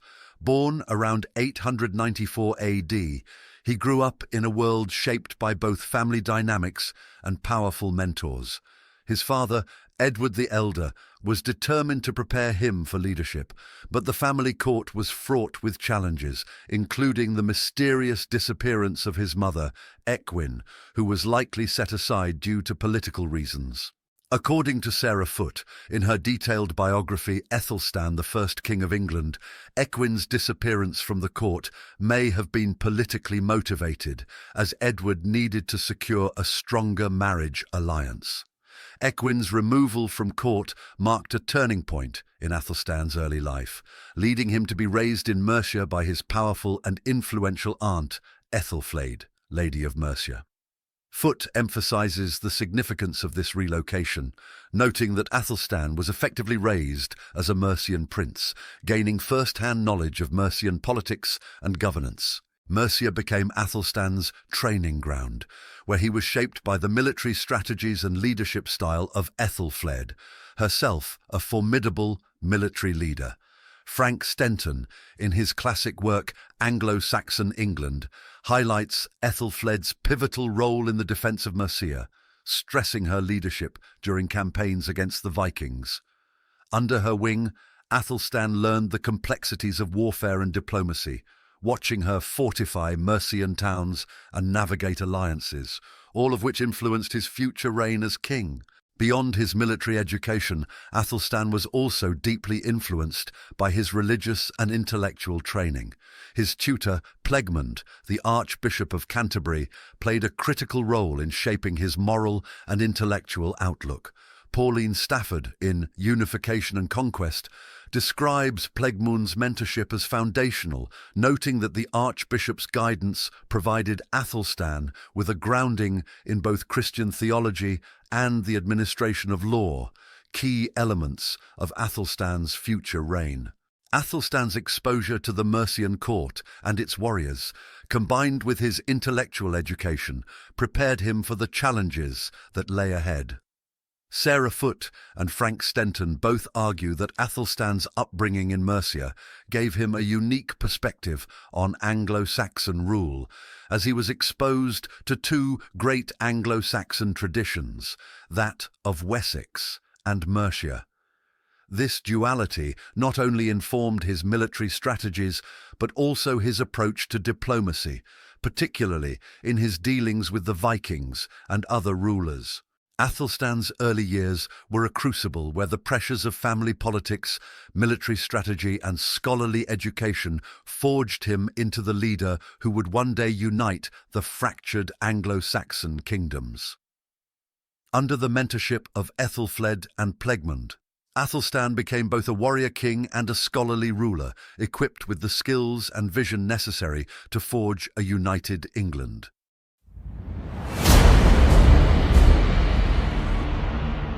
When Edward the Elder died in 924 AD, the question of succession cast a shadow over the realm. Edward had multiple sons, and in Anglo-Saxon England, the line of succession was not always straightforward. Athelstan, despite his status as Edward's eldest son by his first wife Ecgwin, did not immediately ascend to the throne without challenge. According to some sources, Edward's second son, Alfred, may have briefly claimed the throne. Certain manuscripts of the Anglo-Saxon chronicle suggest that Alfred was recognized as king in Wessex, the heartland of the Anglo-Saxon kings, while Athelstan was favoured in Mercia where he had been raised. Frank Stenton, in Anglo-Saxon England, notes that there was some regional tension between Wessex and Mercia, and this may have played a role in the contested succession. Alfred's reign, if it happened at all, was brief. Within a few weeks of Edward's death, Alfred himself passed away.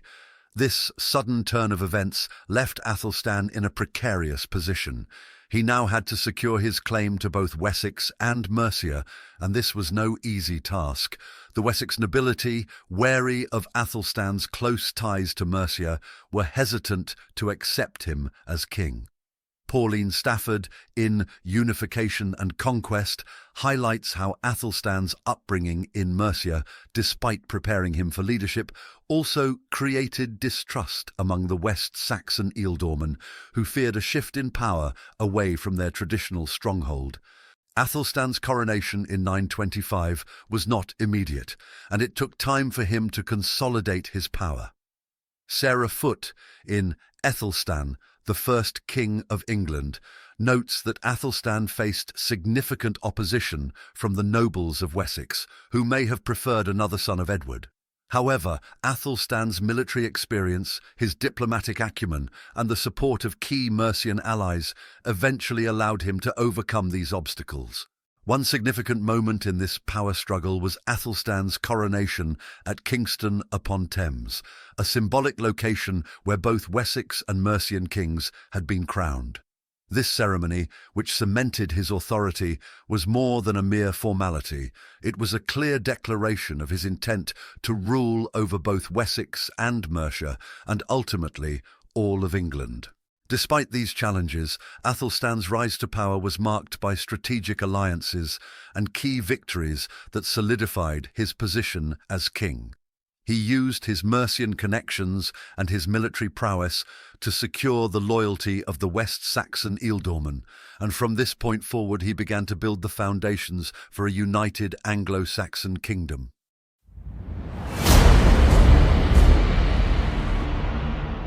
With the crown finally on his head, Athelstan's reign began in earnest in 925 AD, but being crowned was only the first step. Now, Athelstan had to secure his authority over both Wessex and Mercia, unite the Anglo-Saxon kingdoms, and address the ever-present threat of Viking incursions. Athelstan's first challenge came from within. The nobles of Wessex, who had initially been reluctant to accept him due to his strong ties to Mercia, needed reassurance. Many of these ealdormen had served his father, Edward the Elder, and were wary of Athelstan's connections with Mercia. According to Sarah Foote, in her work Athelstan, the First King of England, Athelstan had to walk a delicate line between asserting his dominance and maintaining the goodwill of the Wessex nobility. Foote emphasizes that Athelstan used strategic marriages and land grants to secure loyalty among his noble supporters, thus gradually solidifying his power in Wessex. At the same time, Athelstan moved swiftly to strengthen his ties with Mercia.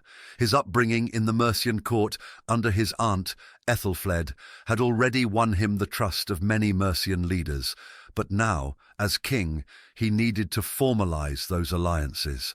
He did this by maintaining strong personal and political ties with key Mercian nobles, particularly those who had fought against the Vikings during his aunt's rule.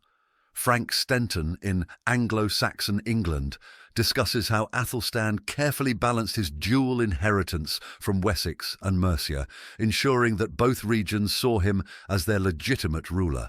One of the most significant moves Athelstan made during his early reign was his diplomacy with foreign powers. Athelstan, unlike many of his predecessors, had a far-reaching vision that went beyond the borders of England. He sought to establish alliances with continental rulers, thus securing external support and recognition for his rule. He arranged marriages for his sisters to powerful European leaders, including Otto I of Germany and Charles the Simple of France.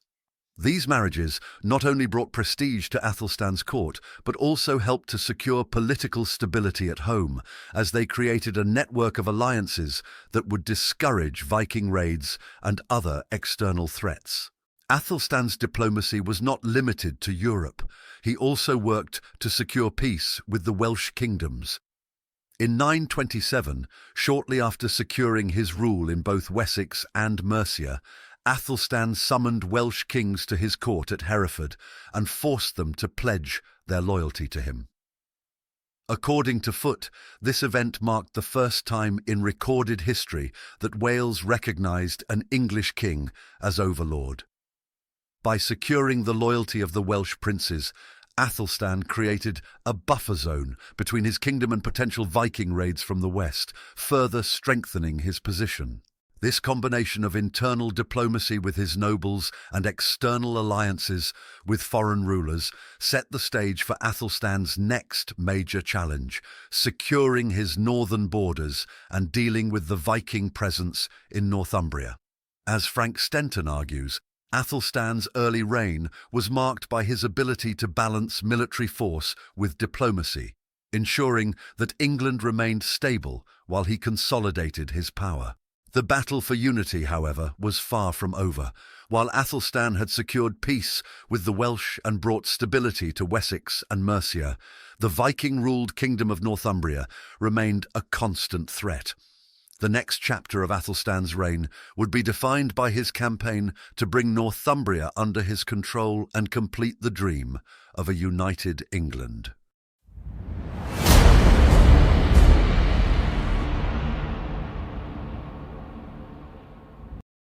By 927 AD, Athelstan had successfully consolidated his rule over Wessex, Mercia, and the Welsh territories. But his reign would not be truly complete until the kingdom of Northumbria was brought under his control. The northern kingdom, still largely influenced by the Vikings, remained the final piece in Athelstan's dream of a unified England. Athelstan's campaign for Northumbria was not just about territorial conquest. It was about cementing his legacy as the first king to rule over all of England. The Vikings had controlled Northumbria for decades, turning it into a stronghold for their raids and assaults on Anglo-Saxon lands. The region had long resisted Wessex control, and even under Edward the Elder, the Northumbrians remained defiant. But Athelstan, with his powerful army and formidable alliances, was determined to bring them to heel. According to Sarah Foote, in Athelstan, the first king of England, Athelstan's conquest of Northumbria began with a diplomatic approach.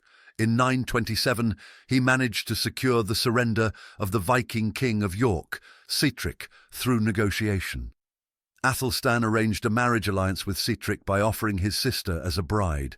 This was a strategic move aimed at binding Northumbria to his rule peacefully, but it did not last long. Sihtric died soon after, and with his death, any hope for a peaceful unification disappeared. Athelstan, now faced with a more hostile Northumbria, resorted to military force. He marched north, where he faced Viking warlords and their allies. The chronicle of Ethelfled recounts how Athelstan swiftly took control of York, the Viking capital of Northumbria, and forced the submission of the remaining Viking leaders. This victory marked the first time a single king ruled all of England, including the northern territories that had long been under Viking control. However, Athelstan's success in Northumbria was not merely a result of brute force.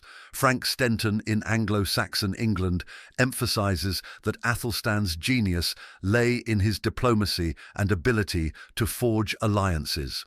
After securing Northumbria, Athelstan summoned the kings of Scotland, Wales and Strathclyde to a meeting in Aymont, where they pledged their loyalty to him.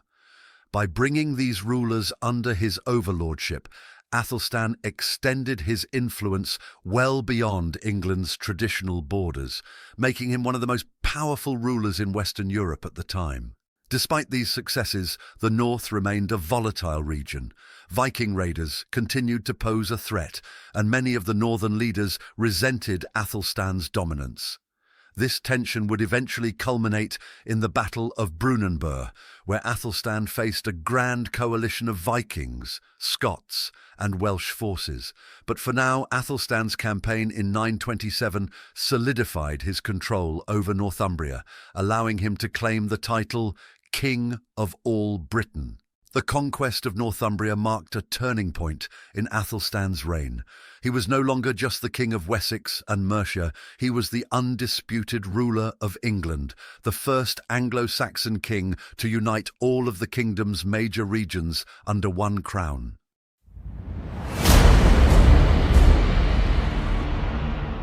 By 937 AD, King Athelstan had successfully unified the kingdoms of Wessex, Mercia and Northumbria, making him the most powerful ruler in England. However, his ambition to create a united and peaceful kingdom was still challenged by external threats. The Viking kings, the Scottish rulers and the kings of Strathclyde had grown increasingly hostile towards Athelstan's dominance. They sought to overthrow him, forming a grand coalition to reclaim their territories and halt his expansionist ambitions. This alliance would set the stage for one of the most decisive and brutal battles in British history, the Battle of Brunanburh.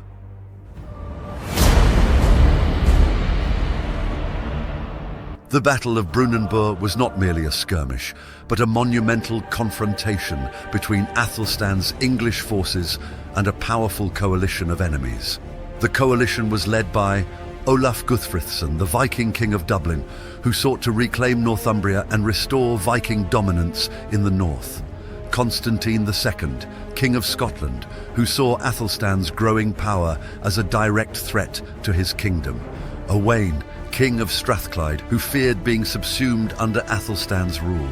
This coalition represented a formidable alliance of Vikings, Scots and Britons, all determined to end Athelstan's reign and drive his forces from the north. The Anglo-Saxon chronicle vividly describes the size and scope of the invading forces, noting that they sailed across the Irish Sea with a massive fleet ready to meet Athelstan in battle. Sarah Foote emphasizes in Athelstan, the first king of England, that this was a battle not just for control over Northumbria, but for the very future of England. If Athelstan lost, the dream of a united kingdom would crumble, and the Vikings, Scots and Britons would regain their independence.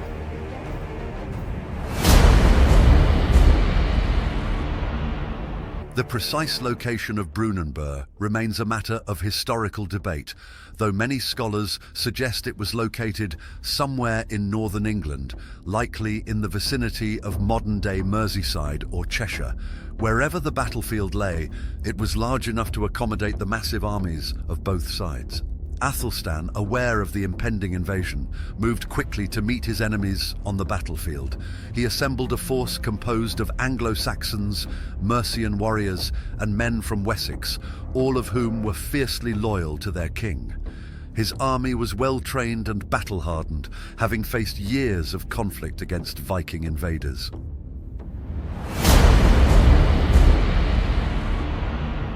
The Anglo-Saxon chronicle describes the Battle of Brunanburh as a bloodbath, the greatest slaughter since the Danes came to Britain. Both sides suffered enormous casualties, with shields clashing, swords striking, and warriors falling by the thousands. The fighting raged from dawn to dusk, with neither side willing to give ground. Athelstan's forces, though outnumbered, were led with precision. Frank Stenton in Anglo-Saxon England suggests that Athelstan's experience in military strategy was a key factor in the battle's outcome.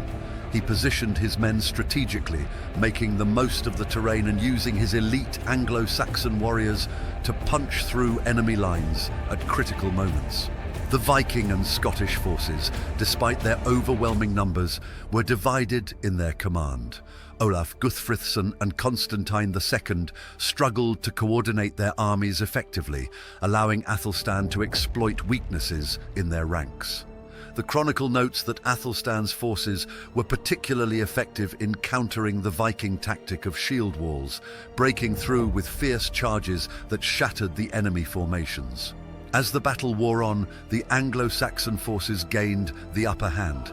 Athelstan and his half-brother Edmund fought side by side, leading their men into the heart of the battle. The Chronicle of Ethelfled and other sources describe how the Viking warlords and Scottish kings were ultimately forced into retreat, their armies shattered.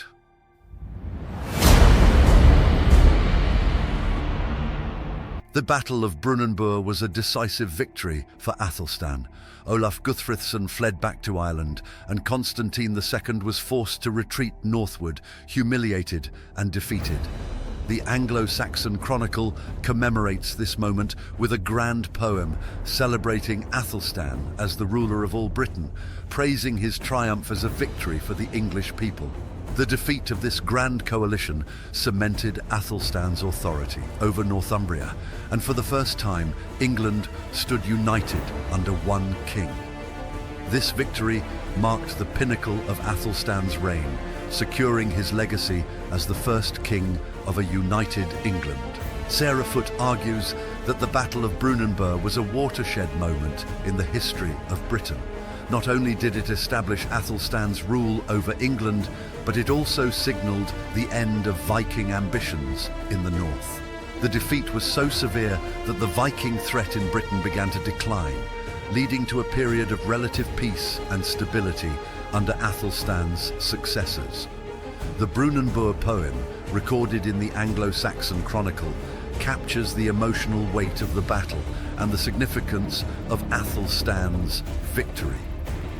It portrays the battle as a divinely ordained triumph, with Athelstan and Edmund hailed as the saviours of England, cementing their place in history.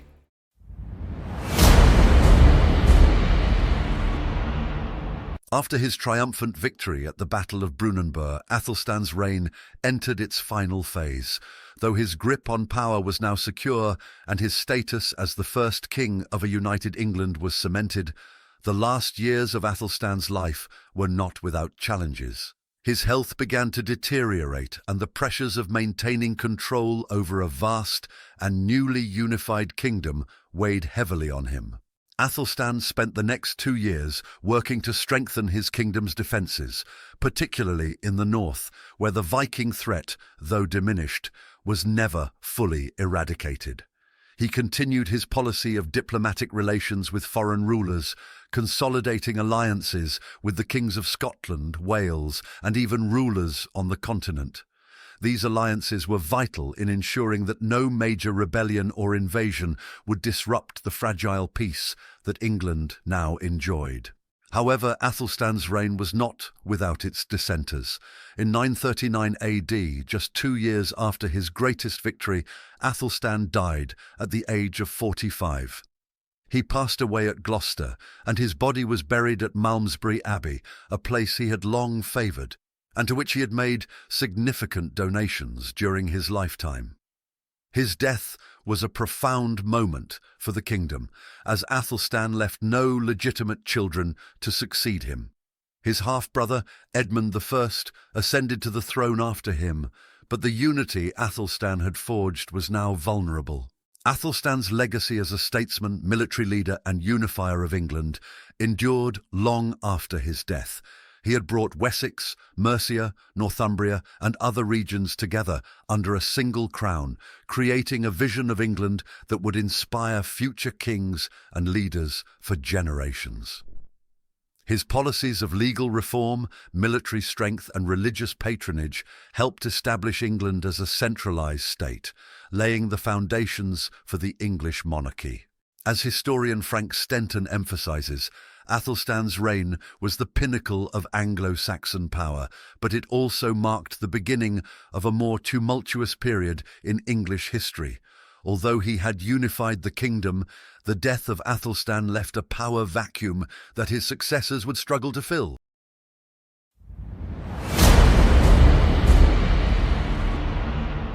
Athelstan's death in 939 AD marked the end of an era, but his achievements laid the groundwork for future generations. The struggle for power among his successors and the ongoing Viking incursions would shape England's trajectory in the years to come. Athelstan's dream of a united England would be tested repeatedly, especially as Viking raids persisted and internal divisions threatened the kingdom. The seeds of political instability planted during the Anglo-Saxon period would eventually culminate in the events leading up to the Battle of Hastings in 1066 AD. This battle, in 1066 AD, which William the Conqueror defeated the Anglo-Saxon king Harold Godwin's son, would mark a pivotal moment in English history as Norman rule replaced centuries of Anglo-Saxon dominance. Athelstan's legacy, however, remained central to the English identity. His efforts to unite the kingdom and his contributions to law, military reform, and diplomacy were foundational to what England would become. The Norman conquest was not merely the end of the Anglo-Saxon era, but the next phase in the evolution of England, an evolution set in motion by Athelstan's reign. In our next video, we will dive into this journey towards Hastings. We will explore the decades of conflict, dynastic struggles, and Viking influences that led to the dramatic showdown in 1066, one of the most iconic battles in English history. How did the legacy of Athelstan and the Anglo-Saxon kings shape this path? What were the critical moments that led to the Norman conquest? Join us as we embark on the journey towards Hastings 1066, the next turning point in England's history.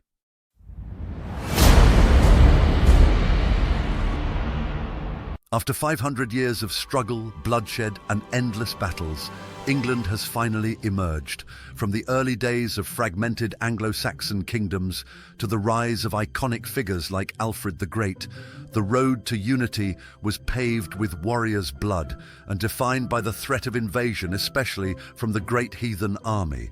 It was a time of endless resilience, where kings were forged in the fires of battle, and the fate of the land was often decided by the edge of a sword. With the reign of Athelstan, the dream of a united England became a reality. His ability to consolidate Wessex, Mercia, and Northumbria under a single crown marked the culmination of centuries of warfare and political maneuvering. Now, after centuries of division, England is born, its people united, its borders secure. The first true king of all England had risen. But the story doesn't end here. England's history is far from over. In fact, the coming years would present new challenges and new enemies on the horizon as the kingdom moved towards another turning point in 1066 at the Battle of Hastings. On a lighter note, thank you so much for watching. We hope you enjoyed exploring this epic journey through England's tumultuous rise. If you haven't already, don't forget to subscribe to the entire History of European Middle Ages channel, where we bring you deeper insights into medieval history with every video. Be sure to like, share and comment to let us know your thoughts. And of course, check out our next videos where we continue this fascinating story of Europe's Middle Ages journey and beyond. Stay tuned for more and we'll see you next time.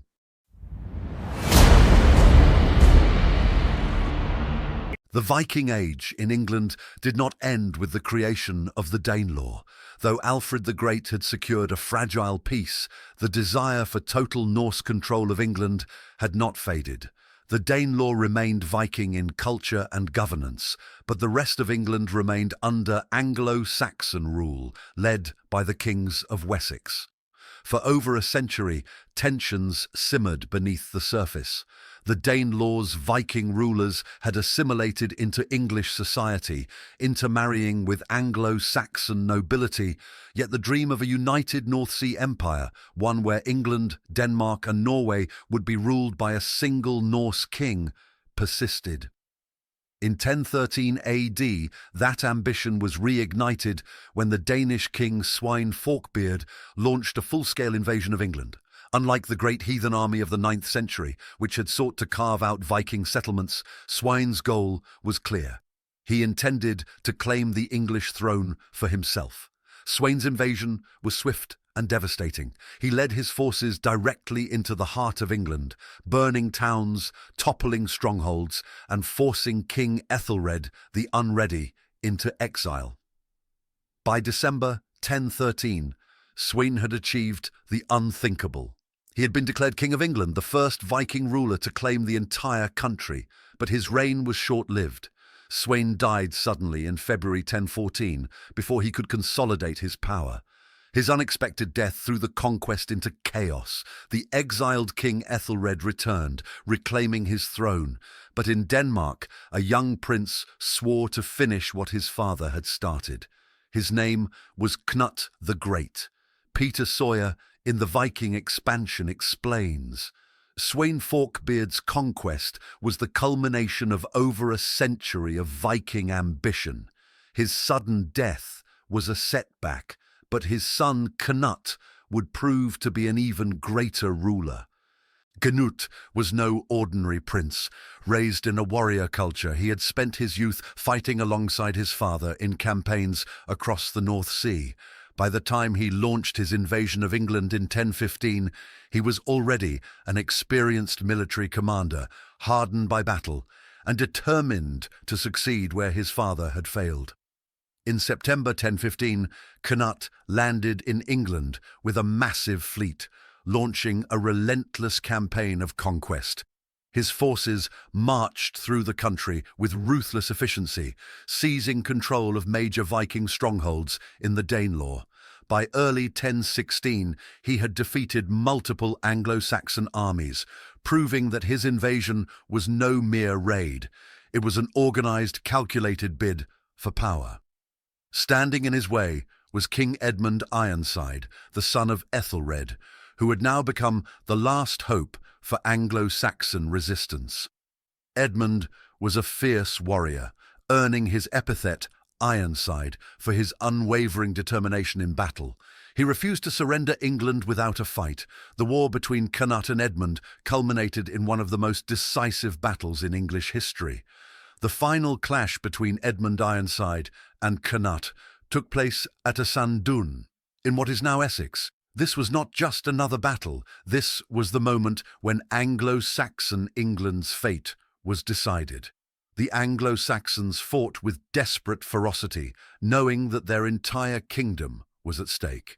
The Vikings, battle-hardened and strategically superior, held their ground, refusing to be pushed back. After a long and brutal struggle, Cnut's forces broke through the English lines, slaughtering thousands. Eleanor Parker in Dragon Lords, The History and Legends of Viking England, describes the battle. The fields of Asandun ran red with blood. It was not just a military defeat, it was the final collapse of the old Anglo-Saxon order. Edmund, though still alive, knew that further resistance was futile. Rather than continue the war, he agreed to a truce with Knut, dividing England between them. However, fate intervened. Just weeks later, Edmund died under mysterious circumstances, leaving Knut as the uncontested ruler of England. The Viking dream of a North Sea empire had finally been realized. Knut's rule marked a dramatic turning point in English history. Unlike previous Viking warlords who had ruled through terror and force, Knut set out to establish a lasting and stable kingdom. He did not see himself as a mere conqueror. He saw himself as the rightful king of England. He married Emma of Normandy, the widow of Ethelred, strengthening his claim to the English throne. He rewarded both Viking and Anglo-Saxon nobles, ensuring loyalty from both sides. He embraced Christianity, presenting himself as a defender of the church rather than a pagan invader. Timothy Bolton, in The Empire of Knut the Great, writes, Knut understood that ruling England required more than just military dominance. He had to be a king for both Danes and Saxons, a ruler who could unite rather than divide. Knut transformed England into a central part of his vast North Sea empire, which included Denmark, Norway, and parts of Sweden. His kingdom was one of the most powerful in Europe, stretching across the North Atlantic and controlling key trade routes. He strengthened England's economy, integrating it into a wider Viking trading network. He introduced new laws, ensuring fairness between his Anglo-Saxon and Danish subjects. He ruled with both firmness and diplomacy, maintaining stability across his realm. Neil Price, in Children of Ash and Elm, describes Knut's legacy. Knut was a Viking warrior, but he was also a king who understood the art of governance. His reign was not just about conquest, it was about creating a kingdom that could endure. Knut ruled England for nearly 20 years, bringing peace and prosperity to a land that had known only war for generations. But in 1035 AD, he died suddenly, and his empire began to unravel. His sons, Harold Harefoot and Harthacnut, failed to maintain his legacy, leading to infighting and division. By 1042 AD, the Anglo-Saxon royal line was restored under Edward the Confessor, ending nearly 30 years of Viking rule in England. Though the Danelaw persisted for a time, the dominance of Viking kings was over. Peter Sawyer, in The Viking Expansion, reflects on Knut's reign. Knut had achieved what no Viking had done before. He had ruled England as a true king, but without his leadership, his empire crumbled. It was the last great chapter of the Viking Age in England. Though Viking rule ended, the legacy of Knut's reign endured. His influence on England's governance, law, and culture remained long after his kingdom had faded. The Viking Age in England had ended, but its mark on history was indelible. For nearly 3 centuries, the Vikings had shaped the history of England, from the first raids in 789 AD to the great invasions of the 9th and 10th centuries. The Norse had been an ever-present force, a nightmare to some, a ruling class to others. They had carved out the Danelaw, toppled Anglo-Saxon kings, and even placed their own rulers on the throne. But by the mid-11th century, the Viking world was changing. The once feared Norse warriors were no longer the same unstoppable raiders that had terrorized monasteries and kingdoms alike. The great Viking kings, Knut, Svein Forkbeard, and Olaf Tryggvason, were dead. The North Sea Empire had crumbled. England, though still bearing the scars of Viking rule, had fallen back into the hands of the Anglo-Saxon kings. Yet there was one last attempt, one final bid by the Vikings to reclaim England and restore Norse rule. That final act was led by Harold Hardrada, the last great Viking king. Timothy Bolton, in The Empire of Knut the Great, explains, By the mid-11th century, Viking expansion had slowed, but the dream of Norse conquest had not yet faded. Harold Hardrada's invasion of England was not just a political gamble, it was the last great roll of the dice for the Viking world. This is the story of how that final gamble ended in blood, steel, and fire at Stamford Bridge. Harold Hardrada, King of Norway, was no ordinary ruler. He was a warrior who had fought across the known world, a mercenary in the Verangian Guard of the Byzantine Empire, a seasoned general, and a man who believed in his divine right to rule England. As a boy, Harold had fought at the Battle of Stiklestad in 1030, where his half-brother, Olaf Haraldsson, was killed.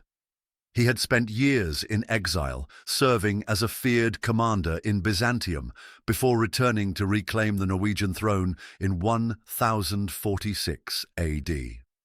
By 1066, Harold was at the height of his power, ruling Norway with an iron grip and dreaming of conquest. Harold claimed that he was the rightful ruler of England, based on an old agreement between Nut the Great and Magnus the Good. But in reality, his invasion was about glory and ambition, one last attempt to revive the Viking dominance of the past.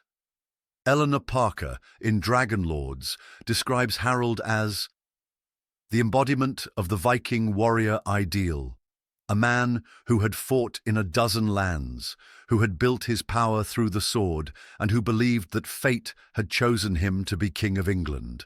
But Harold was not the only man with a claim to the English throne. In 1066, England was on the brink of chaos, and three men stood ready to fight for its crown. Harold Godwinson, the Anglo-Saxon King of England; Duke William of Normandy, a distant relative of the English royal family; Harold Hardrada, the Viking warrior king of Norway. The stage was set for the most dramatic year in English history. In September 1066, Harold Hardrada launched one of the largest Viking invasions of England in history. His fleet, numbering over 300 longships, set sail across the North Sea, carrying an army of around 10,000 Norse warriors. It was the greatest Viking force to land on English shores in over a century. Harold allied himself with Tostig Godwinson, the exiled brother of England's king, Harold Godwinson. The Viking army landed in northern England, ravaging the countryside as they advanced. On the 20th of September 1066, they defeated an Anglo-Saxon army at the Battle of Fulford, near York. The victory at Fulford seemed to confirm Harold's destiny. The Viking army had crushed its first real opposition. York, the old Viking stronghold of Jorvik, surrendered to him without a fight. The path to the English throne appeared wide open. Peter Sawyer, in the Viking expansion, notes, Harold Hardrada's invasion was the last great expression of Viking ambition, but it was also a reckless gamble, one that would cost him everything. Then everything changed. Harold expected King Harold Godwinson to take weeks to respond. After all, the English king was in the south, preparing for an invasion by William of Normandy. But Harold moved faster than anyone expected. In just 5 days, Harold Godwinson and his army marched 190 miles north, covering a staggering distance in record time. On 25th September, he caught the Vikings completely off guard at Stamford Bridge. The Viking army was relaxed, unprepared for battle. Many had left their armour behind, expecting further negotiations with the English. When the Anglo-Saxon army arrived, the Norse warriors were in disarray. The battle began with a desperate Viking defence as Harold and his men scrambled to form a shield wall. In the early fighting, Harold fought like a true Viking warrior, cutting down enemy soldiers with his massive two-handed axe. But then an arrow struck his throat, killing him instantly. The fall of Harold Hardrada broke the Viking resistance. His army, leaderless and outnumbered, was slaughtered by the Anglo-Saxons. Of the 300 longships that had brought the Vikings to England, only 24 returned to Norway. The Norse army had been annihilated.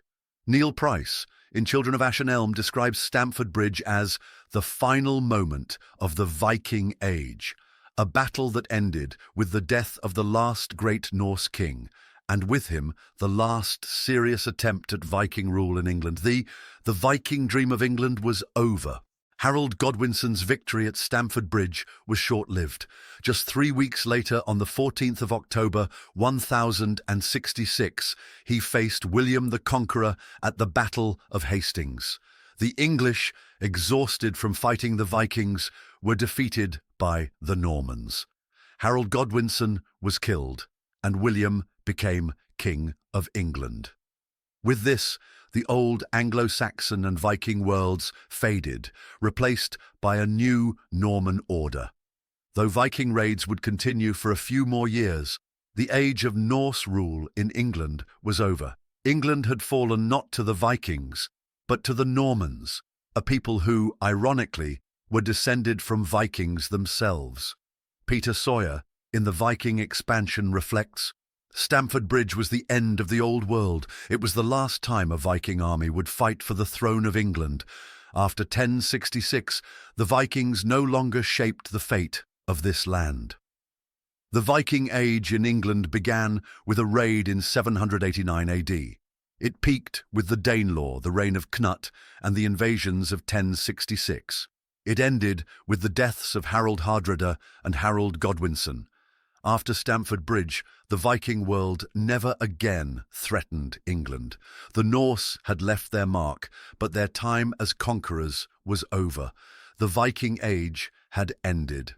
In an age where Europe bled under the boots of invaders, not all Vikings sailed west. Beyond the stormy coasts of England and the burning monasteries of Francia, a different story was unfolding, a story of ambition, of empire, and of transformation. From the frostbitten shores of Sweden, warriors carved new paths not through oceans, but through rivers. Their dragon-headed ships sliced into the unknown, chasing silver, glory, and a place in history. These were no mere raiders. They were traders, kings, and mercenaries, sworn brothers in foreign lands. They forged Kievan Russes from Slavic soil. They marched as emperor's guards in the marble courts of Byzantium. They sold fur and fire to Baghdad itself. The West remembers the raids, but this is the saga of the East. Before the Viking Age fades, before they vanish into Slavic legend and Orthodox ritual, we must journey along the Dnieper, the Volga, and into the shadows of Constantinople's walls. This is not just the story of conquests, it is the untold epic of how Norsemen shaped the fate of three great civilizations: Slavic, Islamic, and Byzantine. This is the Eastern Viking saga, and it begins where most Viking tales end.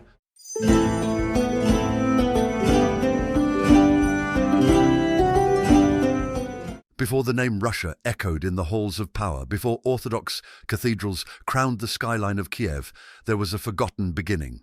A time when Vikings, not Slavs, ruled the rivers of the East, and it all began not with empire, but with tribute. By the mid-9th century, the geopolitical map of Eastern Europe was still fluid, shaped more by landscapes than by central authority. Forests, rivers, and steppe corridors defined the rhythms of commerce and war.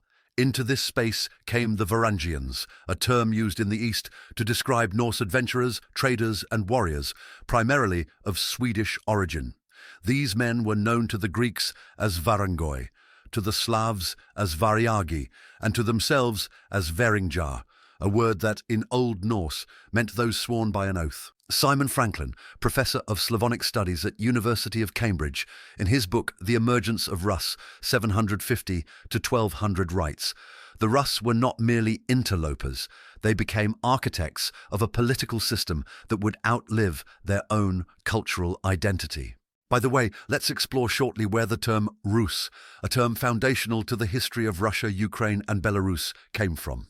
The word Russes did not originally come from the Slavs themselves, but from the Norse. It likely stems from an Old Norse term meaning rowers or crew of oarsmen, and referred to Swedish Vikings who travelled the great river routes of Eastern Europe. These men were known as Russ by the Slavs, Ros by the Byzantines, and Alrus by Arab chroniclers.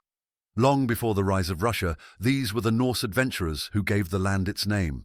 The origins of this transformation lie in the river systems of Eastern Europe. The Volga, Dnieper and Dniester were not merely natural features, they were highways, flowing from the Baltic Sea in the north toward the Islamic and Byzantine worlds in the south.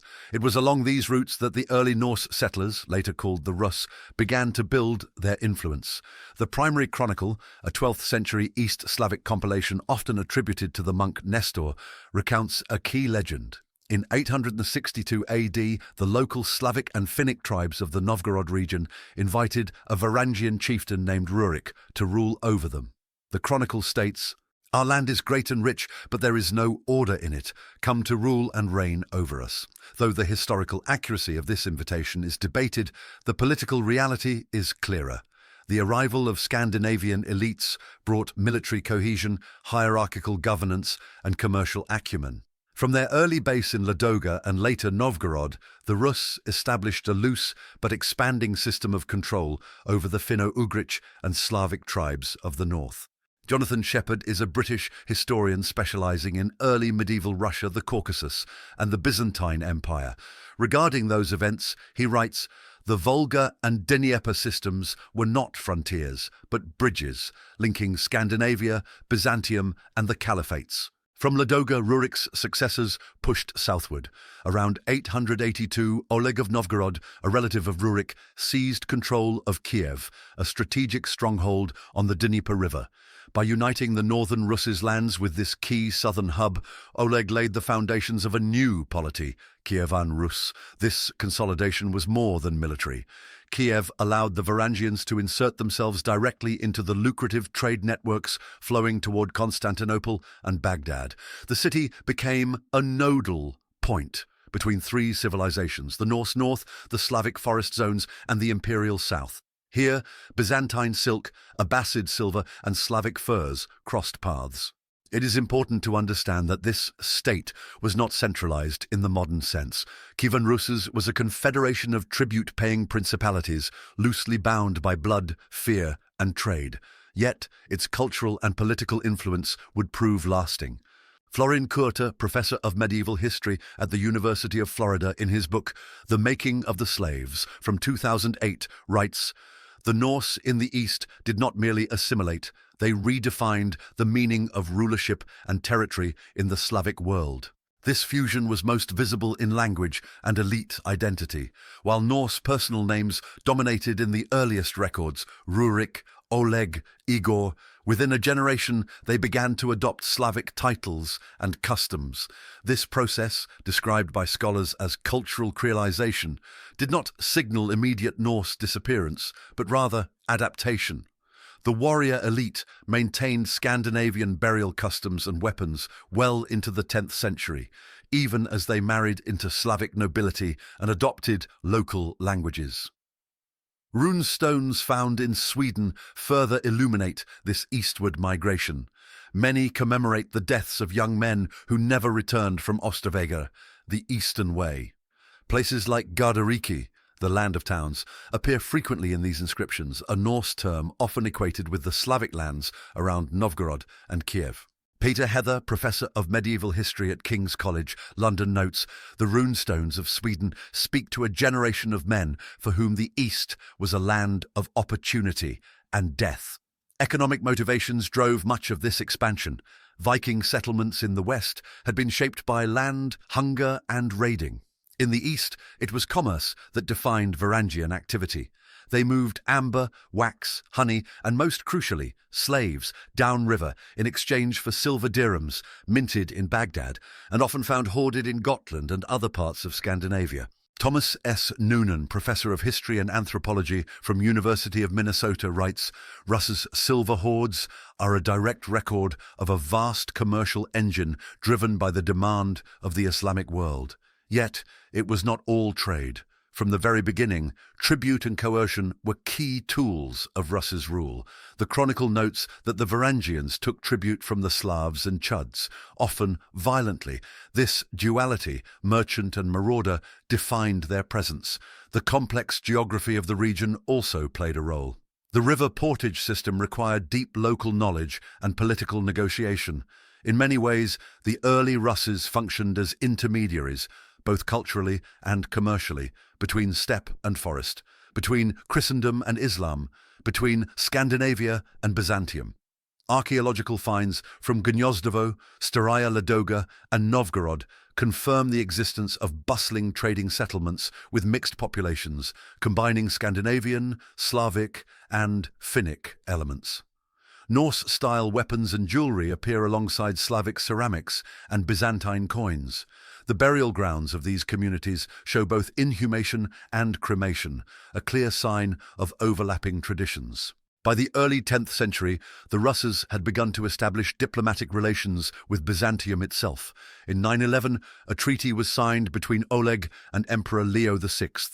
This pact secured trading privileges, legal protections, and provisions for Varangian mercenary service in the Byzantine military.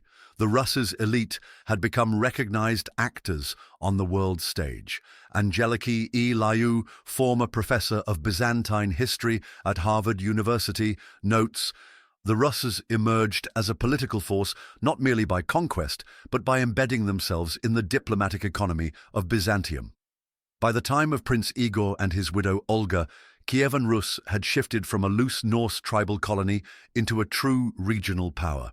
But the eastward journey of the Varangians was far from over. Beyond commerce, beyond conquest, lay new encounters. With Islam, with wealth unimaginable, and with a culture unlike anything seen in Scandinavia. Next, we follow the silver trails to Baghdad and explore how Norsemen from Gotland and Kiev came face to face with the Abbasid Caliphate.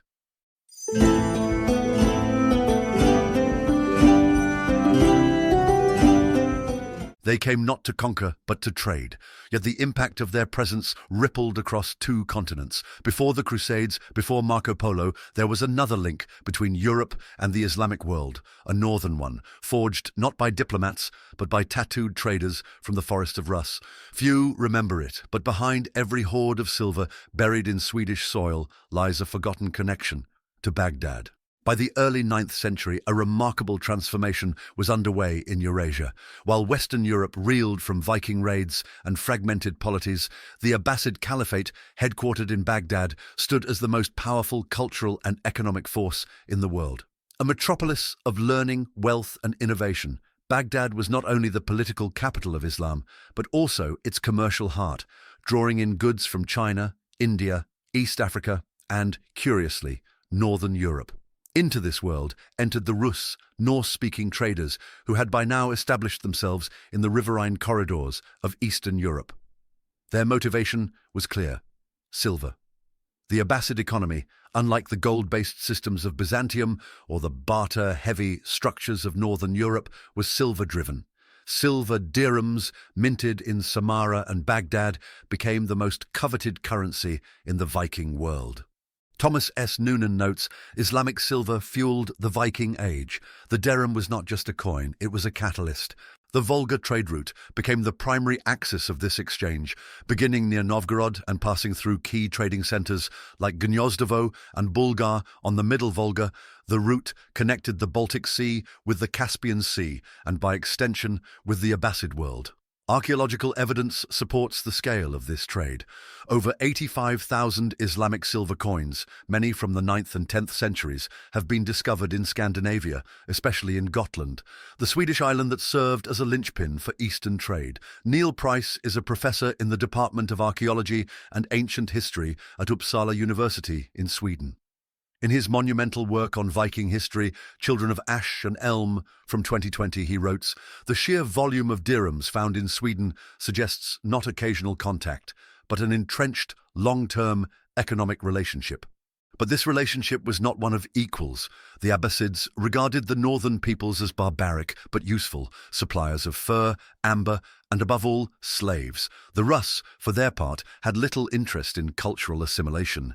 Their interest was transactional, and they were willing to trade not just goods, but human lives.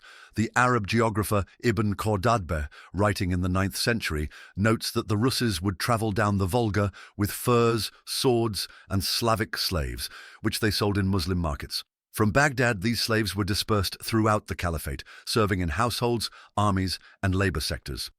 This economic foundation underpinned a more complex cultural contact, exemplified best by the 10th century Arab envoy Ahmad ibn Fadlan, dispatched in 921 to 922 on a diplomatic mission from Baghdad to the Volga Bulgars.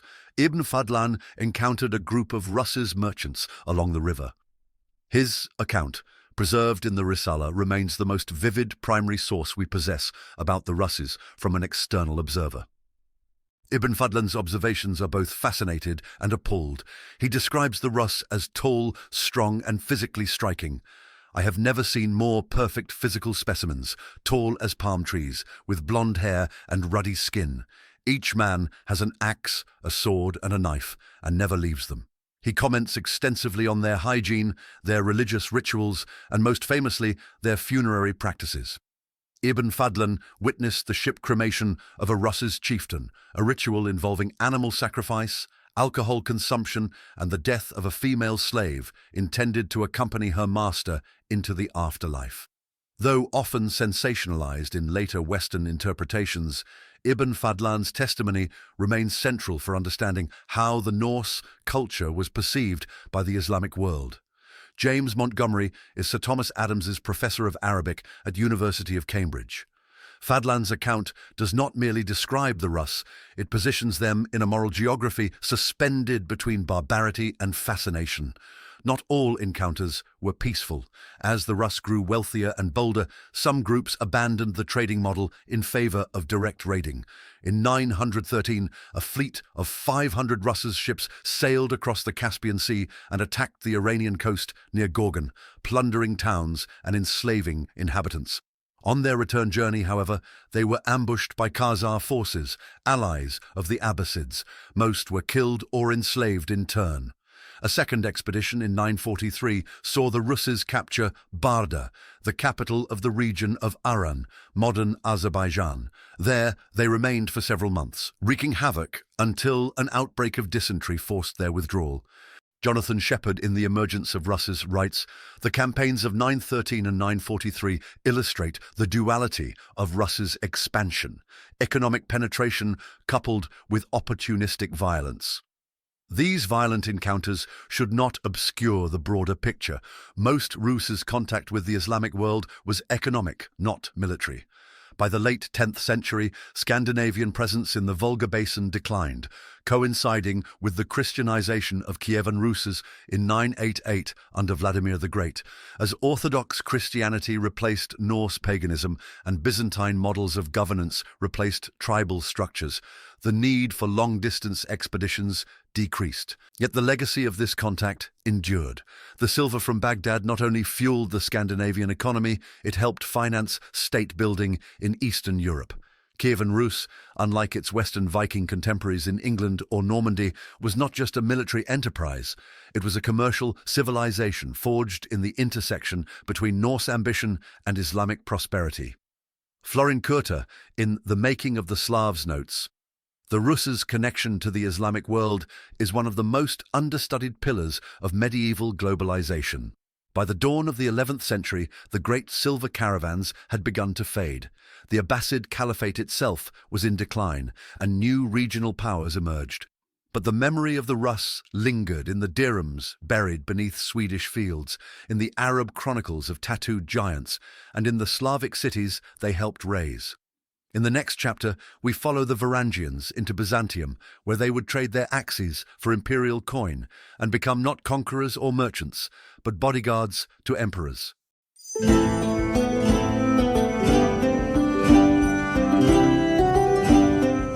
When the Varangians first appeared at Constantinople's gates, they came as enemies, rowers in dragon ships carrying axes and fire. A century later, they stood at those same gates as protectors, not invaders, sword-bearers to the emperor himself. How did a people once labelled as barbaroi become the elite warriors of the most sophisticated empire on earth? In the year 860, Byzantine chroniclers record a sudden, brutal attack on the outskirts of Constantinople. The Russ, under the leadership of Askold and Deer, had descended from the north, sailing down the Dnieper River, across the Black Sea, and into the imperial heartlands. Their ships, light and shallow-keeled, were optimized for rivers, but capable of navigating open water when needed. The raid shocked the empire. The Byzantine world had encountered many enemies, but the Russ were different. They were not a unified nation nor the agents of a single king. They were a confederation of armed entrepreneurs, driven by profit and reputation. Their arrival marked the beginning of a complex and often contradictory relationship between the Russ and Byzantium, one that would alternate between war and alliance, plunder and oath. The life of St. George of Amastris is 9th century Byzantine hagiography, possibly referring to the 860 raid. It states, "They came down the Dnieper River in monoxyla, swift ships carved from single tree trunks, and surrounded the city. The people of Constantinople fled in fear." This early phase was marked by aggression. The Russes' Byzantine wars of 860, 907 and 941 brought violence and fear to the empire's northern frontier. The 911 treaty, however, represented a turning point. Signed under Prince Oleg, this document regulated trade, guaranteed rights for Russ's merchants in Constantinople, and granted them legal standing under Byzantine law, a remarkable concession. Jonathan Shepherd, in his book Byzantine Foreign Policy 1000 to 1071 notes, the treaty reveals a dual identity. These Norsemen were not only raiders and warriors, but negotiators, diplomats and intermediaries. The empire recognized them because it could not ignore them. The military relationship soon followed. By the early 10th century, Varangians began entering imperial service as mercenaries. Their reputation for loyalty, fearlessness, and martial discipline made them ideal candidates. Initially irregular auxiliaries, they evolved into an elite formation. The Verangian Guard, Tagmaton Varangon, a permanent unit of foreign-born soldiers whose sole allegiance lay with the emperor. Formally established under Emperor Basil II in the late 10th century, the Guard recruited heavily from Scandinavia, primarily Sweden, but also Denmark and Norway. The men who joined were often younger sons, exiled warriors, or those seeking wealth abroad. The Västgötalagen, a 13th century Swedish law code, even had to forbid men from claiming inheritance, while in Greece, a euphemism for Byzantine service, suggesting the mass scale of enlistment. Angeliki E. Laiu, in her book The Economic History of Byzantium, notes, their loyalty was not to the shifting factions of Constantinople, but to the throne itself. In a court riddled with intrigue, their foreignness was a safeguard, and in battle their ferocity made them a terror to enemies and allies alike. The Guard quickly became more than a military unit. It was a symbol of imperial reach, of wealth, and of martial discipline. The Varangians were often deployed at critical moments, not in large-scale battles, but as shock troops, rear guards, and bodyguards during coups or invasions. Their weapons were distinctive, massive axes, sometimes over a metre in length, and chainmail armour adorned with Norse symbols or dragons. Accounts describe the Varangians as tall, fair-haired, and often visibly distinct from other Byzantine units. Their discipline and theatrical appearance were not accidental. In the ritual, heavy world of Constantinople, performance and loyalty were as vital as martial prowess. Michael Sellos, 11th century Byzantine courtier and historian, writes, "They would die to the last man rather than flee, and in the hour of battle they were like a wall of iron." One of the most telling accounts comes from the Chronicle of John Skylitzes, an illustrated manuscript from the 12th century that contains some of the earliest known depictions of the Guard. In it, Varangians are seen wielding great axes and standing in formation during key moments, guarding emperors, storming fortresses and executing traitors. In times of peace, the Guard functioned as ceremonial guards at court, often guarding the Chrysotriklinos, the imperial audience chamber. When emperors died, it was often the Varangians who oversaw the transfer of power and protected the succession process. Their oath-bound loyalty was seen as incorruptible.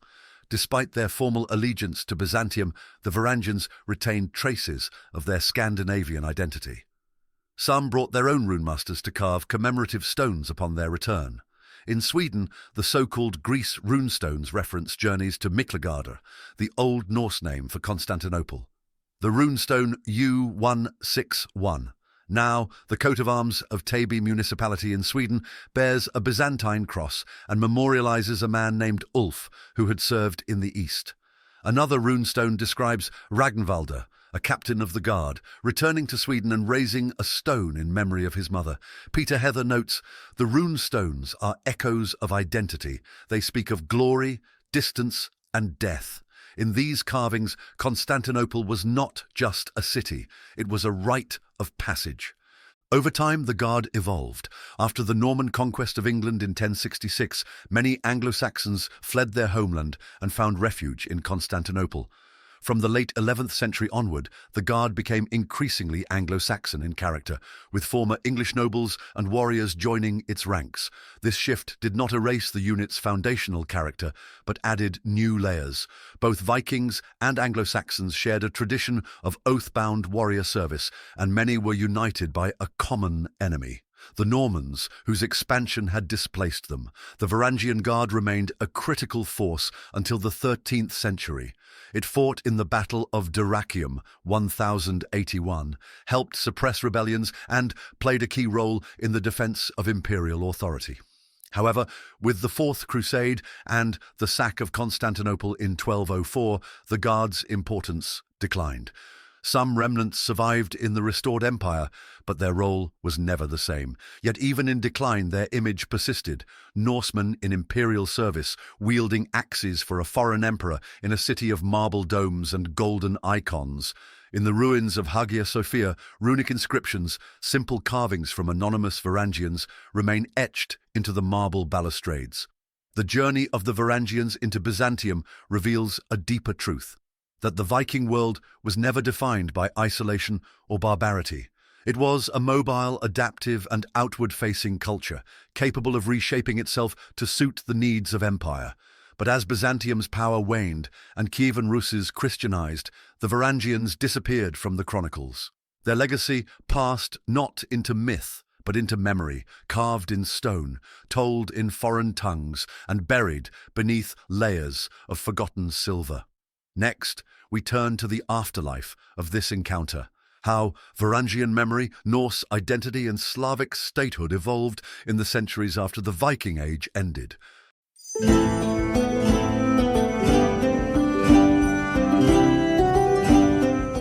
They came to plunder, to trade, to rule, and for 2 centuries they did. But what happens to a people who win? The Varangians shaped the very foundation of Russ, guarded emperors in Byzantium, and mapped the rivers of the East in blood and silver. Then they vanished, not with a final battle or a fall, but in silence, in marriages, baptisms, and forgotten graves. This is the story of how the Vikings faded from the East, not through defeat, but through assimilation. By the early 11th century, the Viking Age had reached its zenith and its turning point. The dramatic rise of the Kievan Rus, the maturation of Byzantine diplomacy, and the consolidation of Islamic powers all contributed to a shifting political landscape. In the East, the Norsemen, who had once terrorized Constantinople and profited from Baghdad's silver, now found themselves transformed. The world that had welcomed or resisted them no longer saw them as outsiders. They had become princes, merchants, Christians, and, in the eyes of their descendants, Slavs. Jonathan Shepherd, in The Emergence of Russ, from 750 to 1200, writes, "The Viking story in the East is not one of abrupt ends or dramatic collapse. It is a narrative of diffusion, of gradual absorption, where names, practices, and memories outlived identities. The Norsemen did not vanish. They became invisible by becoming essential." The most symbolic moment of this transition occurred in 988 AD, when Prince Vladimir of Kiev embraced Christianity, aligning his state with Orthodox Byzantium. This act, often interpreted as political strategy, was also a cultural watershed. The Christianization of Russ marked the formal rejection of Norse paganism, and with it, the last vestiges of Viking distinctiveness in the region. Scandinavian burials, once elaborate affairs featuring ship interments, weapons, and ritual cremations, became rarer. Grave goods diminished. pagan symbolism gave way to crosses, icons, and church bells. Simon Franklin, in his book Writing, Society and Culture in Early Russ, described those events. Christianization did not erase the Norse presence, it recontextualized it. Conversion brought new systems of memory, chronicles, saints' lives, liturgies. The Varangians, once remembered through rune and oral poetry, now entered history through the pen of monks. The Norse elite, originally distinguished by names like Rurik, Oleg, and Igor, increasingly bore Slavic or Christian names: Vladimir, Sviatoslav, Yaroslav. Their legitimacy no longer came from Norse descent or martial prowess, but from their participation in Christian kingship, marriage alliances, and ecclesiastical patronage. Yet the memory of their origins persisted in subtle forms. In Sweden, a remarkable form of historical memory survives: the Varangian rune stones. Carved between the 10th and early 12th centuries, these stones commemorate journeys to Greece, Byzantium, Sirkland, the Islamic world, and Gardariki, Rus's lands. Most were raised by family members of those who died in foreign service. Some were erected by the men themselves upon returning home. One of the most striking is the Ed runestone U112, which reads, "Ragnvaldr had this stone raised in memory of his mother. He was in Greece, was captain of the guard." This inscription, referencing Ragnvaldr's role in the Byzantine Verangian Guard, exemplifies how personal and geopolitical histories intertwined. Neil Price furthermore notes, "These stones do not mourn defeat. They celebrate participation in a world far beyond Scandinavia, in battles, rituals, and empires. They are both eulogy and announcement. We were there." Yet these runestones also mark a threshold. The youngest belonged to the early 12th century, by which point the custom had begun to fade. The decline of runic literacy and the rise of Christianity's textual traditions shifted how memory was constructed. Oral sagas and engraved stones gave way to monastic chronicles and saints' vitae. In Byzantium, too, the Varangians began to blend into the imperial fabric. After the Norman conquest of England, many Anglo-Saxon warriors joined the Verangian Guard. Over time, the Guard itself evolved, from a Scandinavian elite to a broader Germanic-speaking unit. By the late 13th century, its distinctly Norse character was largely lost, though Icelandic annals still remembered Constantinople as Miklagardr. The question of whether the Varangians disappeared or assimilated has long occupied scholars. The answer depends on how identity is measured. If one looks for language, ritual, or burial practice, the Varangians fade quickly, but if one examines institutions, governance, and historical memory, their legacy becomes undeniable. Peter Heather, in his book Empires and Barbarians, writes, "The Rurikid dynasty, which ruled Russes for centuries, was built on Varangian foundations, yet its kings ceased to be Norse in anything but genealogy. This is not a loss.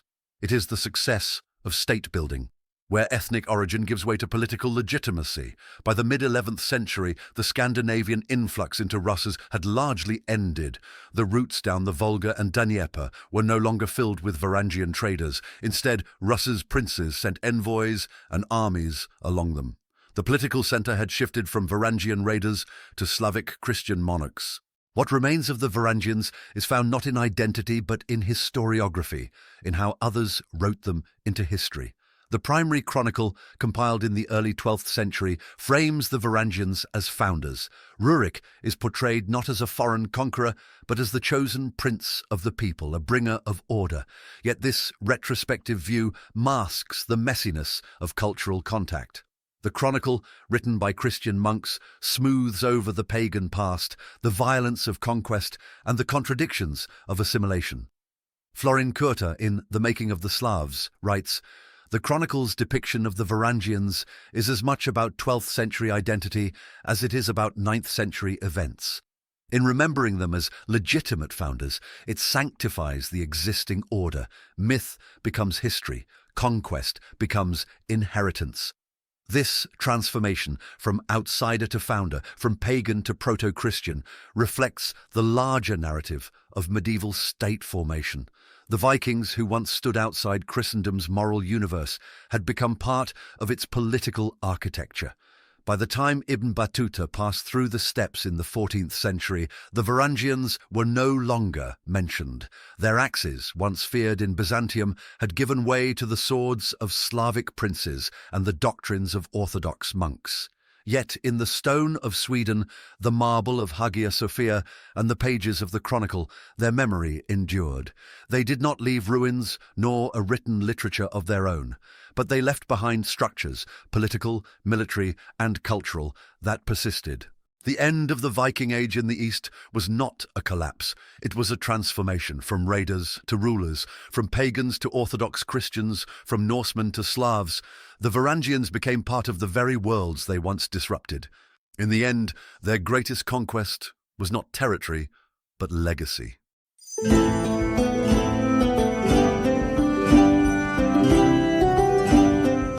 The Norsemen who entered the East came as foreigners, armed with axes, trading furs and silver, strangers to the land and the faith. But centuries later, the states they helped build would become kingdoms. Their dynasties would claim divine right. Their memory would become origin myth. How did a people who left so few written words end up shaping the political DNA of Russia, Ukraine, Belarus, and the imperial guard of Byzantium? By the beginning of the 12th century, the Varangians, as a distinct political or ethnic entity, had all but disappeared from the Eastern European landscape. Their customs were absorbed, their language forgotten, and their names transformed. Yet their legacy endured, etched not in surviving communities, but in the foundations of statehood, in the architecture of memory, and in the political culture of medieval and modern Eastern Europe. Jonathan Shepherd, historian from the University of Cambridge, explains, "The Varangians stand at the intersection of memory and myth. They were not just actors in early medieval politics, but symbols shaped by chroniclers, mobilized by rulers, and claimed by nations. Their role as both real and imagined founders of Russes was politically useful and therefore historically lasting." The primary chronicle, written in the early 12th century, provides the earliest and most influential version of the Varangian legacy. According to this account, the Russ, a group of Norse origin, were invited by the Slavic tribes to bring order to their land. Rurik, the legendary chieftain, establishes rule in Novgorod, and his descendants expand south to Kiev, forming what would become Kievan Rus. While modern historians approach this narrative with caution, its enduring impact cannot be overstated.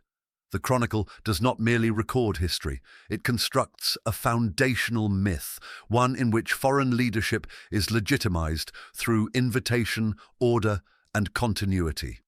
Simon Franklin, in previous mentioned book Writing, Society and Culture in Early Russes, writes, "The chronicle story of Rurik is not ethnography, it is ideology. It provides a genealogy for authority, justifying dynastic rule by embedding it in the past and by locating that past in the hands of outsiders who became insiders."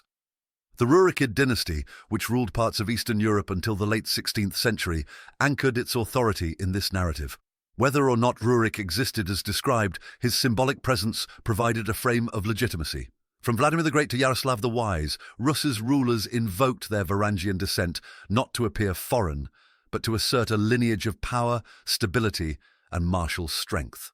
The Varangian impact was not limited to origin myths. In their earliest phases, the Norse brought with them forms of military organization, legal practice, and tribute collection that would shape the institutions of the Russ's state. Early treaties with Byzantium, such as those in 907 and 911, show evidence of structured legal codes governing Russ's merchants and soldiers, suggesting a degree of internal regulation, possibly inherited from Scandinavian legal customs. These early legal traditions in turn contributed to the formulation of the Russkaya Pravda, Russ's law, one of the oldest Slavic law codes. Though the final form of the Pravda was compiled after the Varangian era, its framework reflects the legacy of a society governed by warrior princes, trade norms, and kinship alliances. Florin Kurta, historian from the University of Florida, writes, "The institutional memory of the Russ was shaped not solely by Slavic customs, but by the Varangian presence. Their practices of arbitration, property, and vengeance shaped the way law was remembered and applied." Moreover, the Varangians' relationship with Byzantium had lasting ideological consequences. Through their service as mercenaries and guards, they became symbols of loyal violence, barbarian strength harnessed for imperial order.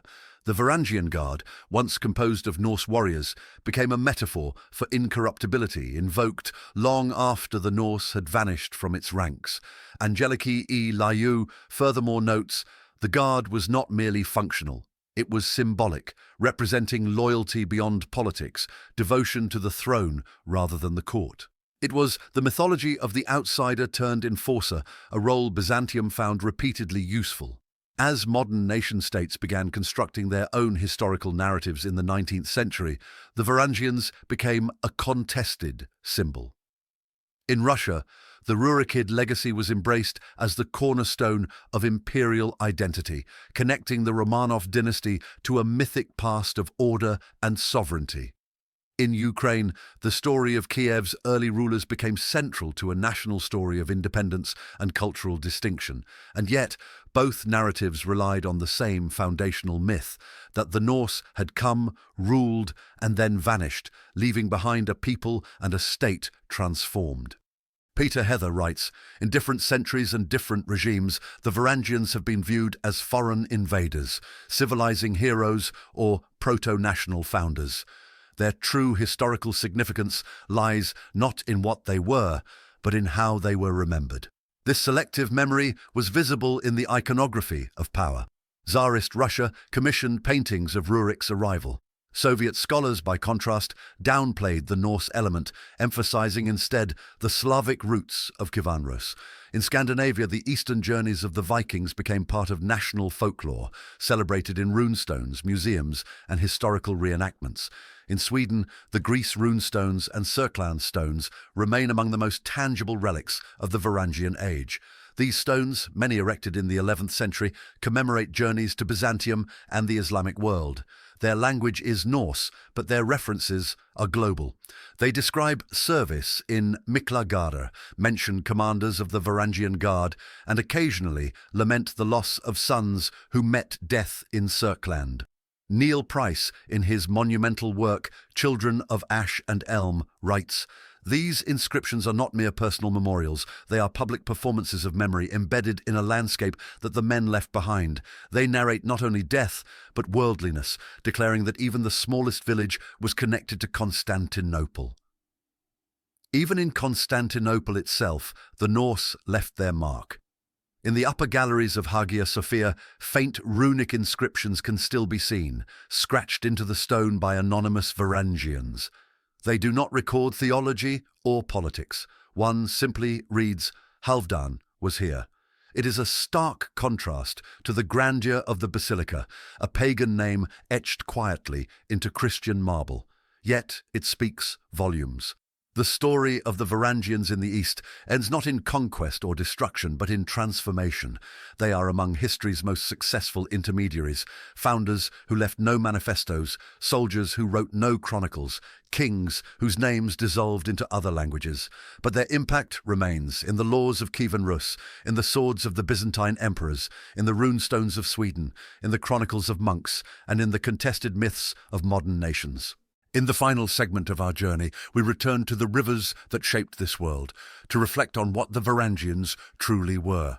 Not merely Vikings in a foreign land, but the bridge between civilizations, between paganism and Christendom, between the forest and the steppe, between Scandinavia and empire. Join us as we draw this saga to a close and explore the historical meaning of the Eastern Viking Age.